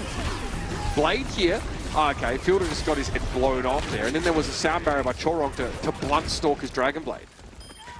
Yeah, I mean, and also an Immortality Field in the mix there from RuPaul to keep everybody topped up. Do you think they can run this on offense, though? Like, do you think that Atlanta, with the benefits of Florida having to kind of like run into them, so to speak, and kind of like move around the map, position players like Fielder, at high ground opportunities, like to, make this different? You can play this for sure. I do wonder about Merit being on the Tracer and maybe not Sombra here. Perhaps he thinks it's easy to get through the choke without sort of being detected here. Okay, we're switching. Wholesale, we're switching. Yeah, so they'll actually, so you're going to have an Echo here for Checkmate, which we've seen Checkmate play Echo, a very good Echo player. So we'll see how they kind of deal with this, right? If they can kind of push them back and then get better use, and that's a nice way to do so with Donghack getting hit with a bio. Yeah, so simple, isn't it? And yet, effective. The Atlanta Reign completely pull their forces out of the choke. Now playing on the point, which is where Checkmate would love for them to be. Donghack getting pressured, maybe not as many of those tri-shots hitting as Checkmate otherwise would have liked. Oh my goodness, the crackback is quick. He's able to take flight quickly though. Focusing beam, put the fear of God in Donghack. They got get away. Yeah, I mean, that whole thing comes down to getting rid of Donghack earlier, it feels like, but Checkmate answers back with 2, Merit with another. 2 players left for the Atlanta Reign. It's Lip and Stalker trying to hold on here. Merit very low and couldn't quite get himself a health pack, so this will be a hold for Atlanta. Florida hope to filter in as quickly as possible, surely. Yeah, and I wonder, I mean, Florida doesn't look like you're going to have an opportunity to get back here faster. I mean, maybe, look how far Fielder is. So I wonder if they kind of realize this. Maybe force Lip to end up using this EMP, yeah. It makes perfect sense, right? Buy so much time, and I mean, Fielder now is well and truly back in the fight here. You'll also get a great result from it. You do get 2 kills and a stagger potential. Great decision there from Lip to just pop the EMP there. Yeah, absolutely. So a few fight wins here for the Atlanta Reign. They're going to have a nano boost here to use, probably on a Donghack next. It's Florida Mayhem, with such a good defense, right? Being able to prevent them from kind of finishing the map. Got to get this first point rather quickly, right? It feels like, another fight or 2 goes the opposite way. You're in real trouble of, even if you get that first point. So now losing Checkmate, I mean, that's terrible, right? Yeah, Florida just need to get their ducks in a row. We see the weaknesses of Echo against the Sombra Tracer setup now, Matt, right? It can be really hard to find value. Well, typically, right, Sombra is good against the Echo, right? Being able to get the Echo out of the sky, but like Tracer's always historically been really strong against Echo. Yeah. All right, rally here for Chorong. Big stickies and a Bionade on Donghack, but no one seems to be following him, so he instead goes the aggressor. The sleep dart was good, but he's woken up. He's separated from the rest of his team, and those, okay, very close there for Checkmate. Thought he might dupe the Winston, perhaps the Ana is the option. He's going to hold on to that for the time being, though. If they can take that into the next phase, it will be huge. Rally is in effect for Chio here, but they've lost both Fielder and Chio. This fight is essentially done. Yeah, and that's the EMP from Lip there used as well at the end, right? So you get some of these big ultimates out. I imagine if you're Checkmate, do you play this Echo going into the second phase? It's typically pretty hard, right? Because you're trying to fly up to the high ground that they're probably sitting on, right? So you're just putting yourself right in the line of fire. So maybe use the ultimate, then swap. But Now it's going to be the Florida Mayhem trying to take control of the high ground here, trying to take control of Cast. You can take this high ground for sure. I think you probably want to follow someone. Someone, heads up there, throws a bubble down. Oh my goodness, RuPaul puts Fielder on notice. The second he peeks over the edge of the battlement there, he takes a hit from the enemy Ana. Yeah, this like donk hack position is pretty annoying, but when you have Echo, you just dive it, right? You just go straight for the Winston. Force him away from it. You don't have to use any big cooldowns either. Look close to the gap. See, you follow up someone. That's what Checkmate's doing here. Mirror it. Okay, pulse over the edge. Like an old-fashioned latrine. This time no one there to catch it on their head parts. Checkmate has the dupe, but again, kind of awkward to get that nice little duped nade when you're on the low ground. And they get absolutely flattened. I mean, it didn't seem like there was a great opportunity, in terms of like who you would hack. I also wonder, are you stuck on this? Because typically, right, we've seen Merit play that Sombra and he's on the Tracer, right? So you figured you'd have to like swap both. So it looks like they may actually be, it looks like they may actually just be committed to it at this point, right? But, man, you lost your window. The lip not having EMP window. The one that a lot of teams seek to exploit when they can. That's shut. Not a thing now. Now you're going to face the brunt of it. Great timing from donk here. It was I guess a nano onto Chorong here. RuPaul, though, not able to benefit from the rally as much as he needed to, though. And yeah, Chorong, very impressive raid boss here. They are making good payload progress, though, right? Like, Atlanta, I feel like, has given up, like, they could have played really close. They've given up a decent chunk, because that's going to be Fielder taking out Chorong inside that close room. Oh, you need to be really careful with Cheeto here. He is hit with the nano and also has a rally available, so this might be harder than someone realizes to find kills here. Sees the rally, and he slept. Would love to get out of here if he can, but I don't think he's going to be given the option. Sit with the bionic grenade, stunned up there, probably by the rally bash, and he is a dog's dinner. Dude, Chio and Fielder are insane. Like, they are able to just keep each other up through so much there. And at the start, right, it's the nano onto Chio, but like Chio doesn't even pop the rally, right? He knows that Primal is eventually coming, and there's some other abilities that they can throw in there, right? And then saves onto that. For the final moments where those two are able to keep each other up. The Fielder just kind of picks RuPaul off at range. That's a wild one, but being able to keep each other alive, through all of the damage and ultimates kind of coming their way. I mean, that is, it's why Atlanta has such a large advantage in some of these. Obviously, Dung Hack, Stalker, and Lip are tremendous at their role, but the supports being able to keep each other alive, it's unlike many other teams. Yeah, you can get away with so a lot much if you're Dong Hack and Lip and Stalker because of what Fielder and Chio can do. Just business, they say. But you don't have to come back and like peel for them, right? They'll just they'll live for 15, 20, 30 seconds. They'll just keep going. The Dallas Fuel, right? That's kind of one of the big things that we credited them for, especially to keep Fearless alive in some of these fights and hard him as well.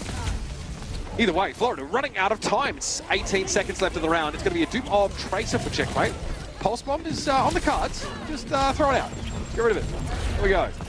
That is deployed here. Looks like Fielder, though, just very difficult to kill in general. It's traded. Chorong fell just prior. Look at that. I mean, they had to put like half of their team up there. I mean, you have like... They are not on the same level in the dive comp. They just are not. Not even close on Eichenwald. That was absolutely brutal stuff. After what we saw on Antarctica Peninsula, you hope for something a little bit closer, but Atlanta, man, they are something else. You asked this question. Yeah. You asked this question, right?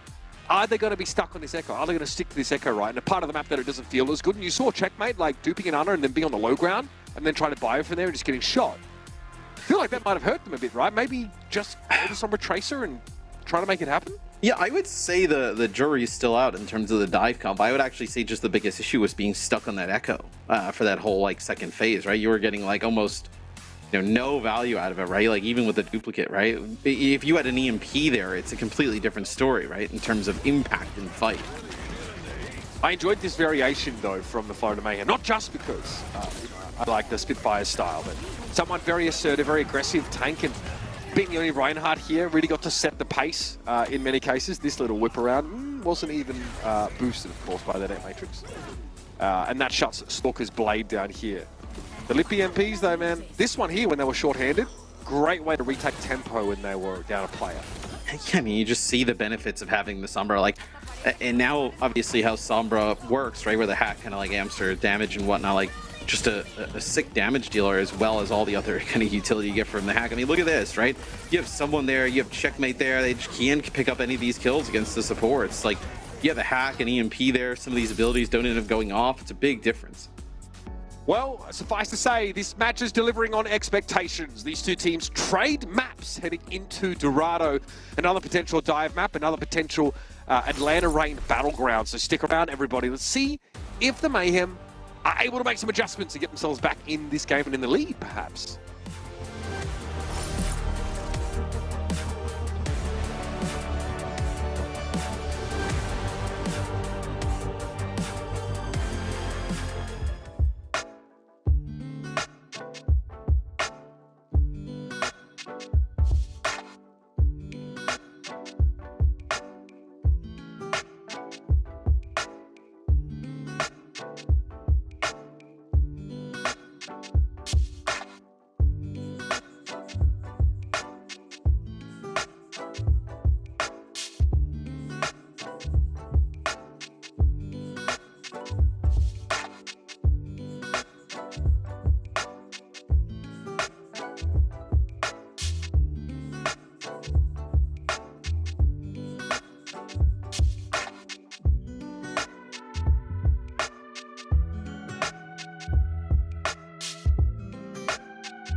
Well, Eichenwalde is comfortably an Atlanta Reign affair. It is pretty much the bread and butter from this team, the Winston-based dive composition, although they run into a little bit of difficulty against the Mayhem playing this Reinhardt composition on defense. Eventually, they break through, and it's the offense for the Mayhem, Matt, that looks a little questionable at times.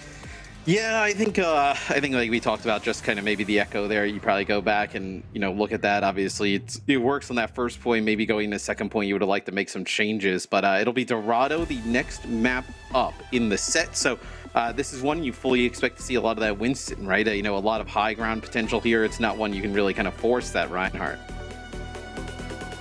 Something tells me that The Florida Mayhem just don't prefer to play Sombra when they can avoid it. We've seen it over the last couple of maps. And I think demonstrated in quite a stark manner. Normally that's Merit's job, and Merit is a great Sombra player, but this team tends to veer away from just locking into the Sombra Tracer strat. I think Chio is the one that said that most other strats tend to just fall down eventually to the Winston Tracer Sombra dive. I mean, Sombra just provides just so much.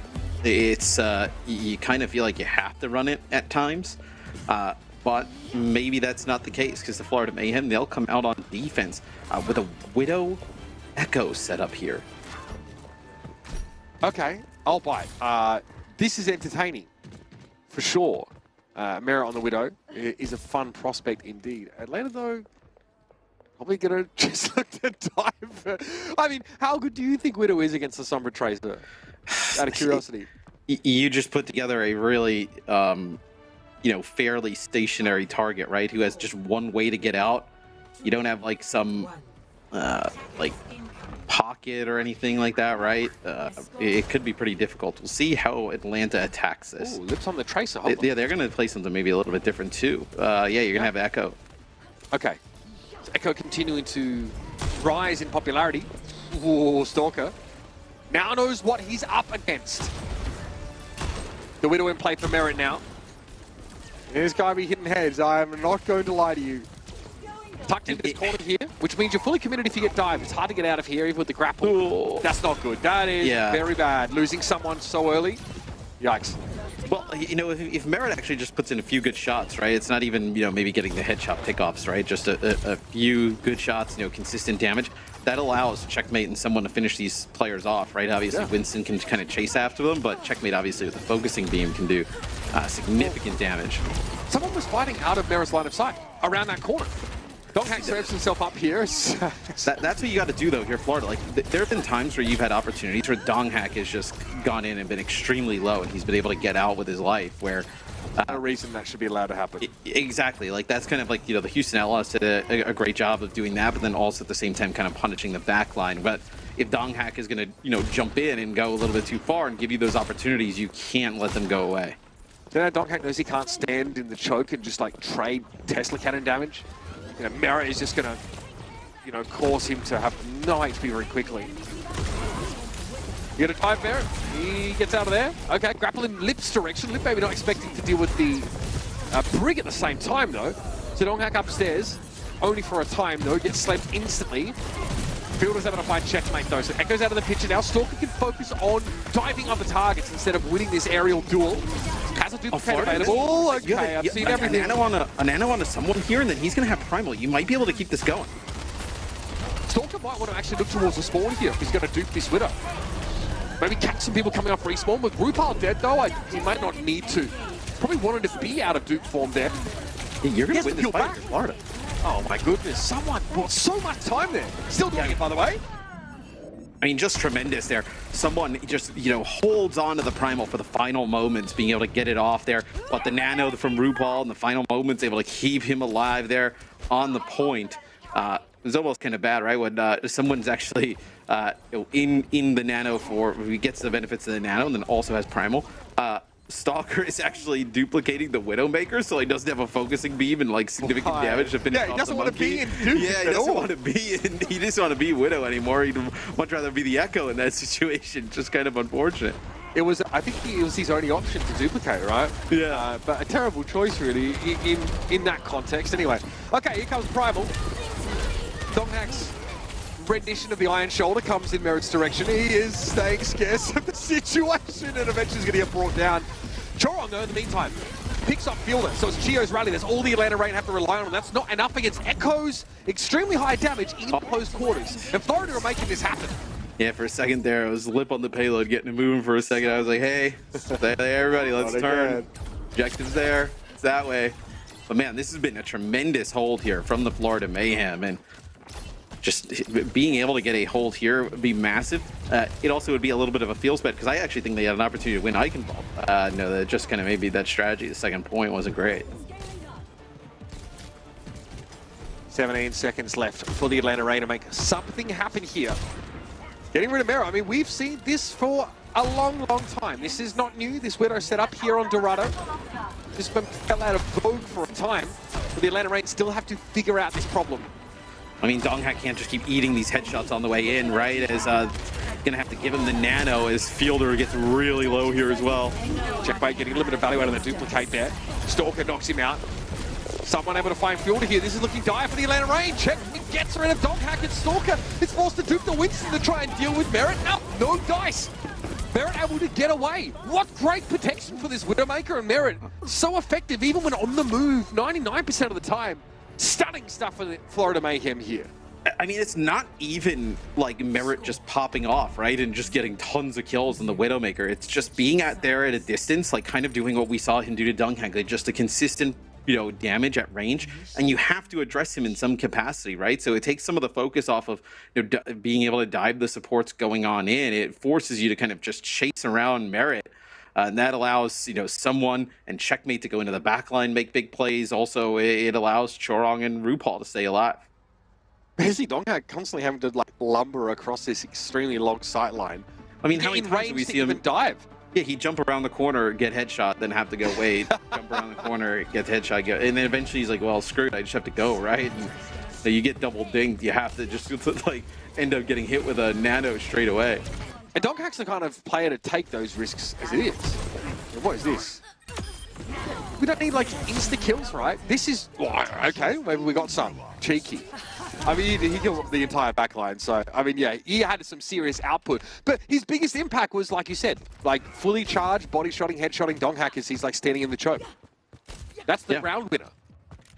I mean, look, and then Donghak takes significant damage, right? What does he do? He goes to the high ground or tries to dive to the high ground. He turns his back to basically everybody else. You go to the supports, it's going to be difficult, right? Just trying to take the supports that we already have 50% HP is going to get a TP up to the high ground here. Merit's not going to take it. Just trying to shoot some of these players that are diving on in. Florida TP there's no translocator. They got. It doesn't look like they're going to be take advantage of it though. They're so compact, right? With this setup, they're playing Diva now, right? So much slower. Dare them to dive, Merit, basically. So this makes the defensive dive. Oh, you're kidding me, Keo! Of all people as well, one of the most diligent players just doesn't happen to have his shield up there. Oh my goodness, that's filth. And I love how Merit just casually does it. The 6-shot, no different reaction, just fully expects to hit these. Ooh. He sees Lip going into stealth there, almost able to take him out. This is what a good Widow does. You are stuck inside that building, and then Checkmate comes in and punishes you for being stuck inside the building. It will be over, 100%. Look at this. Focusing in, could have got Donghak, but Checkmate didn't have it off cooldown. But he'll keep him at bay for now. So Nano Winston, how do you respond to this? Immortality field thrown down. Donghak needs to spend a couple valuable seconds getting rid of that. And then we're peeling for our backline, or rather trying to chase Checkmate down. He's going to be healed up as soon as he gets back out the window. The cart. The CART. The C-A-R-T, cart. The cart is Look at Stalker can't even really get up on the high ground here to make a play, right? As it's just a firing range here for Merit. All right, dude, on the Sombra, because why not? Oh, really? Self-destruct on the cart? Oh, he had Donghak. He couldn't really get away. Yeah, no chance. He couldn't dive away at all. This is chalked. My goodness, the Florida Mayhem put themselves in the lead. Someone throws that headset down. Now they're starting to feel it. Now they're starting to heat up in this kitchen, Matthew, and it looks like the Atlanta Reign are failing the taste test. Yeah, I mean, look, I thought the Florida Mayhem could come in here today and win this series. I think with everything we've seen thus far, definitely possible. I think you look even at Eichenwald, right? And that is one that was definitely winnable. So I think maybe some of the, I wouldn't even call them struggles with the Atlanta Reign, right? I think it's just, teams have been able to get better throughout the year and to really kind of adjust to different styles of play. This definitely was a great map here for the Florida Mayhem. Heavy is the head that wears the crown, and especially when there's a target on the back of it as well. And Florida are trying some new things, right? The Widowmaker on both sides, attacking defense, attacking Diva. Similar to what we see from some teams on Rialto, for example, right? That sort of slower style with hit scan setup. Barrett has layers upon layers of defensive architecture to make sure he can't be dived. Colosseum, a very different story, very different map, and as the gentleman pointed out at the start of the show, one of the best, I guess, against a Winston comp, or if you don't want to play a dive-based setup. the stage is set for the Florida Mayhem here. They've got a buffer as well. They can take it to Lijiang and play Rush to stick around. The Florida Mayhem are looking scary. The Atlanta Reign are awaiting their fate in this map 4.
Dorado was quite the affair for the Florida Mayhem here as they have a Widowmaker player for the entirety of the map. We said they don't like to play Sombra. They really showed us just how little they wanted to go to that pick. But Merit on this Widow, pretty impactful, I think it's safe to say. 4 final blows there. We saw 2 of them as we went to the break on both backliners at one point there. High impact individual in this role. Like we talked about, it wasn't really about the final blows. It's about kind of the just big chunks of damage he's putting down on players as they're trying to move through the choke, right? It's been historically a pretty good Widowmaker map. Then also the deaths, right? Only 2 deaths. I mean, that is really impressive. Yeah, very hard to chase down. We saw multiple players beeline for Merit when they had the opportunity to do so. The issue for Atlanta is that they had to cross a fairly wide expanse before they could even begin to do that. And that's where the rest of the Florida Mayhem comes in. Someone holds the choke, and as soon as Donkey tries to sort of bypass him to look for the Widow, he dies himself. Goes in with checkmate. They make it happen. Turong Rupal, again, just impossible to kill and doing a lot to keep Merit in the fight. It seemed like a very difficult problem for the Atlanta Reign to deconstruct with the amount of time they had to work with. So, yeah, if you're Florida, hey, you gotta get. If you're Florida, bro, get back in these seats. You got them on the ropes. Why are you letting them take some time? There you go. Everybody's back. But for better or for worse, every map we've seen something a little bit different from Florida. Maybe more standardized play on Antarctic Peninsula. But we saw this random Ryan Cassidy set up an Icon Volta. It definitely took Atlanta by surprise. They did figure it out though. So That's part of this question. Can Atlanta Reign adapt to what the Mayhem are doing? Mayhem are touted as a hyper-flexible team. They're showing that here in this series with a veritable array of different strategies. Atlanta have to figure them out quick.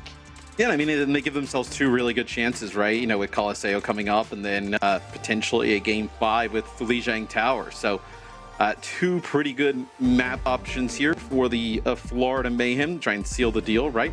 3-1 would be pretty impressive, right? I know being able to kind of get a big 3-1 victory, over Atlanta, give Atlanta another loss, right?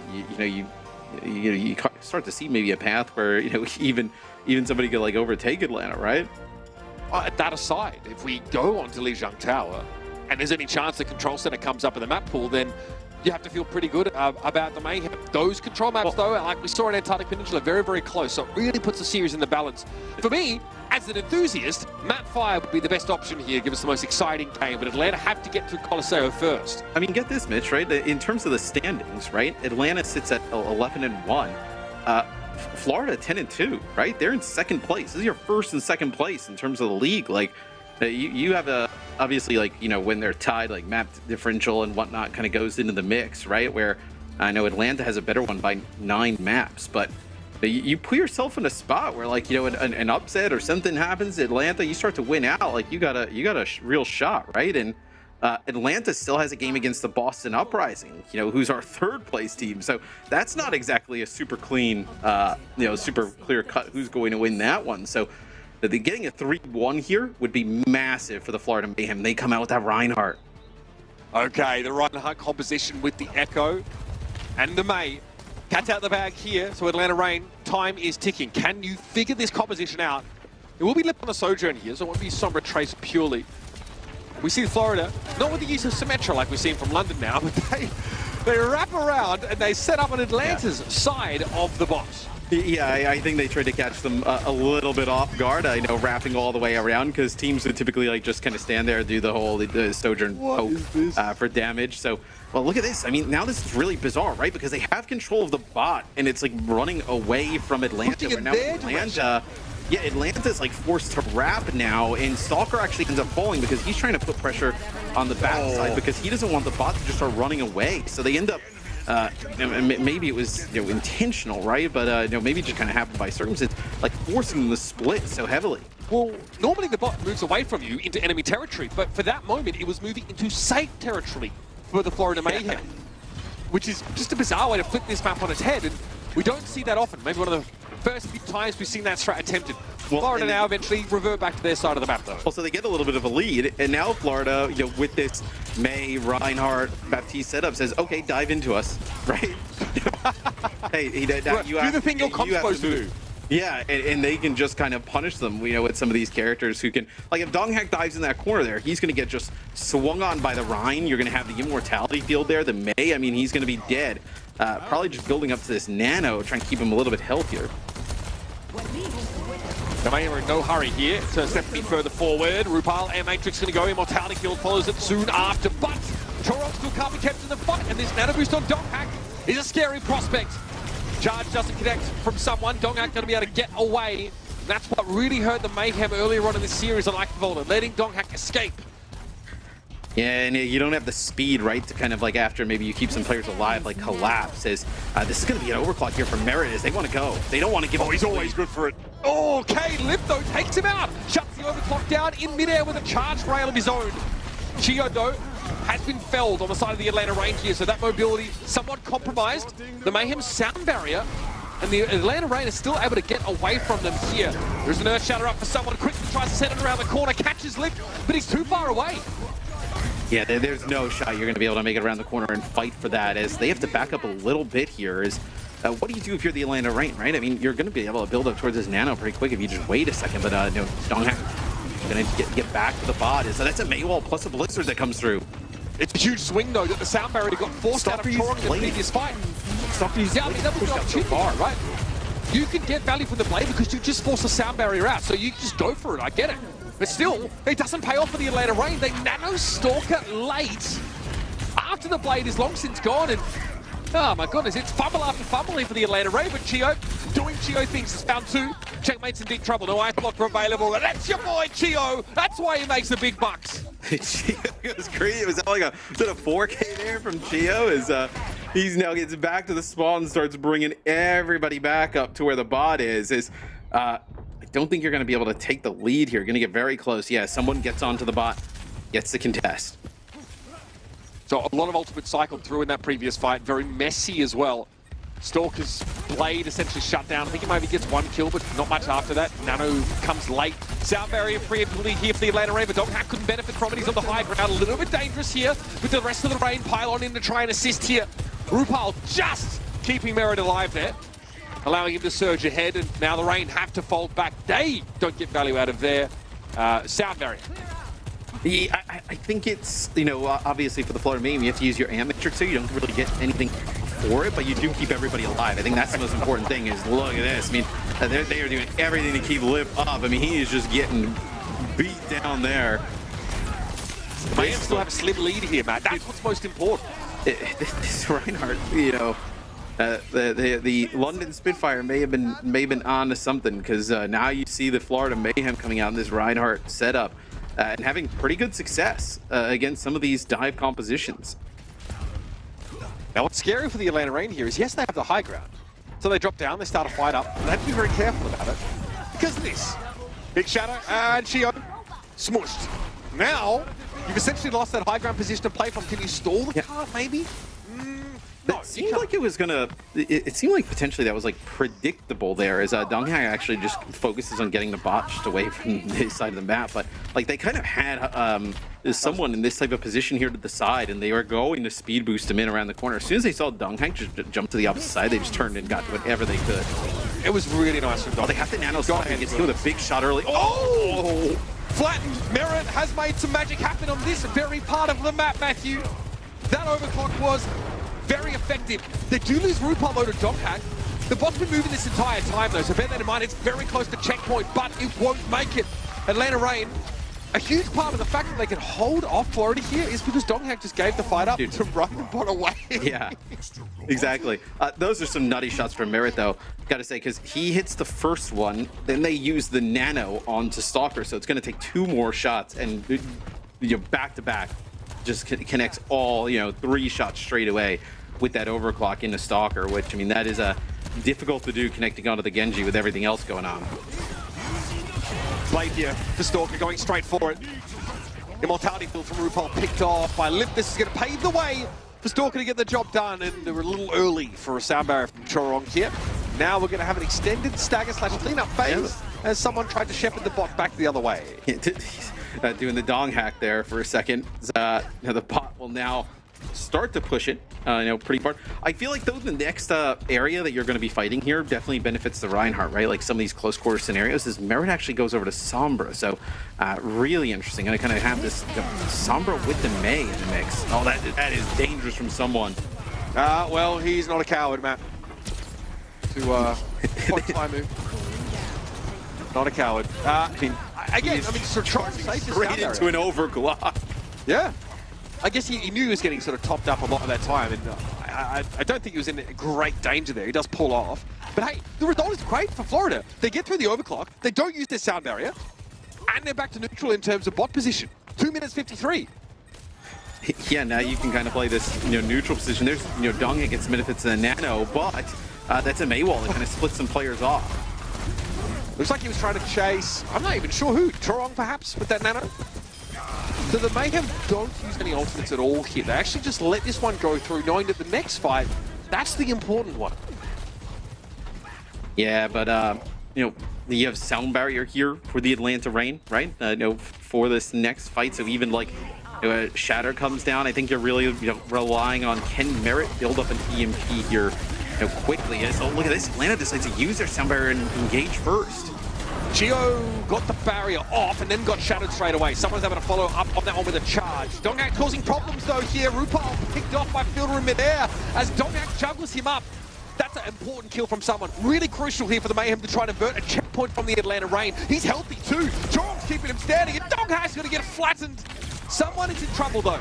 A little too far away from his team here, but buys enough time for that bot to start swinging back. The Mayhem still have the lead here, under 2 minutes left. Yeah, it feels like you kind of accomplished what you needed to do if you're the Florida Mayhem. Just push the bot back a little bit. Someone now going to go over to the Winston here, and Merit is built up towards this EMP. If you're the Atlanta Reign, you have to kind of have an idea that he has the EMP, right? You don't want to just like barrel your way into this EMP. You kind of have to back up maybe a little bit. You're definitely going to use it reactively though, right? Unless someone's going to dive on this Ana? Oh, a Lip could probably get away, even if they get EMP'd. Trying to keep eyes on Stalker here. Again, no hack, so I don't know if Merit's tracked the blade. He'll know now though. He'll see that indicator, but instantly, Lip just drills one into Merit. They are able to find Stalker, but the EMP at best gives them a trade. That's not enough for Florida. They're going to have to extend further. Yeah, it doesn't feel like enough because this is the overclock that's going to come in from Lip. He's just trying to find any type of damage, maybe some value out of it. But I was going to say you have this Nano plus the blade coming up. I mean, this could be huge here for Atlanta. Lip. 42 seconds left in the round here. Oh, Tio's down! Tio. That's bad. There's going to be an Nano boost up here for the Florida Mayhem here. That could be good for someone. Bio doesn't quite connect on Donghak, but he just used the jump. Can he get away? No! It's all falling down. Lip able to stand up, though, and at least get rid of checkmate. And Lupo holds onto the Nano. Now, lets it go. Looking for Lip. He's able to slide away, at least for the time being. Got a Nano himself here, but that's not going to be for the Genji. Lip finds a kill, but he's put to sleep. Yeah, they have to Nano Lip to keep him up, and now you're not going to have this for the Genji coming up, like you mentioned, where that is a huge fight there for Florida because where the bot was, right, if you win that for the Atlanta Reign, like you're in a situation now where you're fighting in a spot where you can easily win the round. We're down to the wire here, Matt. This is it. Final fight, overtime. The Atlanta Reign poised to potentially equal and exceed the Mayhem's total. Stalker's blade may be the focal point for this next fight. He goes for it straight away, but they've already lost Lip. The primal race from someone yields the kill, and Choron is up to stay away from Stalker for long enough. He's 2 HP, another swing and he's down. Blizzard now going to be deployed, and Donghak is felled, and the Florida Mayhem have done it. And someone knows it. Elation on the faces of this Florida Mayhem team as they are the second to serve the fattest L to the Atlanta Reign. And the Florida Mayhem now go even on win-loss record with this Reign squad. I was going to say, I mean, that is the biggest thing. You see someone dancing there, look like RuPaul getting in on the someone dance as well. But Florida now with this victory moving to 11-2 as well, where we'll have to see where the map differential kind of shakes out. Coming into it, it was plus 29 for the Reign. The Florida Mayhem were at plus 20. So we'll have to see how that kind of shakes out because that could be massive, especially with the Atlanta Reign. Having a big match coming up with the Boston Uprising. I mean, that is huge here now as we look towards that match because we thought Atlanta would just kind of run through everybody, but a loss to Houston, a loss to Florida, right? You play Boston, right? The other team in the top 4, like a loss there. You're looking at now the Florida Mayhem potentially as like the #1 team here. I mean, and there's questions here for the Atlanta Reign. Did they peak too early? They haven't been able to keep that lead. They haven't been able to stay so far ahead, keep that gap between them and the rest of these teams of the West. And all of a sudden, the Overwatch League just got a lot more interesting, especially in this region. Let's go player of the match here. What a showing from the Florida Mayhem. Your player of the match is going to be Checkmate. A lot of echo from Checkmate at times, right? The Tracer, though, really, really solid. Some great play all around from this team. It all started from Antarctic Peninsula, right? Well, we did see them sort of play the dive mirror, and then Dorado was something pretty special here. My goodness, the Widow from Merit, the Checkmate Echo, it was sublime. I mean, just being able to see like how many different heroes he can play, right, at an extremely high level. I think like him and Merit make a tremendous, DPS combo where. And we saw the May significant amount today with the Reinhardt play. We saw the Echo, we saw Tracer, we saw a lot of different things here from Checkmate. But just taking a look at some of these May stats, 10 final blows, right? I mean, that's a pretty strong per 10 minutes, right? Getting significant value out of the Blizzard. So really nice job here from Checkmate today. All of a sudden, we go from one team squarely in the top of the heap here in the Western region to potentially 4 different teams vying for that top spot because like you mentioned, the Boston Uprising await the Atlanta Reign, and they're a completely different team than this Florida Mayhem. Preparing for Boston and for Florida, 2 very different things entirely, man. Yeah, absolutely. I mean, you see such like a split between the top 4 and everybody else, right? Like the Outlaws sitting 4th at the moment, right? Like 9-3. 5th is at 5-5, right? That's like the huge gap. But now it seems like, at least at the top, this thing is wide open, right? It seems like everybody kind of able to beat everybody at a moment's notice. Really kind of seeing how this all kind of shakes out with the meta. I think it's really interesting that Florida decided to bring in some Reinhardt play today. We've seen how effective it is for the London Spitfire. Now you actually see one of the teams in the top 4 make like an adaptation off of that and use it to beat the Atlanta Reign. So really interesting stuff, I feel like, coming in the next few weeks. More than just a gimmick, perhaps, this Reinhardt composition. We are returning to where we started at the beginning of this season. Much to talk about today, including this matchup, which is quite exciting. Ultimately, a 3-1 for the Florida Mayhem. We'll be right back. We're going to check in with our experts and unpack the day that has been. 막턴이야. 한 번씩 컴백 알게임을 접어. 오케이, 가. 보잉. 견뎌. 몽키볼 돼. 견뎌. 브레이클.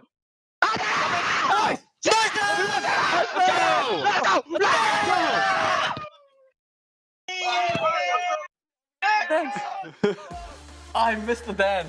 That was a legendary pop-off, man. These guys are out of control. So happy. I mean, rightfully so. Yeah, it's a rightfully huge win. so. Not only are they the second team to take down the giant that is or was the Atlanta Reign, but also they are now even in score in the rankings. So that's huge. It looked weird on the graphic when both teams were 11-2, Yeah, I told you, Jonathan, the spirits. That's true. You should have listened You to didn't the listen to the spirits. Why did you listen to the spirits? I will say Atlanta still rank 1. Still rank 1. Always rank Their 1 map dip in my is out of heart. control. Oh, really? They have like a freaky map dip. So if they can stop the bleeding here, they can hold on to that top spot. But Copium, it's over, bro. It's over. Atlanta Reign, they're done. It's over. Panicking right now. Stop panicking. Everyone calm down. Well, I mean, I don't know. It's gonna feel weird for those guys after being so used to winning and not even breaking a sweat. Now this is the 3rd team in a row, which makes them bleed. And we want to talk about how they got it done. Jonathan, Reinforce, Snowden, you have a illustration for us. Oh, I do indeed. Yeah. Well, have at it. What you got? I mean, look, we got to talk about that Dorado. That Dorado hole, this was one of the sickest team fights of the year, honestly. So let's take a look at this 1 minute of gameplay that made the difference between the Florida Mayhem and the Atlanta Reign in this one. So we can just like ease into this one a little bit here, play it out just a little bit, and we can see that Merit is obviously holding on the high ground, and he's checking here for Lip. And we're gonna pause just slightly here as well. We can go move forward just a little bit, just inch it forward till we get Checkmate into the frame here as well, the Echo player. So right here, you can see that they're actually kind of like looking out for Stalker on the Echo here as well. So not only did we see that Merit, he's holding the Tracer, but they're also holding Stalker here on the Echo. And as we inch forward here just a little bit, I want to highlight Checkmate's positioning on the Echo here as well. So we'll see that Checkmate, he's right in front. Like, look, Checkmate is kind of like looking over here. And we'll also see how Checkmate is sort of playing this protective playstyle. Because look, again, we know that Atlanta Reign, they're playing the Echo, they're playing the Monkey, they're playing this dive composition. So Florida Mayhem, they're playing the Widowmaker, we can play this one out. Florida Mayhem, they know the dive is coming, and how do we navigate around this dive coming in? Avoid the bombs coming in from Echo, keeping an eye on the Tracer. Here's the Winston, bam, there it is. Now, we can go ahead and pause as we go back just a little bit here. Obviously, we're going into the house now, and the reason we're going into the house, hide from the dive, guys. We're hiding from the dive. This is so pre-planned. You can see the immediate reaction from the Florida Mayhem. We're going to grapple and get into this house and get away from the Nano Winston that Dongak currently has. So we can go ahead and play this out. Florida Mayhem, they do a great job of just mitigating the dive coming through. Chorong hits a clutch whip shot here as well, just pushing the dive off. And now, this is the crucial moment in the fight for the Florida Mayhem in how they turn this around. They're 4 versus 5. We can keep playing this forward just a few frames right here. And we'll see Dongak actually. Oh, we can go back a little bit. Go back. Yep, there you go. What is this? This is a Winston. It looks really weird when you're just looking through the wall. This is a Winston. But Merit actually saw Donghak do this leap before he went over this wall. So we can play it out. That means no Winston leap, I can grapple upstairs, and the only person who can contest me is Stalker. This sets up a huge clutch play where Merit kills not only Chio, but also Fielder. And suddenly, the backline is down for the Atlanta Reign. And this becomes the huge turning point for the Florida Mayhem. Now, suddenly, with no support, it's suddenly all about someone on the Winston and RuPaul's Nano Boost to really stave this fight off. You can see as well someone 87% on the ultimate charge. And so really with no supports, as we play this one out, no supports for Atlanta Reign, that means that suddenly Florida Mayhem, they can turn this fight around because they have healers, because they have the health to sustain this fight. Nano Boost just holding off with the Winston shields here as well, just trying to buy time. Buying time for the defense to come back. Buying time for the rest of the team. Primal Rage gets popped. And Atlanta Reign, they just can't survive without their healers. So an incredible fight here from the Florida Mayhem. Huge clutch shot from Merit on the Widowmaker to get 2 picks. And they just turn it around and they full hold Dorado. That was the huge turning point in the series for me. I mean, it was incredibly well played. The Mayhem, they showed us so many great plays, so much cohesion, and once again, a lot of versatility in their compositional approaches as well. Was that kind of what broke the neck of the Phoenix here? I think so. I mean, this has been Florida's strength all season long, and they've continued to refine on it and refine on it. And I think they're definitely a lot more subtle than some of these other teams. Like, you know, London has their unique look with this Ryan Sim comp that's just like completely out of left field. But I think Florida's adjustments were a little more detailed, right? They bring out the Widowmaker on Dorado. It's a great pick for Dorado. And then supporting it with an Echo and just playing a very spammy play style, just holding off the dive, making space for Merit. That's the mindset, that's the game plan. And it works wonders because the overall comp, you still have Anna Brig Winston, right? You still have these fundamental heroes that are really strong in the meta, and they're still utilizing them to their full potential because the players can actually handle those heroes and play at the highest level. So I think Florida, they're kind of the best of both worlds right now. They can play some of these strategies, the rush, coming a little bit more into the meta, very comfortably, but they're still rock solid on the dive, and they can take Atlanta in either a mirror or close to a mirror. Yeah, and as you showed in that very illustration as well, a lot of preset plays, lots of planning going into it, and they played it so clean today. Very little mistakes, which Atlanta Reign could have punished them for. And now we are ready for a winner's interview with Danny and Checkmate. Checkmate! Whoa! Wow! I'm excited, Danny. 최민 선수 들리시나요? 안녕하세요. 네, 안녕하세요. All right, Checkmate says hi. So I do, of course, before I start, congratulations on beating the Atlanta Reign. You guys did a fantastic job. So I honestly feel like you guys were using a lot of different and innovative compositions today.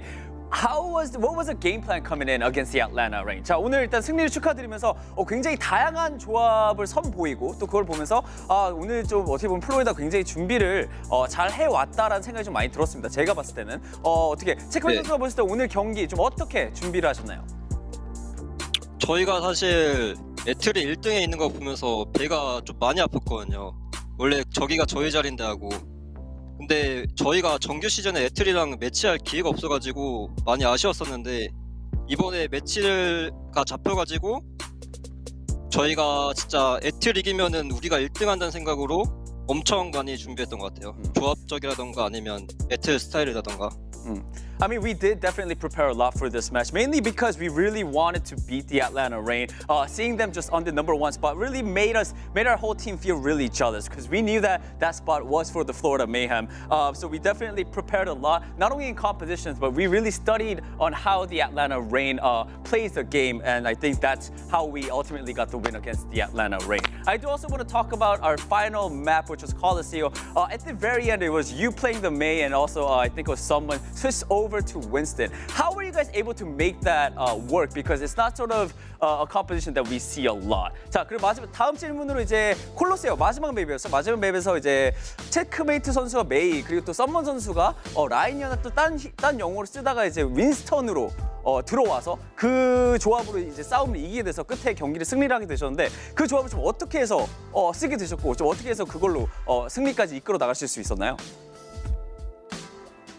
저희가 원래 손브라 트레이서 하기로 했는데 상대가 블레이드 있기도 하고 시간 보니까 막턴이라더고요. 막턴이라서 그냥 제 분리자드 채워가지고 거점에 쓰면은 용검도 카운터 치면서 상대 못 밟겠다 해가지고 그냥 메이로 가가지고 했던 것 같아요. I mean, because we at first we wanted to switch to the Sombra Tracer dive, but then it was by the time that we realized that we were going into the fight, it was the last fight, and because I knew that I had the Blizzard and they had a Genji, if I held on to the Blizzard and used it on point, the Genji really couldn't do anything. So I stuck with the Mei while my other teammates were sort of switching, and that's how the team fight went on and ultimately won the fight. I mean, you guys were fantastic. It was such a joy to watch you guys, and again, big congratulations on getting the win. 자, 다시 한번 승리 축하드리면서 보내드리도록 하겠습니다. 감사합니다. 감사합니다. Thank you. No, thank you, Checkmate. And thank you, Danny, of course, for once more getting us the inside scoop. Mayhem beating the Atlanta Reign. Definitely another big highlight to kick things off here this week. But we had a few more highlights to choose from, so it is time to take a look at our best of the days. But before that, we also want to take a look once more at our scores, just to see again what we actually got to witness all of today. And there we have it. There you Here go. it is with the scores. London actually taking down the Gladiators. Boston Uprising and LA Valiant, they did not end up surprising us. No spirits, no feelings, no vibes were there for the Valiant. But Atlanta Reign falling to the Florida Mayhem. So, man, they do look beatable. Not the end boss anymore. I mean, touchable. We're looking at a very touchable now. It's a very spicy second half of the season. It really feels like this top four, anyone can beat anyone. Is this due to the shift in the meta, or is that partial maybe complacency because the Reign weren't really pushed for the first half? I would say map pool actually helps a little bit as well. Just changing the maps, it changes like the mindsets and like what you have prepared. How do you play a certain map? I think that changing up the map pool has just forced Atlanta Reign to learn new maps that we haven't played for a while, and that can just throw off the balance a little bit.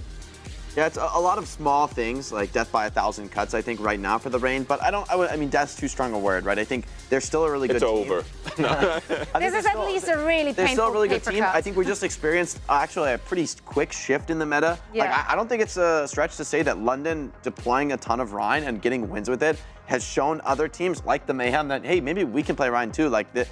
And not every team's gonna force it like London, right? But you don't have to. You just have to find those little spots where you can get an edge with it. And that's exactly what Florida did in this series. I think those shifts, they do hurt Atlanta, who were, I mean, just dominating on the Tracer Sombra comp. But to your point, Johnny, in a map pick format where Atlanta's gonna keep sending you back to a Tracer Sombra map, you've got to be able to keep up there. You're not gonna be able to win the playoffs without that. Yeah, man, this was a great start into this week. I'm pretty hyped for all the matches yet to come for tomorrow and, of course, on Sunday. But, Danny, if you had to pick a favorite moment of today, what would it be? It was an easy choice for me today. I mean, we had some technical difficulties, what was it? And then we had these two guys, the Jane Force? Jane Force? What's our ship name? We need a ship name. Yeah, you need to tell me the ship name, These two guys jumped on like a champ and they killed it. It was a very short map, I mean, unfortunately, but memorable. They killed it. It was very memorable. Yeah. I'm gonna say this right now. I love it when Jake just calls the match over. There's like 2 minutes in, yeah. It's over. It's already over. They already won.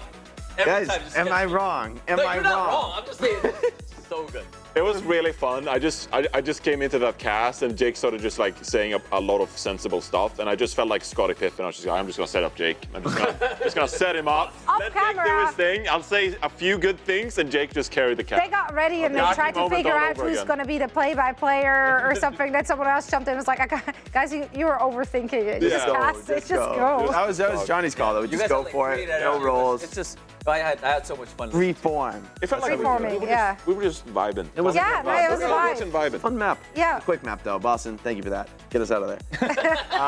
All right, so my best of the day.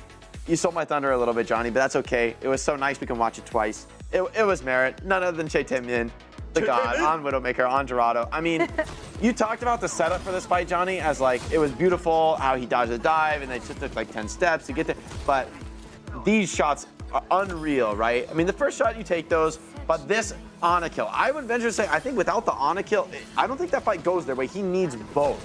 Game changer. With how close that fight was. And so, for Merit to be, have run that entire fight, he's being chased around the map, chased around them, and when he gets that one opening, he strikes, gets 2 kills, and they instantly jump on him and kill him. I mean, like, he really only had exactly those shots. One miss, that's a different fight.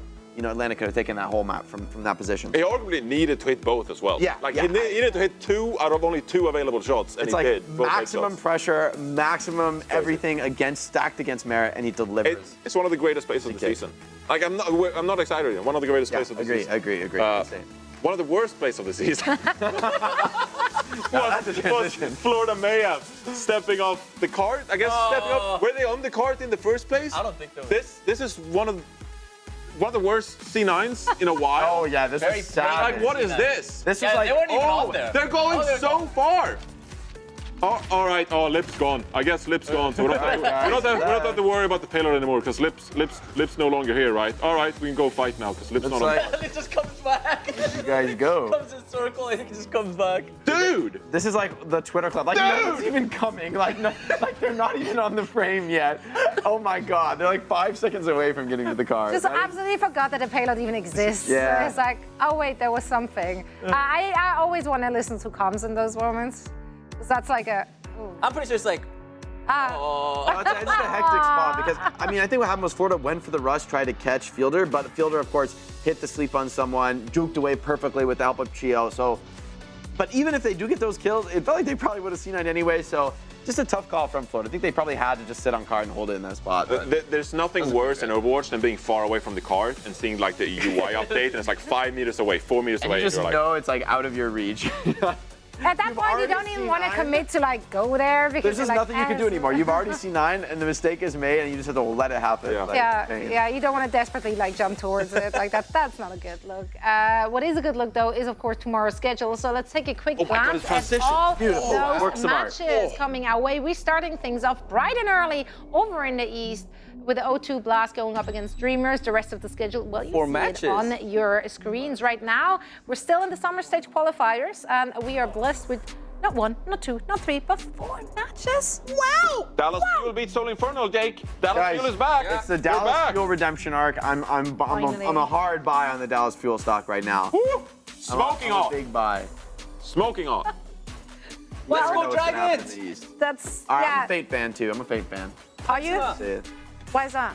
I just like Fate. He's like Fate was a player who, even when he was playing in the West and on the rank ladder, he'd always be like hard calming in your rank games, like super try hard. He's a nice guy. Like nice guy and really wants to win, really gives it his all, practices hard. So he's the type of player I'm not surprised to see him coming back up from contenders. Like that, very few players have done it, but Fate checks out. You're like, yes. We of course also have matches over in the Western region. So let's take a quick glance at tomorrow's schedule because there's going to be a banger or two in the mix as well for us to cover. Yeah, Vancouver Titans. It's happening! But Boston Uprising and Atlanta Reign.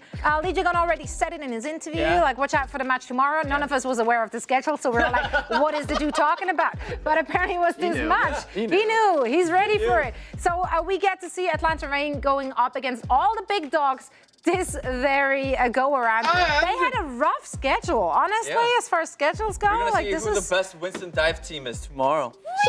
What?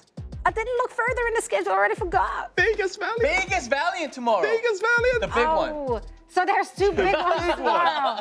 Oh boy, are we in for treats. I'm going to be very excited to do predictions tomorrow.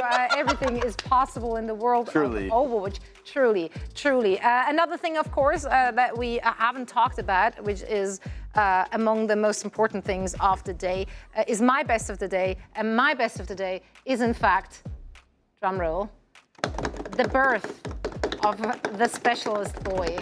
Me! Jake. Yay! Happy birthday! All of us here at the Overwatch League, 26 years and counting. I'm glad you made it that far. There it is, our special boy. Bro, you look like you're like 40. 40? 40? It's his birthday. Look at the photo. Not this. Look at the photo. Look at the photo. Thank you, Danny. Oh man. Well, we have some tape. We're gonna take a small trip down memory lane. Oh yeah. Tracy, I'm Jake, and I play Flex DPS for the Houston Outlaws. Like season 1. I chose the name Jake in game because I feel like there's something meaningful about using your real name in a place that's so anonymous normally. The DPS role is one that is sort of the opposite of the unsung hero, right? Like you get all the plays, you get all the highlights. The leader at the World Cup, nobody able to escape him, just doing tons of damage with that Pharah. That's only because you get all the support from your team to make those things possible. You look so Growing up, I spent a lot of my time at the beach, a lot of my time outdoors. You know, I grew up in San Diego, born and raised. I knew I was going to be 21 probably. In esports. I knew that's what I wanted to do. What a heartbreak! Look at you. In my third year of college at the Denison University, Look at these signed to a guys. professional Overwatch team, and then that sort of began my journey. Drama. Can I be For honest? me, it's about the process of getting there. Yeah, be and honest. the team that's You going look, fast. you look punchable. To be honest, I really have a chip on my shoulder since the World Cup. I really want to play against the Korean rosters. I think What did I ever do to me, you, Kuman, man? I'll probably feel the same way about that. Really psyched to play against the best players in the world. I do not want to play with Jake. This guy's game sense is on the next level. Oh my God. Whoa.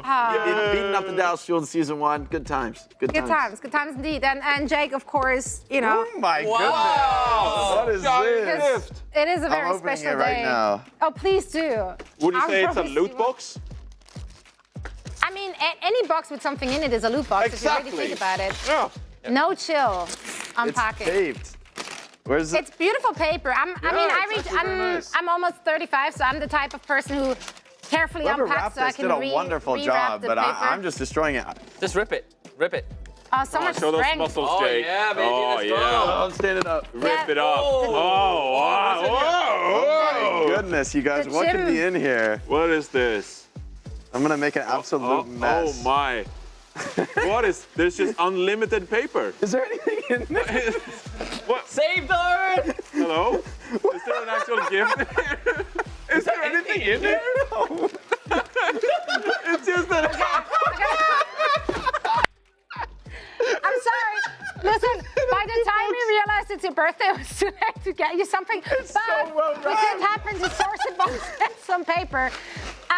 It is filled with our love and adoration, which you just can't. Oh, that's what it was. That's what it was. Adoration. It was all the love and That's what it admiration. No, but yeah, send your love as well if you want to contribute to the box. Head him up on Twitter, 26 years. Also, of course, big shout out to Mama and Papa Jake for giving us the gift that is your son. It's been a pleasure working with you thus far this season, and much more of that. And we are now ready to say goodbye and good night. What? Oh, actually, never mind. I nearly forgot about an actual gift. Oh my God. Turns out. You need help. I was ready to Danny, wrap this up. Could you help out with that? Don't There we drop it, go. Zoe. This will be one of the worst drops of your life. That would be the actual word. My Oh, but- goodness. Yay! Look at this. There you go. This is very pretty. Wait, this is beautiful. Yeah. This looks so good, What is actually. that? Holy crap. That's a dragon fruit. Oh. Obviously. Well, cut it open. Have a bite. Enjoy your Do you want me birthday. to- Boy. I wanna feed Jake. Oh my God! I fed Jake. That's so romantic. Should I take a bite of this now? No. Yeah, okay. close up on Jake for all the fanfic moments. Don't, you know. Eat it, Jake. Eat it. Hey, we're having fun here on Overwatch, fine. We should turn off the camera so we can get to work here. But this is getting a little personal here, so this is the time to say goodnight. Thank you so much for watching. And Okay, I want. he doesn't enjoy being fed, but he definitely does feed every once in a while. Alas, that's it from us for the 5th time I'm trying to sign off. Can you please just take us out? Bye, everybody. Bye. Thank you. Happy birthday, Jake! Much love. Love you guys. Thank you.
I'm on fire.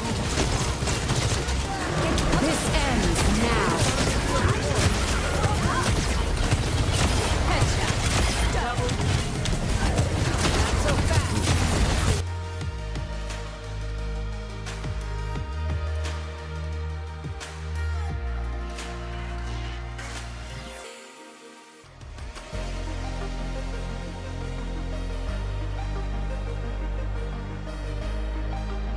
That's so romantic. Should I take him out of this now? No. Yeah, close up on Jake for all the fanfic moments.